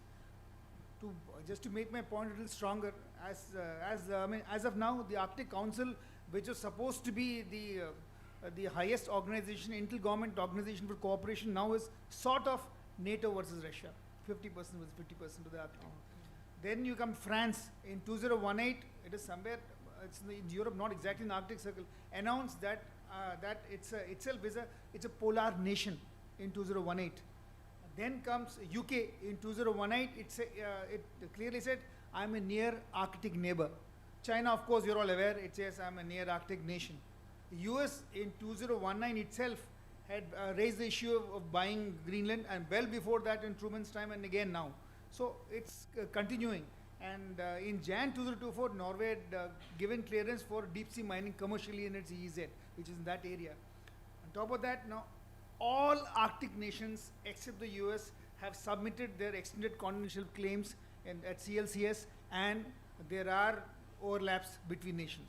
So once you submitted claims or overlaps, there will be conflict of interest and there will be contestation. Then coming to the US itself, which is not a party to UNCLOS, has submitted its extended continent claims, and it's claiming almost 5,20,400 square miles in that area. The Russia's extended continental claim extends to 70% of the balance of area which is there in the Arctic region. And with the northern sea route coming in, and the traffic is bound to increase. The trade which is going down earlier south in the southern regions, there will be change of trade routes. There will be again contestation in that route. On top of all that, there is 2.8 million square kilometers of area which is beyond the EEZ of various nations in the Arctic, Central Arctic, and that will be a global common. If there's global common, there will be issues of fishing and other issues which will come up. Therefore, that area will be full of contestation, if not today, 10 years since. If not 10 years, 20 years since, but it will be there. And the process has already begun with all the nations putting in their, I would say, claims at various levels at various regions. And since there is no high table as available to resolve these, and things appear to be only getting worse, I'm sure this, and as such, since World War I and thereafter World War II and all, the Arctic has been an area with a lot of military manifestations, bases, forces, and during World War II and thereafter, it has and still has a military bases and vessels and equipment line. Therefore, it is an area of great, immense interest militarily too, and for each country, because of survival of food security, energy security can be there. Therefore, these areas will lead someday or other to some kind of confrontation. So we need to be prepared, cooperate, and do something. And we are well away from that region, but doesn't mean we close our eyes, because even our energy security can be met from that region. Our food security can be met from that region. And like it was brought out by Sir, that the world is one. Therefore, there are interdependencies available. So if we close our eyes and don't get involved there, we'll be pushed away and we'll remain where we are, maybe go further south. But therefore, we need to get involved in each and every discussion that matters. We need to undertake much more research. Our presence should be felt and our opinion should matter.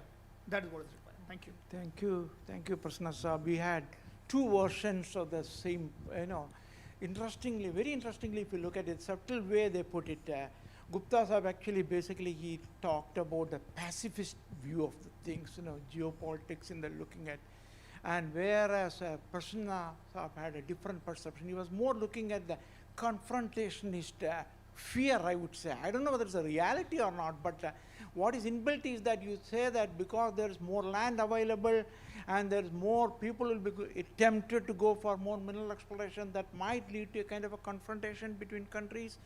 So now I will take to the two veterans, the policy makers we have in India, Dr. Ravichandran and Dr. Shailesh Naik. I'll take one by one. How do you view it? I know it's a kind of a tricky thing, because how do you visualize India in the scheme of things? Because it's kind of, because I don't want it to be a global thing. I want to look at more from the Indo-centric point of view. How do you view the changing polar scenario in the context of geopolitics? Because India has now taken a lead role, like Saab was telling in the morning itself, that it's time India took a challenging and lead role. So I would like to hear about your views on that. Okay, thank you. I am not a policy person or anything, but of course, India perspective, if we see that in polar regions, basically, as you know, I think he has rightly pointed out, geopolitics means resources. Okay, everybody is shooting for the resources. The one way to go is fight and get the resource. Other way, fighting or bombing or very defense-wise. The geopolitics is soft way. Yeah. So in terms of you go via climate change, you go via some other route. Okay. So all these route people are going.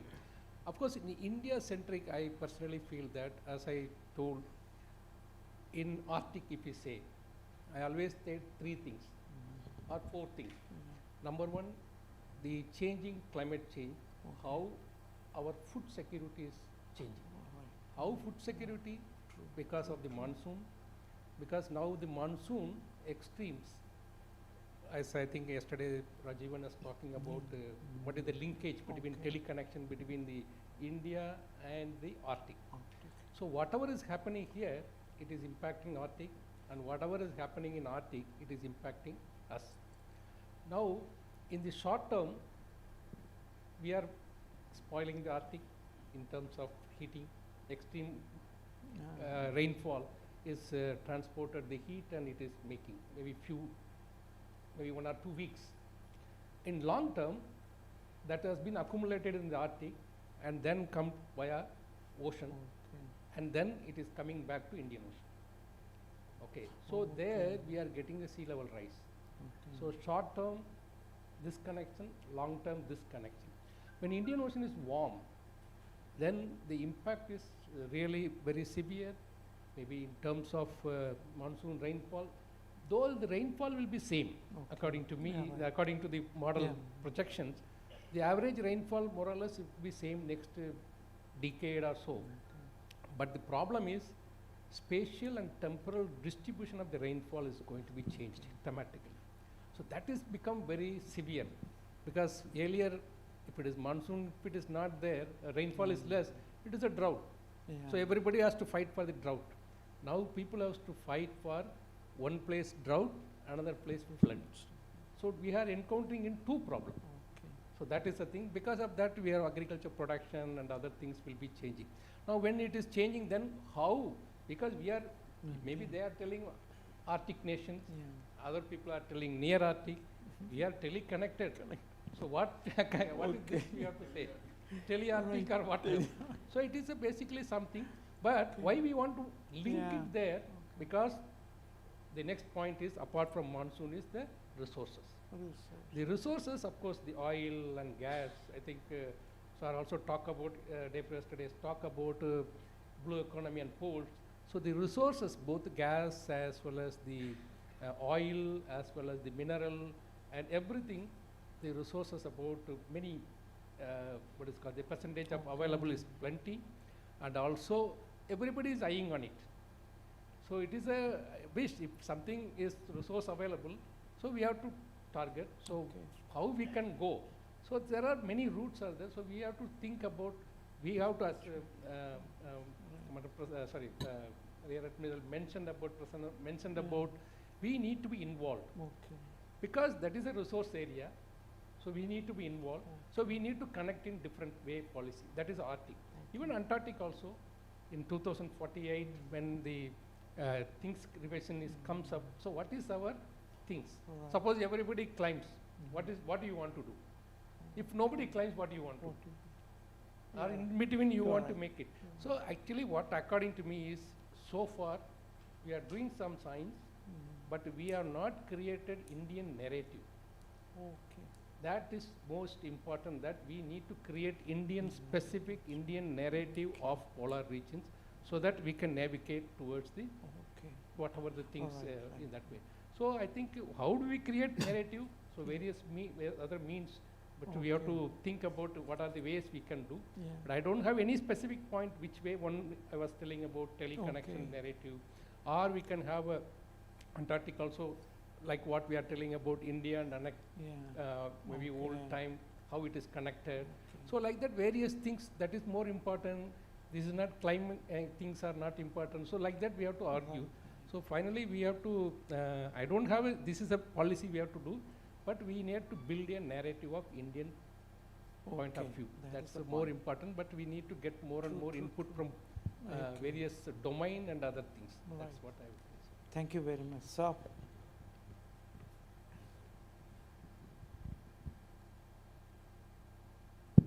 yeah, I agree with what Ravi has said. I would like to add one more point only. The other important thing is, once the developmental activity starts in Arctic, the oil exploration and all that, it has one of the largest permafrost. Okay. Russia, Canada, Alright. Greenland, everything. And the methane is likely to be released. Even in the Tibetan plateau, methane is likely to be released. And as a short term, its impact on the warming is going to be very, very high compared to carbon dioxide. And that in turn, again, how it will affect us, there is no clarity. But it is believed that the extremes will increase. I mean, that is generally everybody says. But I think we need to understand this much better because I understand the NCPOR is planning some experiment in this. I think we need these experiments in many places. In the Tibetan plateau, so in the Ladakh, we should do that. What kind of a developmental activities and what is likely to happen? Because the measuring methane is very difficult. Once it goes to atmosphere, it's very, very difficult to measure. So we must have the models that with this kind of an activity and this rise in temperature, it will start permafrost are melting, and this is what happens. So that is one point which I think with changing climate and this is going to be very tricky because, like, if we talk about Russia, and we maybe ONGC already had a certain blocks in those areas, and they start. It would be very tricky because you want energy resource, but that is going to release more. The same thing in other permafrost areas. So that is one. The second thing is, Arvindji talked about energy security, and this is, I think, is very important because the Persian Gulf is very unstable. I mean, Iran, there is a problem, Yemen, Palestine, Syria, you know, everywhere there is some or other issues going on. And for us to have a energy security, I think we need to look at some other, especially in Arctic. And probably the north-south corridor, which was talked about, where we have Iran, Russia, and maybe one important alternate route for which getting energy. Because we have seen in the past that when any conflicting or a war kind of situation happens, things dramatically change. And we are dependent on energy for almost 70–80% on the outside. So I think that aspect we must keep in mind during this changing climate and our requirements. Okay, right. Thank you. That methane thing actually, it's a quite an interesting concept. So there is a silver lining, you know, all said and done. Even with, if you focus on Antarctic and Arctic, a changing climate has got something better for the humanity at large, you know, because we got an additional source of energy. How we tap, and as you rightly pointed out, if we don't tap it, it goes waste, you know.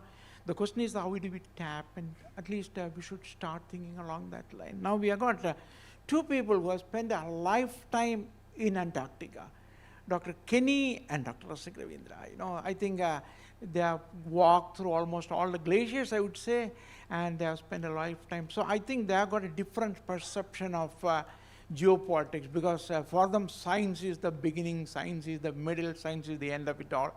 So I don't think that they give much of an importance to geopolitics per se as the world sees it.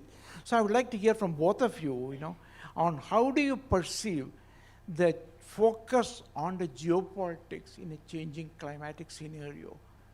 Does it affect your studies? Does it affect the visions you have in mind? Thank you. Very difficult.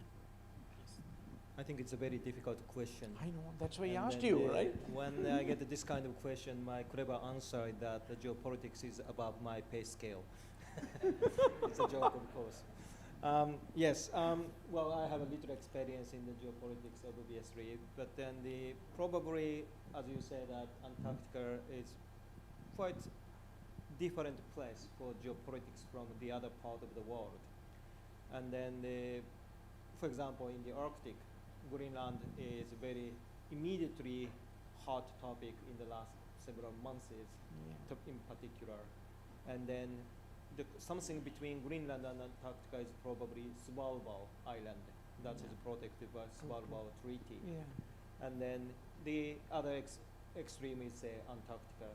So far, we managed to govern the continent by science. And I think that is not forever. And when the Antarctic Treaty would be discussed again, it was certainly discussion. At that time, the natural resource, our knowledge about the natural resources, fisheries, and then many things are probably better known, so that means better chance for fight. That is a risk. And also one additional aspect is probably geoengineering. So the recently, mainly glaciologists is discussing how to prevent the melting of Antarctica. For example, we put some walls under the ocean to prevent access of warm ocean water to the Antarctic ice sheet. And then there is, of course, the argument against and for both. Well, purely scientifically speaking, the idea is interesting, purely scientifically speaking. But is it something we try to implement or not? There is a diversified opinions, and I'm actually against for that. But then that kind of things is probably new picture for geopolitics in Antarctica.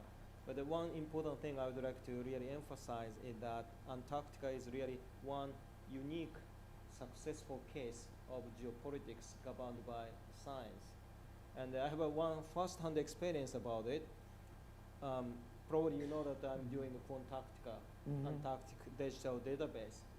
And then we expanded the coverage of Antarctica from south to north and included Falkland Island.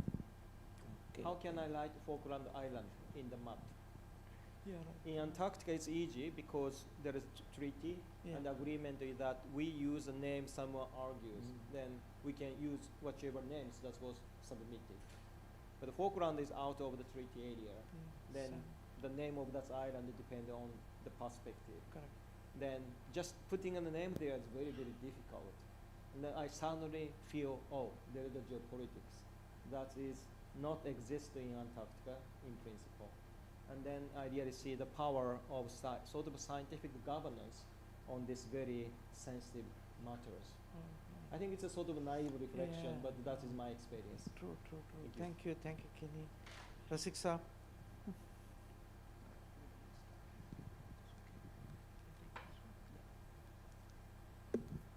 Well, I have a slightly different perspective than what he says.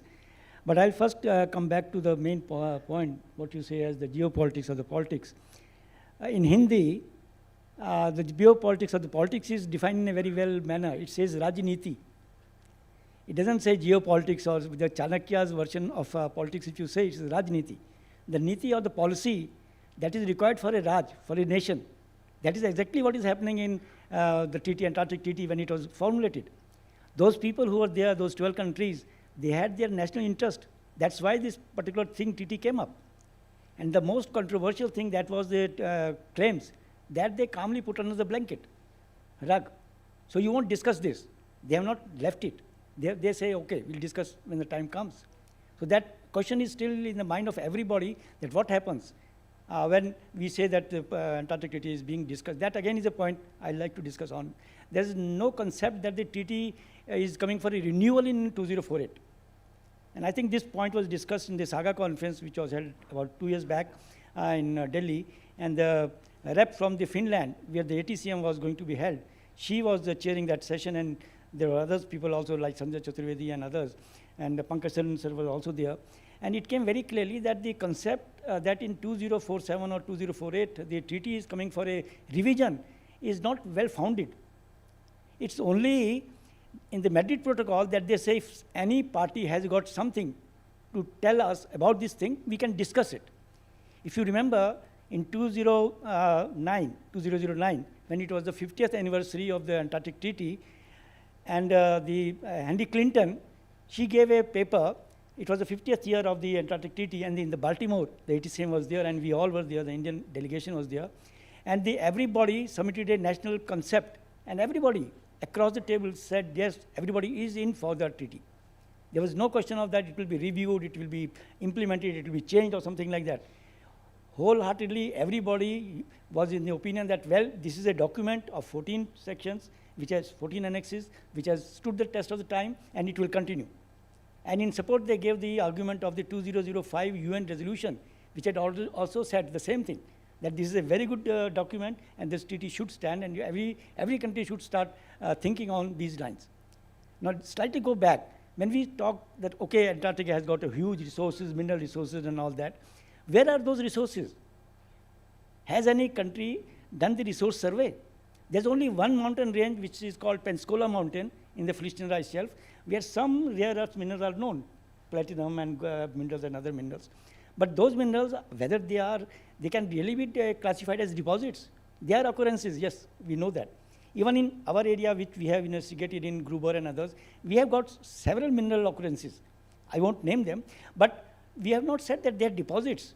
They are occurrences. So when we talk of the mineral resources, Antarctica is very rich in resources and all that, that concept is still hypothetical.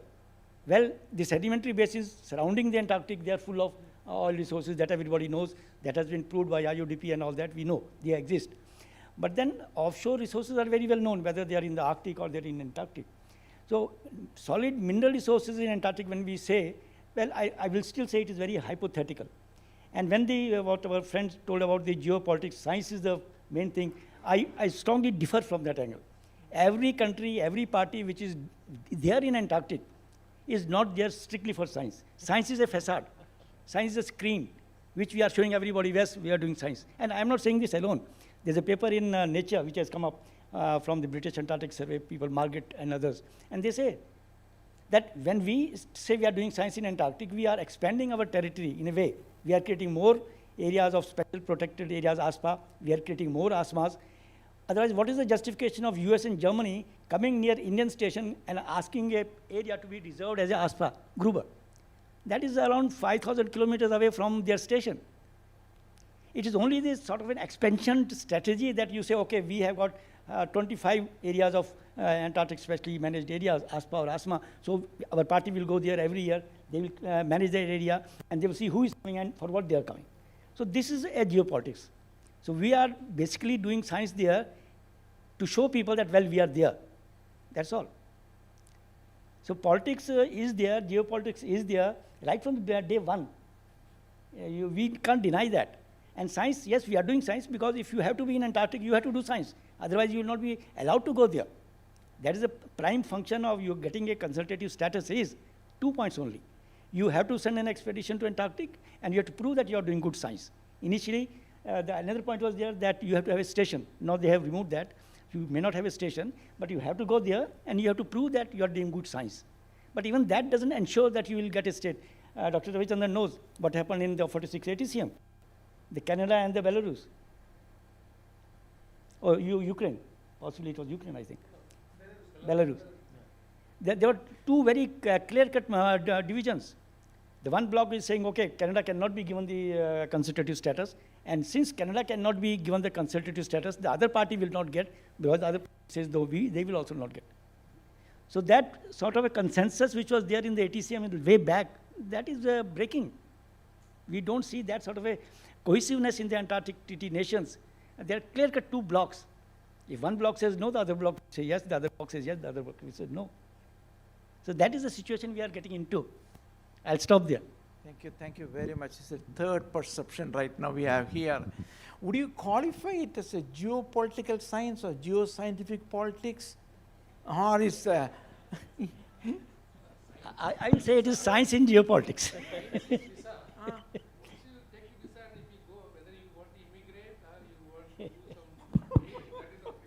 Yeah, it is a very complicated issue. It's something like that. So I see you will never get a think tank like this across. So I would really expect a lot of questions from all of you, before, Please ask questions and trouble them if you can, so that you get the right answers. Anyone? Yeah. I think I should leave the last questions to you, right? If you may. No, it's nothing personal, I tell you. Yeah? Okay, please. Yeah. Yeah. No. No, it's... All right. I think it has been an interesting, the discussion is extremely interesting. In fact, it is a subject I always also love to be involved in that. As you know that, I have got also a degree in the law of the sea. I have done. Okay. So I will not. Actually, you are talking about one continent on one side, one continent on other side. But, we don't see this as soon as it comes to the international law. And number two, Antarctic Treaty is a club. It's a club. It is not a recognized in the sense that club members have recognized that club and they are happy about it. But that club is not a global commons. Unlike other treaties that is under the United Nations. Okay, it's an important element. Yeah. I'm sure that you all appreciate if I say it. Unlike UNCLOS. Yeah. See, it's unfortunate we are in 2024. UNCLOS 3 has been submitted for signing on December 10th, 82. It is almost 42 years. 82 I joined in oceanography, okay. That's interesting. Even now, actually the US has not signed. Of course, at this point of time, they cannot sign. They have to accede to the convention. Yeah. Accede to the convention. Those who have signed, they can ratify the convention. Those who have not signed on the day of December 10th of 1982 in Jamaica, they can accede to the convention. They are not in that, they are not even thinking about that doing. Now, at the same time, right now, Yeah. it is actually the UN, they want to revisit to go for UNCLOS 4. UNCLOS 4, when UNCLOS 3 itself has not been realized completely. There are countries, even they don't recognize exclusive economic zone. And one of the example of US is that they call it as exclusive fisheries zone. They don't call it as exclusive economic zone. And it is not on line with UNCLOS 3. Yeah. Okay.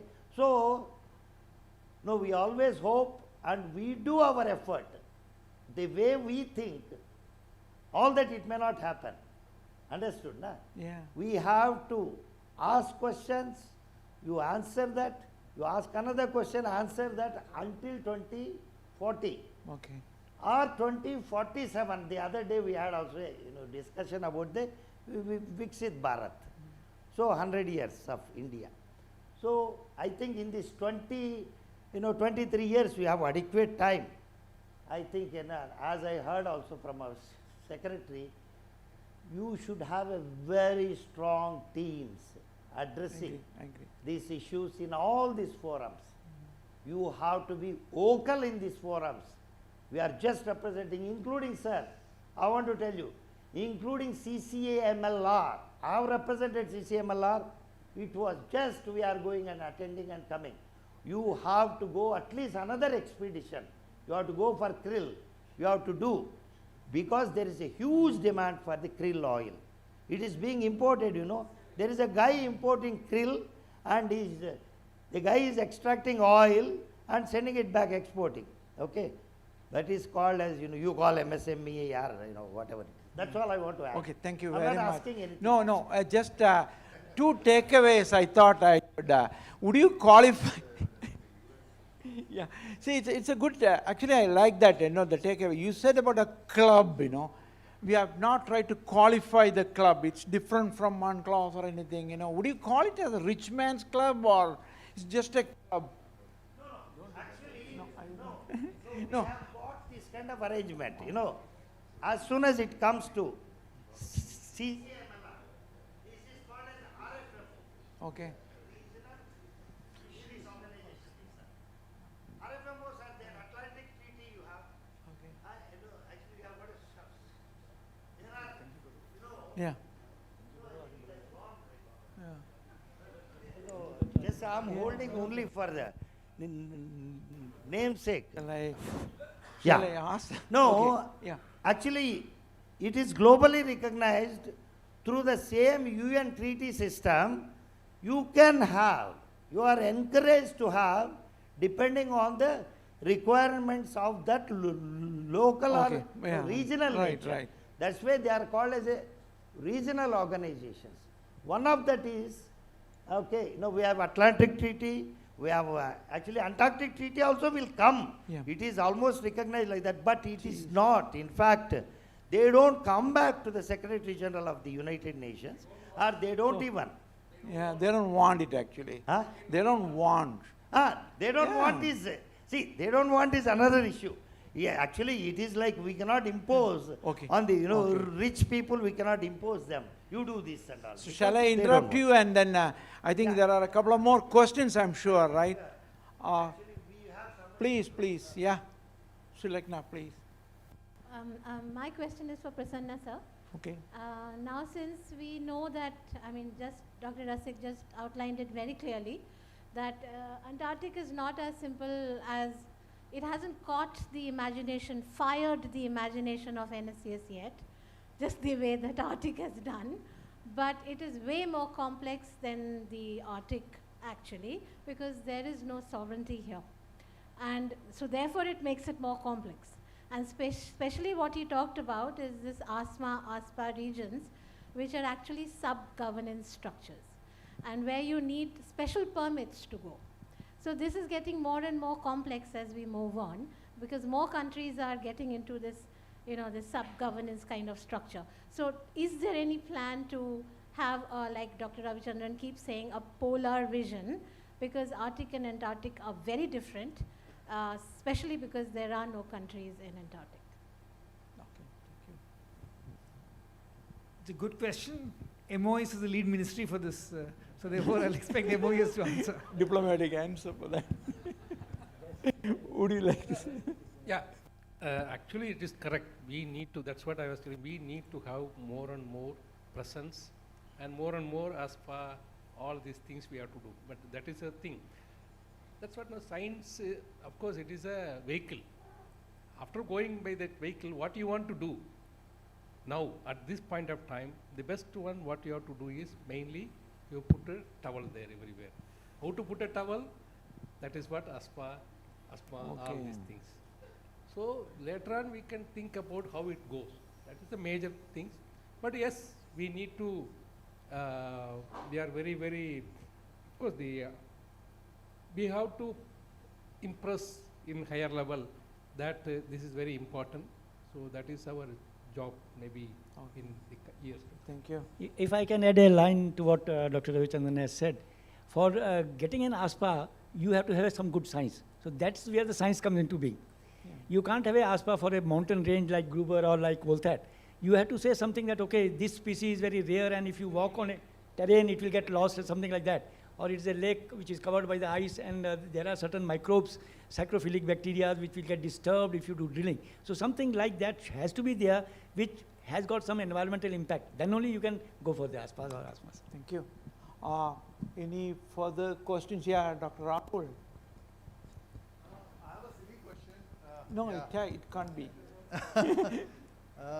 Again, from the first day I carry that panel discussion we had, and we saw in this ATCM that either you were in Block A or you were in Block B.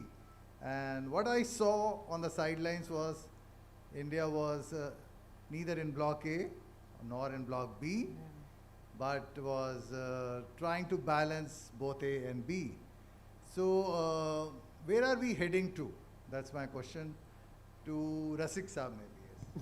That is our DNA. Yeah. Now where is that you will answer next? That question should have been put to the head of the delegation, Dr. Ravichandran, but since you have asked me, I'll try to give you the answer. That, in fact, is our plus point. In the previous panel discussion also I said, and that was told in the context of the Arctic, we are neither with the NATO bloc nor we are with the Russian bloc. But we have friends in all the blocs. We are very good with our Norwegian colleagues. In fact, they are the people who sent us to Antarctica 81. They are the people who invited us to the Arctic. They are the people who did many things for us. So, and equally, our station is very close to the Russian station.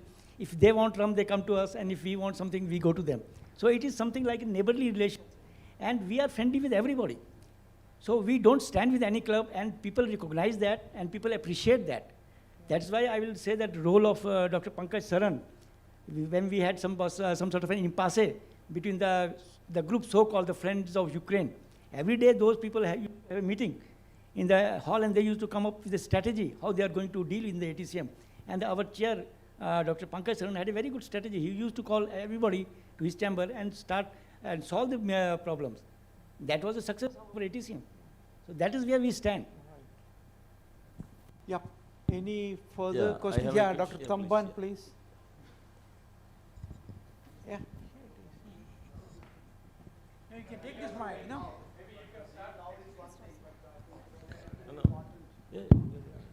So my question was that actually the title to say is about climate change and geopolitical landscape. Did we really discuss that? You know, in the changing climate, how is this landscape is going to shift? That shifting part, you know, as the things changes, actually, how do we actually we understand it, and how do we look forward to it? I think that's what something which I was personally was looking forward to, some kind of discussion happening. So maybe I think Dr. Shailesh Nayak as well as I think Dr. Gupta may have some take on it. I just like to listen to that. Okay. Yep. Would you like to add to that, or climate change?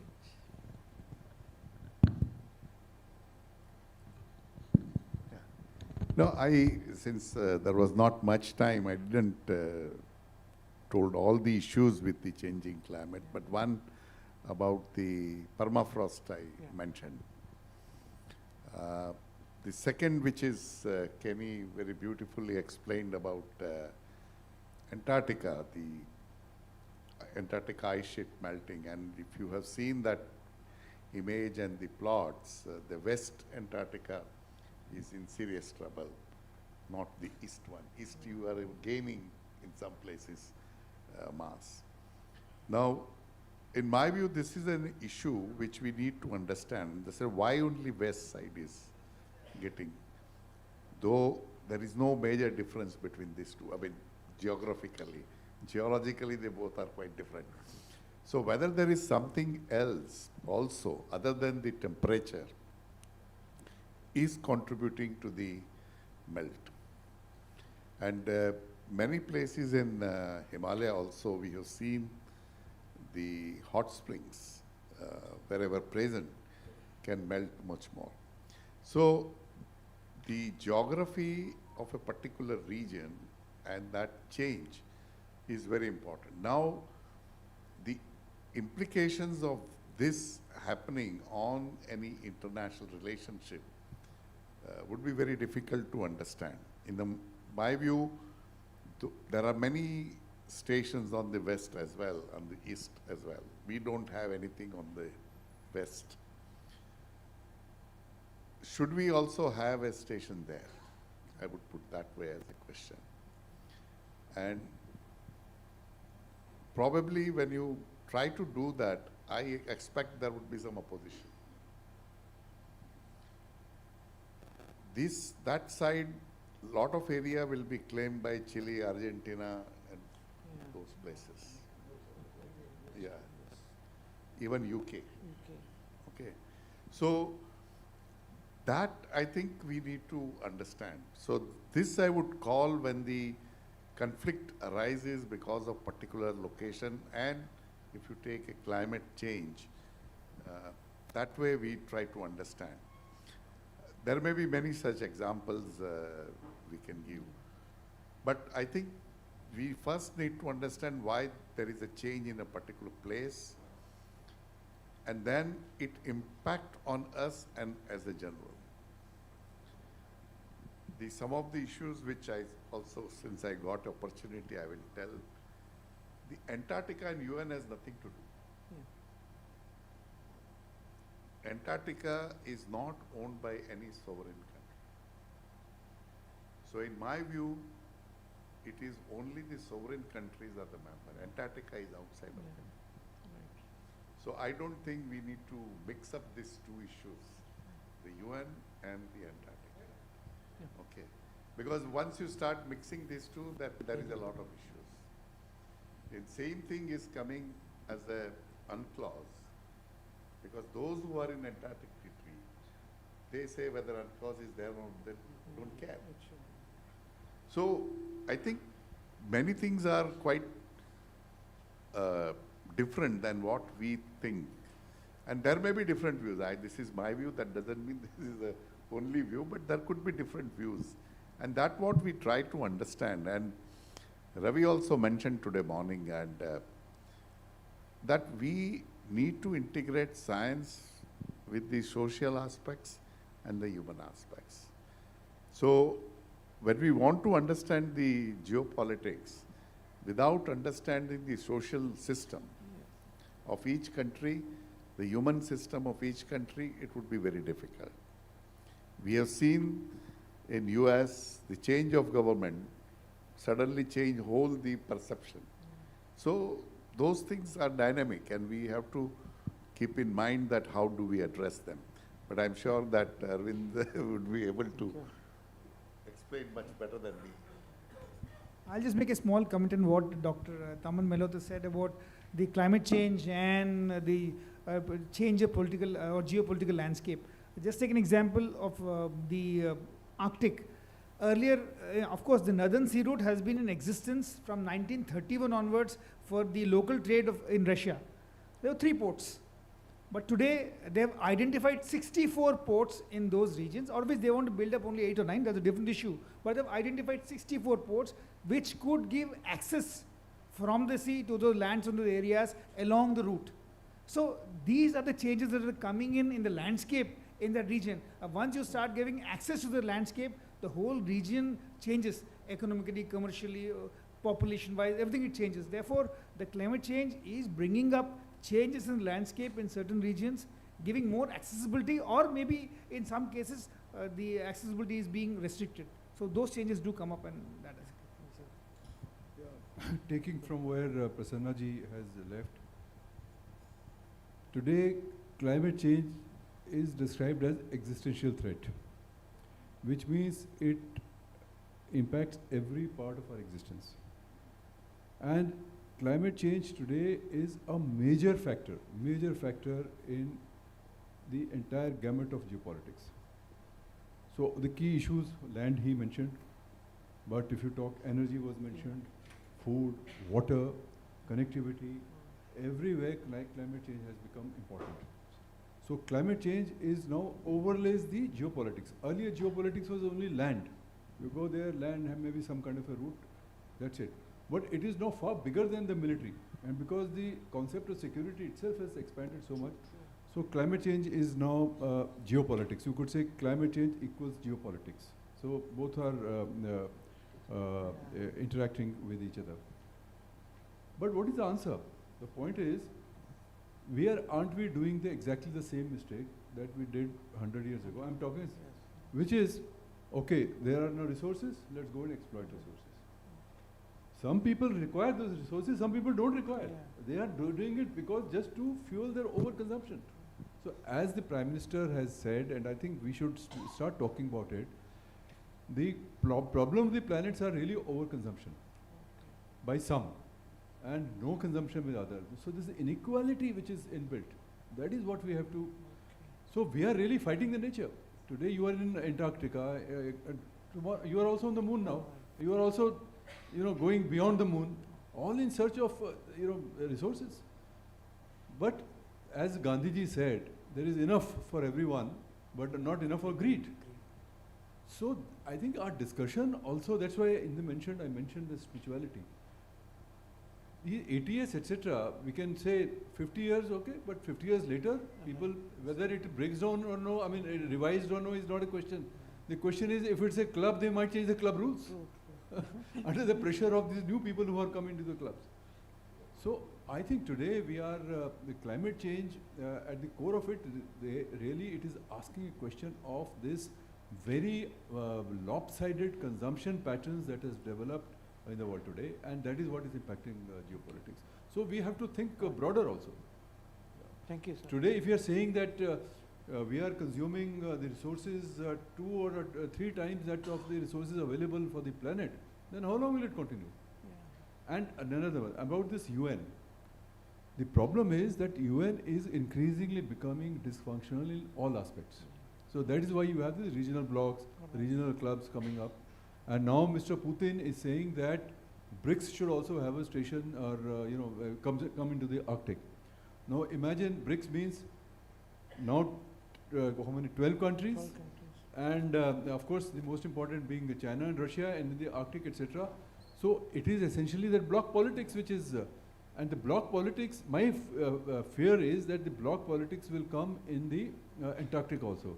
So far the blocs are balanced. Okay. So that's why they kind of cancel out each other. But if one side becomes overpowering because of the presence and so on, Russia and China, how will they, I think, look at Antarctica in a very different way from the others. Okay.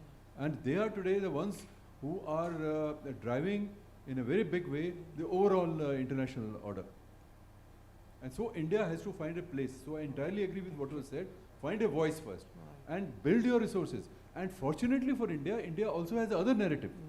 You know, this narrative Vivekananda, the narrative of the interconnectedness and living in harmony with nature, harmony with life, etc. These are the things we have forgotten. Okay. But they also must be brought back in the larger debate. Otherwise it will be the same thing. I mean, see, in the international politics or in the international relations theory, which the West has propounded, the most important thing is the concept of the other. Yeah. I and other, self and the other. And there is a fight. And the other has to be brought. And today, as our External Affairs Minister said, today we are reaching in a stage, reaching a stage where it is the self-help which is the most important. This is a jungle Raj, no? This becomes a jungle Raj. So we have to change that, and India has to, in our narrative, you see, you cannot win the West in their narrative war. Because their technology, it is their resources, it is theirs. You have to bring your own narrative, and there are a lot of people who have been deprived. They are the people who will join with you. So I think we have to build a larger narrative, but that can only if people listen to you. As you said, that if you don't do science and say that, look, this is important, you should take it as a protected zone or a zone of cooperation, etc., people will not listen to you. But I think we have that both the material power which we should build and that moral cladding that we require. Okay. Right. Thank you very much. I think we have got a couple of more minutes. I think, one question, any. Can I have one question? Just one or two, right? Yes. Yeah. Please. So my question is to Ravi sir. Like, I completely agree or echo your concerns. The major issues are food security, livelihood laws, and the other issues. See, I'm coming from an island. I'm coming from a small island which is very densely populated. I'm living there. I born there, I live there. So this is now almost 30% of land is just not livable on both sides. That side we have Arabian Sea and this side we have Cochin backwaters. People are literally living in water. I have a picture which I actually took from my album for this conference where my students are organizing some function. When I took that picture, I just walked to that land very nicely along with my friends from Coimbatore in 1990. And now, just almost knee-deep water. And every other day you have a problem, and the Met department saying that don't go to the sea is going to be very rough. So you cannot go to the sea, catch fish. You have inundated area which is merging all your sanitation systems, your groundwater resources, everything is contaminated. That septic systems doesn't work. I'm witnessing it every day. Can you make the question? Yeah, yes, sir. The problem is, so while with the rhetoric like, drill baby drill or other, we are not seeing any kind of CO2 reductions in the near future. So it is definitely going to be on the rise, or we are not going to close it quickly. So whether Government of India has got some plans for the coastal communities to bring in, as somebody said, the engineering aspect. Engineering, if Netherlands can exist below water, and we can also exist. So whether there is any technical engineering issues which Government of India is bringing in, or other mitigation measures which are targeted specifically to the coastal communities, which are very, very important. We are actually facing an existential threat to these communities. Thanks, Sata. Would you like to add, or it's...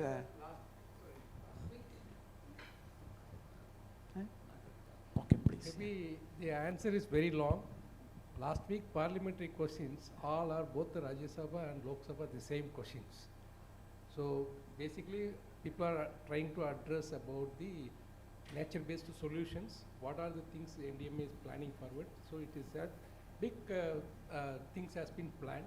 So maybe you can look at it, that answers. Thank you. Kenny had a question, right? No, sorry, it's a bit too late, but I would like to address one question to Thamban's question, the climate change and the geopolitics and so on. It's not really geopolitics, but then and it's probably not really climate change. But in the coming probably decades, we need to think about the sustainability of the stations, research stations. Okay. One is the waste management, but more important is supply. And both India and Norway use a carving front to put to the supply vessel and to supply to the station. And it's not permanent. And sometimes we may lose this port. Right. So I deeply regret any if it's, you have, I think maybe the last question, I guess, yeah. Thamban's partial question. Any is questions answered for, already. it's already time, so okay. So I got a red light from that director of NCPOR, so time out. Okay. Right, there you are. So, thank you so much, panelists, because this title is such that you can continue for a couple of more hours and you won't get answers to all the questions that are being raised. But there are debatable topics, and one thing good about what we heard today was that we can have multiple debates on this topic. And we can bring out essays which should be published, which actually is something that I take off from what has been discussed here, and I'll probably poke all the seniors here to write something on this, and this will be really good. So thank you so much, panelists, and I request the director NCPOR to please come up on the dais. And Commander Prasanna first has to be felicitated, and then there are a couple of more people. Yeah, I'm not felicitating others because I've done it already. Thank you so much for coming.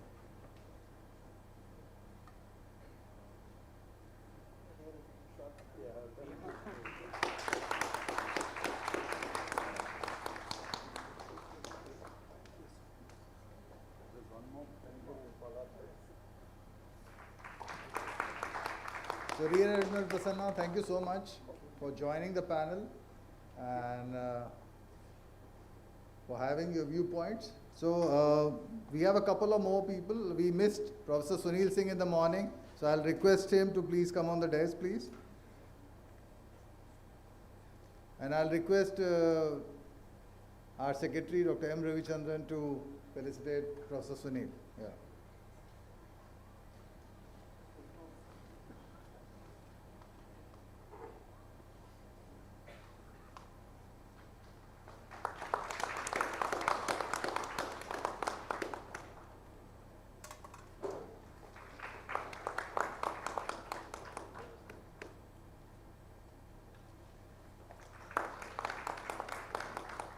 I'll be missing in my duties if I don't call one person whom I interact virtually every week or maybe more, Dr. Vijay Kumar from MOES, to come on the dais, please.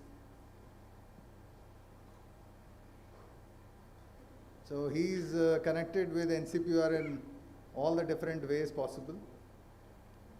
And we need to felicitate you as well. Yeah. I'll request Sailesh Naik, sir, please.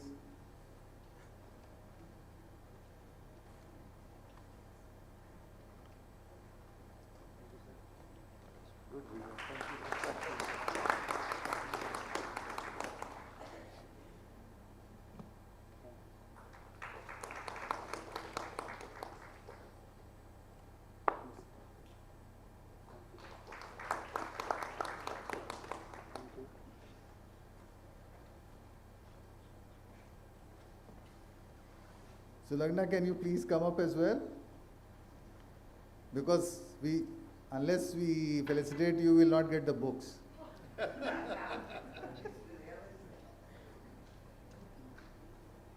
So I'll request Dr. Thamban.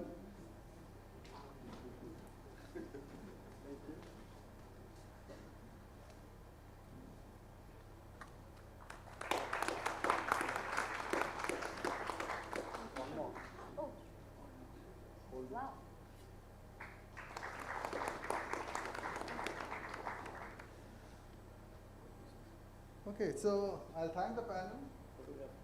Yeah, for the photograph. Yeah, come. Group photo, please. You will not be seen if you are in the behind.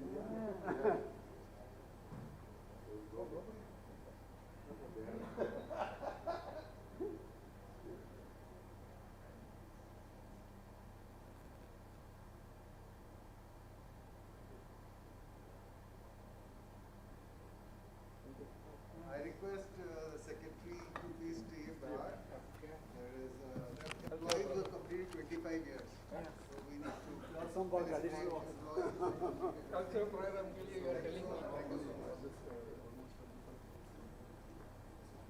much. Very well done.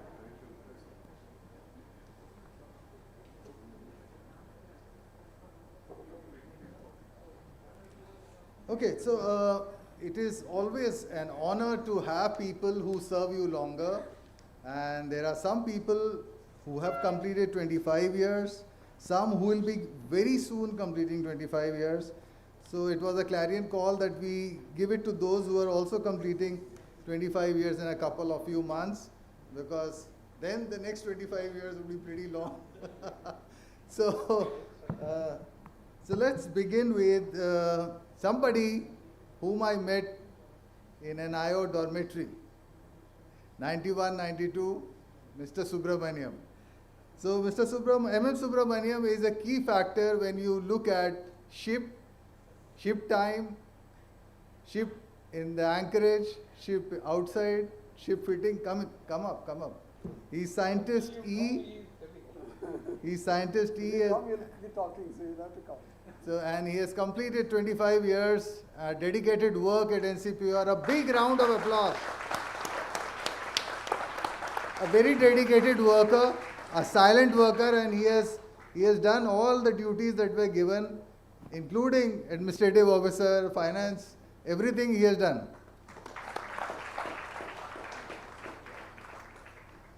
तालियां तो बजाइए भाई. Thank you, Subbu. Thank you for your services. Next is Ganesh Chandavale. And I sailed with him. He's not here. Anyway, Ganesh, not there. So we move on to the next. So I don't have to tell stories. Kaushambi Prasad is here. Oh, come, madam.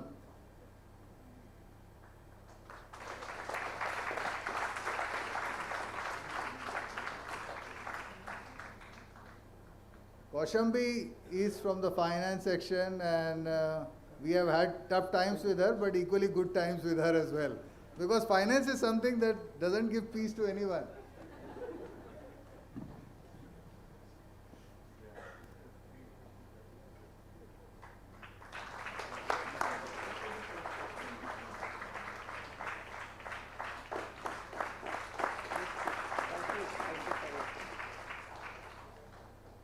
Sri Manoj Jain Uturkar, is he there around? He's not there? I sent messages to all of them. I thought that they'll be here. Okay, Lakshman Rao, he's there? Very good.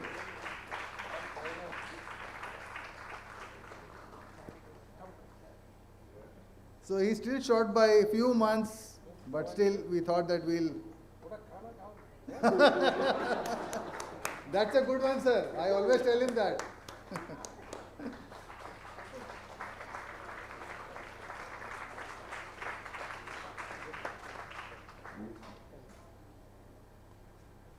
Sarita from admin.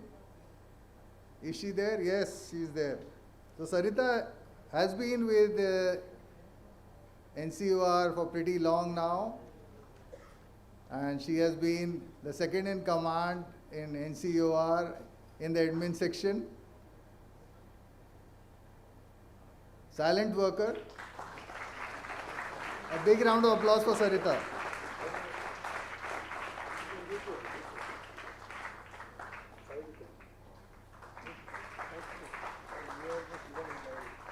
ताली बजाइए।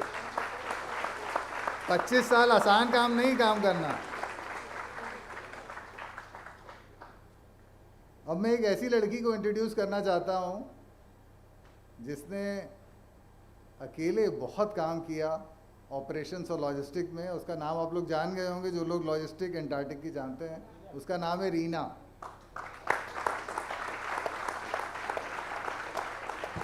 ये सबको Antarctic भिजवाती है और सबको बुला भी लेती है।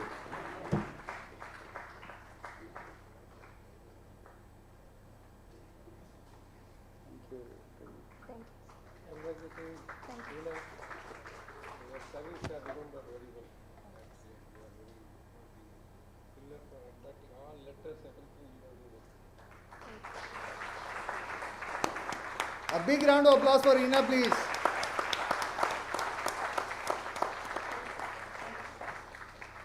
Next is Kennedy Sequeira.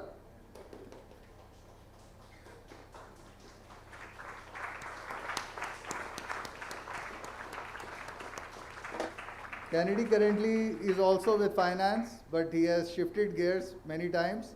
He is a plant lover and an animal lover as well. Also cashier. Also cashier. Yeah.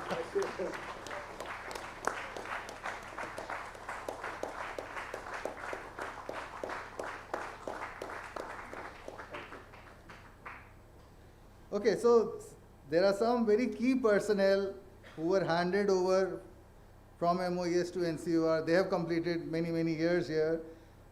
Sri Veer Uttam Nafso. So he is still active, very, very active, running with files, still from finance to director to me to everyone.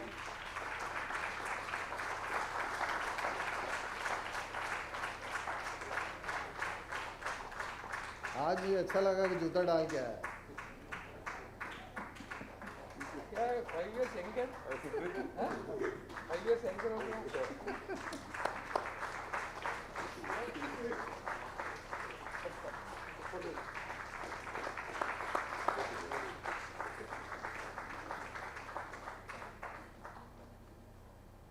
Another lady who is very bubbly in spite of her difficulties in life, with her family, very, very energetic, always smiling and running, Sita Bandekar.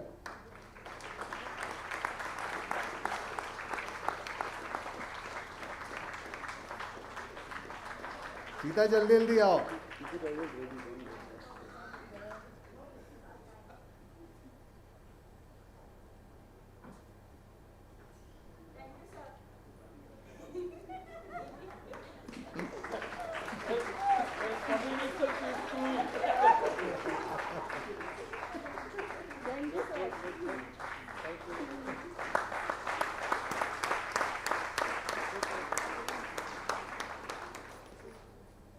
Another person who is in the dispatch and very lively every day, I get a smile as I enter the institute, is none other than Jadhav Kishore.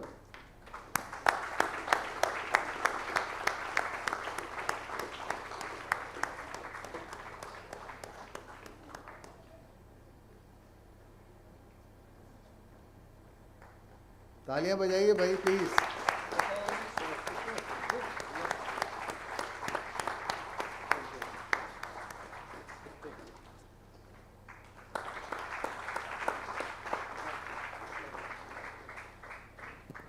Tolu has been with the purchase and procurement section, and he is a dedicated worker, and I'm happy to see that his son also did earth sciences geology, so I was really happy.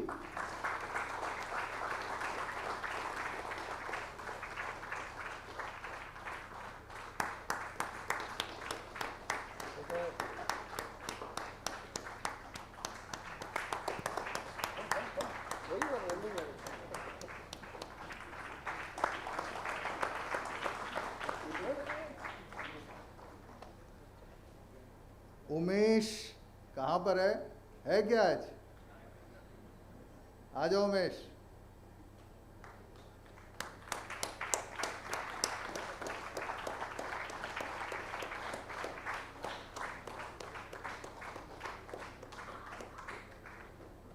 Umesh is again a very hard-working person.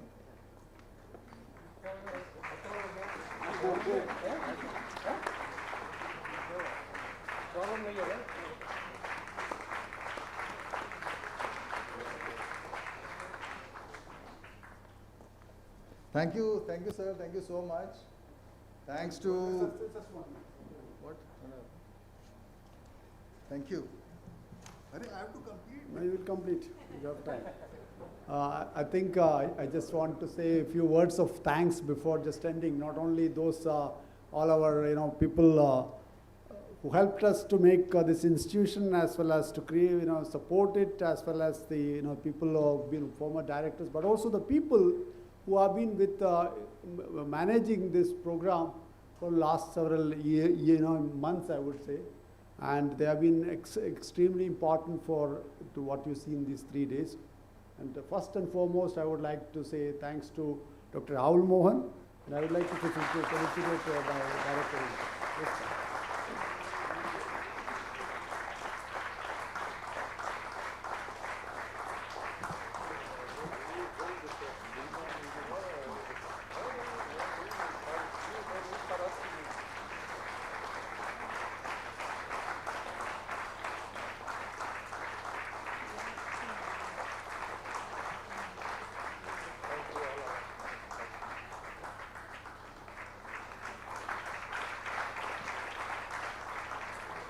Of course, there are so many other people also. Actually, I cannot actually give, but at least I want to felicitate at least one person now as a representation of those people who have contributed so much. That is Avinash Kumar, who has probably not slept for several days. So I thought at least it's important that actually we should do that.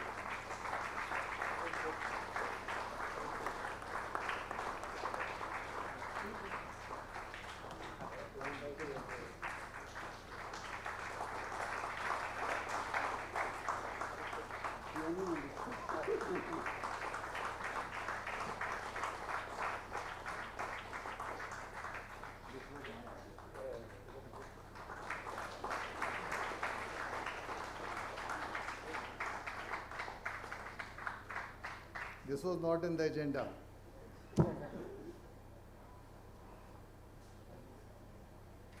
Okay, so I'll take leave and say a big thank you to all of you for being here and enjoying the program for last 3 days.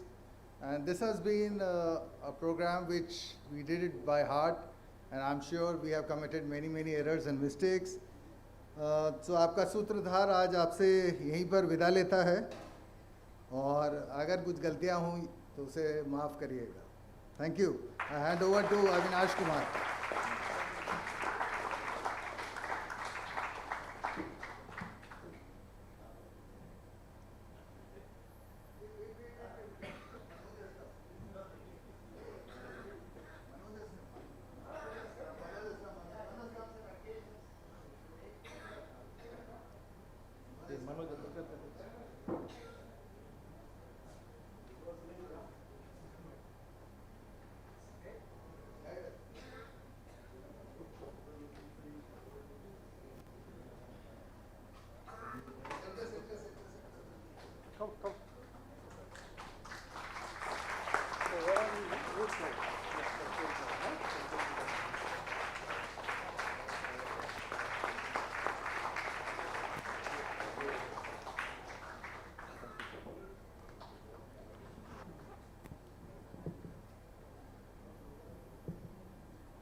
A very good evening to honorable dignitaries, esteemed guests, distinguished scientists, and my dear colleague. I wish everyone for a very happy Foundation Day of the NCPOR. This Foundation Day of any institution, it's remind that about the vision which we have established here. It's a contribution of the countless people who has made it possible. So very tough task has been given to me to give a vote of thanks and give a summary what we have done in the last 3 days. And I'm very poor for giving a summary for that. But I'll just try to the, as we draw the curtain of the Silver Jubilee celebration of NCPOR, I'm honored and privileged for this heartfelt vote of thanks, which could be considered for the concluding remarks and the program summary. In these few days, we have been doing the tremendous, remarkable journey, which reflections, appreciation, and renewed the commitment toward the scientific excellence. And this could have been possible, not possible, without the collective effort for the many people. And I can say that the committee, we have kept many people from the NCPOR. But without the entire program, we are truly honored for our today's chief guest, Padma Shri Dr. Shailesh Nayak sir, former Secretary, Ministry of Earth Sciences, and a guiding force from the India's ocean and polar research journey. Sir, your visionary leadership laid the cornerstone of the many initiatives that shaping the NCPOR for the evolution. Sir, your insights on the role of polar and ocean research in shaping the sustainable future has been truly enlightening. Your continued guidance has been instrumental for the strengthening the Indian scientific advancement, and sincerely thank you for your valuable time, and it was a great honor for celebrate this event with your gracious presence from since day one. So we should have one big round of applause for us. We are immensely grateful for today's guest of honor, Dr. Arvind Gupta, Director, Vivekananda International Foundation, and the former Deputy NSA, for giving his time for the event and delivering a truly engaging and a special talk on the polar strategy in changing world.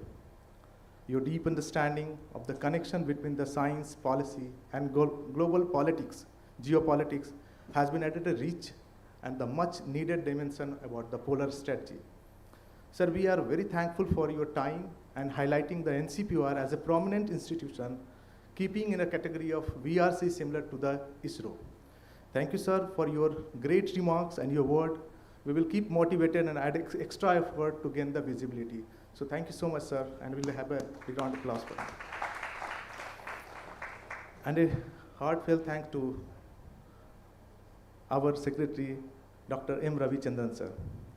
I could have been told in presence of 2 times for you, our Secretary, who is the pillar of the institutions. He is playing a huge role for the shaping the growth of NCPOR, when it was the NCOR to NCPOR. His continued support, leadership have been always important for the transformation, which we have seen how the NCOR has become an NCPOR. I was closely working when we are finalizing the logo of NCPOR. Many of NCPOR, we are privileged to working under his guidance and his commitment, positioning the NCPOR as a center of excellence globally, which remains basis of our journey looking forward. Sir, your vision and commitment drives the NCPOR efforts toward the excellence. We are deeply grateful for your support, everything, sir. We are heartfelt for thanks to our felicitation guests today, Dr. N. Vinod Kumar, Professor Harilal Menon, Dr. Prakash Chauhan, Professor Sunil Singh, Professor Dhirendra Khati, Professor Suman Kundu, for their gracious presence today and delivering the felicitation speech.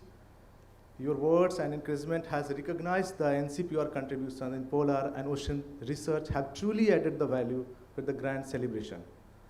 Your presence and support reform the strong collaboration between the scientific institution, and we deeply appreciate your time and insight. So we should have a big round of applause for everyone. I extend our sincere gratitude to the Indian Post, represented by Sri R.K. Jayabhai, Postmaster General, for the release of special cover, special cancellation to commemorate the milestone event. This thoughtful gesture beautifully created the legacy of the NCPOR and contribution for the polar and ocean research. A heartfelt thanks to congratulations to Dr. Sulagna Chattopadhyay, the Chief Editor for the Geography and you for your launching the book, A Breath of First. Your work continues the inspiring the deep appreciations and the polar regions and the challenging their faces. Our deep gratitude to Dr. Kenny, who has come along from the Norwegian Polar Institute for giving the Silver Jubilee talk, the Frozen Frontier and Rising Ocean. It was really tremendous, very good data, very voluminous. It is, many people has to learn how to be advance our science. You are insightful into the polar evolution, landscape, and global implication having reached the understanding these critical frontiers. So we should have a big round of applause for Dr. Kenny. He has been, since starting day one, he is listening all our talks. A special thanks to our esteemed panelists today, Dr. Shailesh Nayak, Dr. Arvind Gupta, Dr. M. Ravichandran, Admiral TVN Prasanna, Dr. Kenny, and Dr. Rashik Ravindra sir. Their invaluable contribution for the panel discussion and the future polls changing on the geopolitics. Your perspectives, strategy, and environment was really very tremendous. Our sincere appreciation to our Rajan sir. He's smoothly moderating the discussion, ensuring the engaging the through-provoking discussions. So thank you, sir, for your support and making this session very lively and very interactive. During the last 3 days, we had several interactive sessions and interactive lectures, keynotes, special talks, panel discussion, forum discussions. Our stalwarts has esteemed dignitaries, all were actively participated, and we could see that we were struggling initially that the crowd was not there, but we can see that when the session started, we could manage everything. In spite of today's holiday, we could see there is a auditorium more or less is full today. So please allow me to summarize the first, second day. It may be slightly bigger, but just I'll try to be shorter for that. Naik sir is laughing now. So I extend a heartfelt thanks to Dr. Harske Gupta sir, our esteemed chief guest of the first day, the gracing the 25 years of the celebration and his presence, inspiring the world about the lifelong dedication of the earth science, have truly enriched the occasion. His presence has not only honored, but also motivated each of us to strive the greater height in the polar and ocean research. We thank him again for being with us and making the event more special. Sir, we promised keep your words and keep working hard to take the institution in a greater height. I sincerely thank again for the Dr. Shailesh Nayak sir for his very insightful keynote talk on the poles and the blue economy. It was to shed a light on the vital role of the polar regions and the ocean in the sustainable development. His expertise and visions have greatly enriched our celebration. In this time, we had opportunity to hear the young achiever, Miss Kamya Karthikeyan. It was an interesting talk on the 7th continent, 7th summit, which was really motivating many of us, including, and her concluding remarks, she has told that everyone has their own mountain to climb. So this was, which was the really inspiring to us to, we should not that, why we do hard work and we should get a climb. Every mountains we have, everyone we have our own mountain. So we have also released the walkthrough of the India's first polar and ocean museum. So which was initiated none other than our Secretary Ravichandran sir. And walkthrough was the thankful for the CMD and NCSM for the bringing the ideas to the real. So we are, sir, in a progress of museum. First part, the Science on Sphere, almost ready, probably be getting handover in a couple of weeks. And the museum is already on the way. So we have extended our I also extend my warm congratulations to NCPOR awardees, Outstanding Career and the Outstanding Employee Award for your dedication and excellence has always appreciated.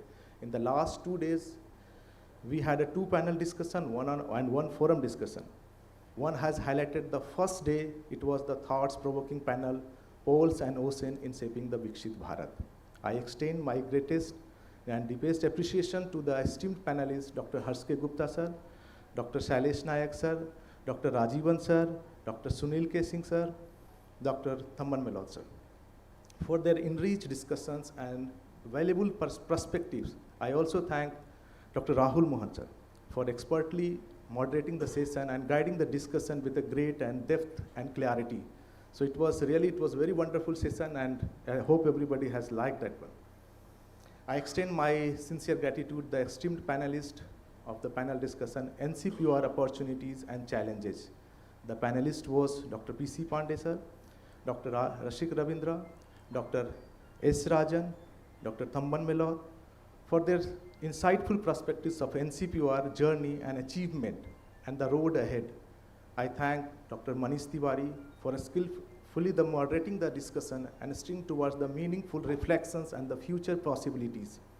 I also express my appreciation to the distinguished speaker of the forum discussion, Dawn to the Memory Lane. This was really very interesting. I think today Dalvi Saab was saying that you have not given opportunity to speak much because it was slightly delayed, but it was really wonderful that to know that how our NCPOR has established.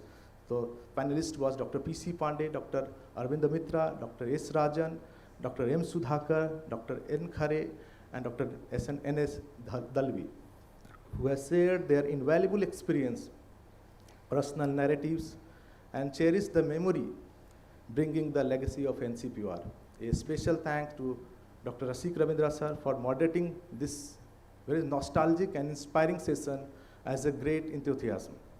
I extend my grateful thanks to Rajivan sir, Vice Chancellor at Arya University, former Secretary, Ministry of Earth Sciences, for enlightening his keynote on the polar monsoon linkages, offering the invaluable insight and intricate the connection between the polar regions and our climate system.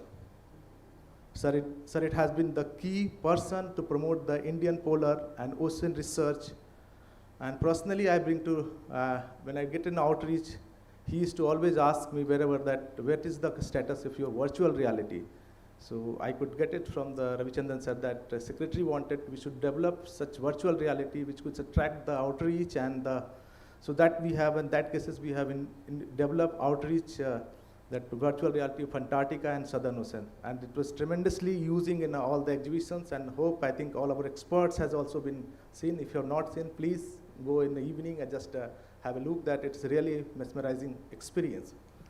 Our special and deeply heartfelt thanks to Dr. A. Muthunaigam sir, former Secretary, Department of Ocean Development, for his inspiring talk, Genesis of NCPOR. Sir, your words were not just a reflection of institute origin, but also powerful reminder for the vision and courage, dedication. It took the lay foundation, what we are today, and premier institute of polar and ocean sciences. We are truly privileged and celebrate the event for your gracious presence. So we should have one big round of applause for the Mudhu Naikam sir. Since I have seen the starting day one sir is with us and listening and guiding us to the many, many aspects. I am also again grateful for the Dr. Harsh Gupta sir, former secretaries, and he was thought-provoking talk, the polar exploration and legal continent self-claim, highlighting the Indian strategic role in the polar research and territorial claim. Sincerely appreciation to Dr. P.S. Goel sir, former Secretary, Ministry of Earth Sciences, and engaged the talk and evolution of DOD to MOES, and has a boom of polar exploration, providing the historical perspectives on India's expanding the footprint in the polar regions. I am extremely grateful to our extended MOS family, our guiding force and the constant source of encouragement since I thank you all for esteemed dignitaries, head, who has been joined for this very august and grand celebration, Professor N.B. Chalapati Rao, Director NCS, Dr. Vijay Kumar, Head from Polar Sciences, the Ministry of Earth Sciences, Dr. V.S. Prasad, Head NCMRWF, Dr. Shukanta Roy, Head BGRL, Dr. R.S. Mahesh Kumar, Scientist G from Ministry of Earth Sciences, Dr. Bandana Chaudhary, Scientist G from Ministry of Earth Sciences, Dr. Aparna Shukla, from Scientist E from Ministry of Earth Sciences. Your presence during the event not just symbolic, but reaffirm the strength and our shared visions and the bond that unites the earth science community. Thank you for being here and the support for the continuous inspiring to reach the greater height in the polar research. So we should have a big round of applause for all the MOS family members.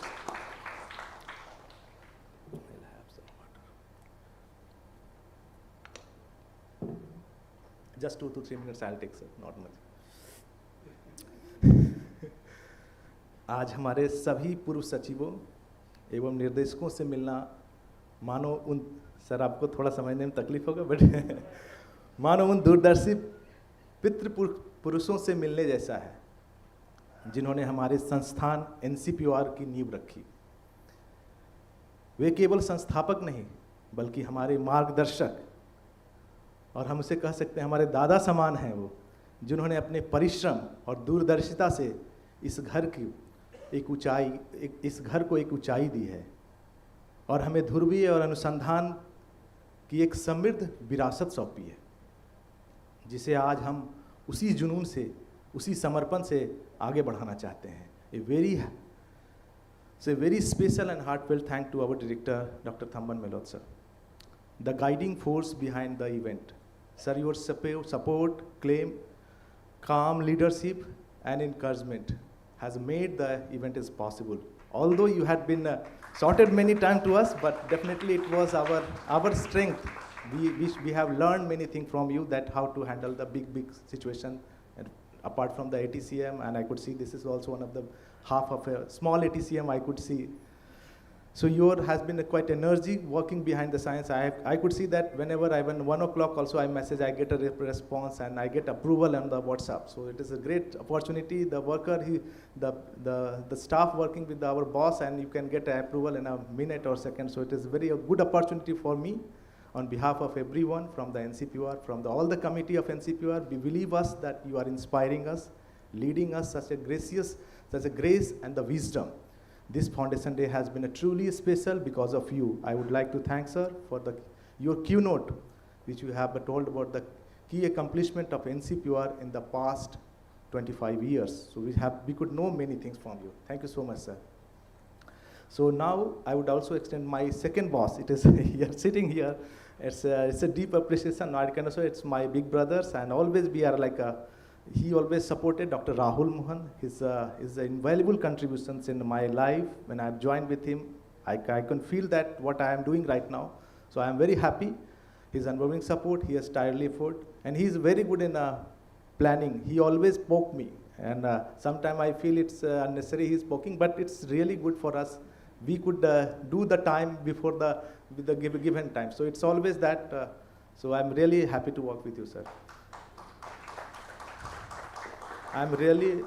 It's my apology for this long vote of thanks again. But the 3 days is non-stop celebration was there. Our Silver Jubilee was not even the event. It's a grand event and the festival, as well as the tribute for everyone. It's hard achievement. As sir was saying that I have not slept. I could see there are many of our people has not slept, even not yet for the last 2 or 3 days properly. But today dinner will definitely all will have nicely, because tomorrow we have a holiday. So, but behind the scene there are many mastermind and visionary planners and the managers we are sitting, who is as the celebration was not happened without that. So especially and sincerely thanks to our core committee, which has been made in a different levels of committee, because that it cannot be possible. It's chaired by our director and our group directors, and I was one of the youngest junior was that to listen and learn many things from them. We had an organizing committee who was truly involved with the many of the members. You could see I will not take the name because Rasik sir told me you should not read the names for other. So still, sir, it is bigger. And so then we had a scientific committee, which was a planning committee, which has been, we planned for our exhibitions. We have taken the numbers, how to plan with the different groups, subgroups, and how to take those was the very good contribution by all the scientific members. And we had a huge extended committee. So that's include the meticulous planning.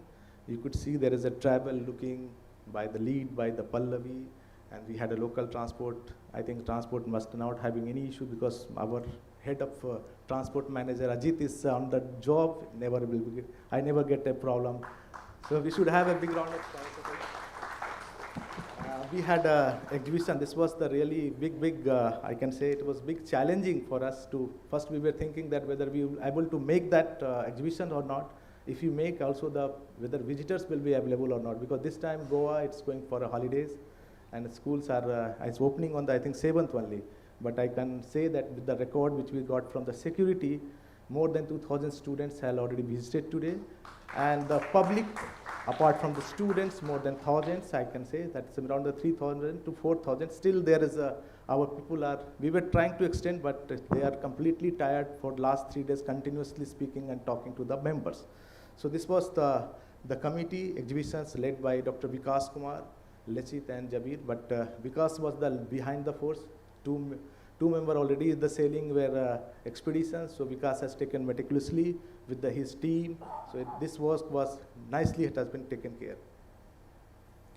So there was also when it is, I know from the Ravichandran sir sitting, he always told us when we had started the NCPS, if you want to be any function, your food and kit should be perfect, then your event should be perfect. So I could see that the accommodation was one of the things that has been taken care by Ravidas and Abhilash, and with the help of Pallavi and group. So food arrangement was another big challenge because we had been invited, because it's a celebration for 25 years, and we could manage with the whole of NCPOR family, with the lunch and dinners, and then Dr. Parijat and Rohit and their teams has really excellently they have done, because it's again challenge to managing the people, counting the members. These are the big round of the food, because we say that if you are healthy food, then your thought also will be healthy. So I think next, we had a silver content generation. So I think we have distributed one of the small booklet for each table. So this was we tried to take the timelines which you have seen in our exhibition area. For the last 25 years, what are the groups, geoscience, polar science, Himalayan, Antarctic, Arctic, whatever we have achieved, so which we tried to be put on this achievement, and that booklet content about the 25 years of the summary. So this was another big group where they have worked, and which we are going to be useful in many occasions, and the pamphlet and posters and different forms. So we should be also grateful for the team which was led by Dr. Bhaskar, Anand Singh, Anand Jain, Vikram Goel, and Dr. Bhanu Pratap and Archana Singh. So they have a very tremendous and very challenging job. We could say that they have done in a very short time, because we need to go for printing and editing and everything. So thank you everyone for making this content lively.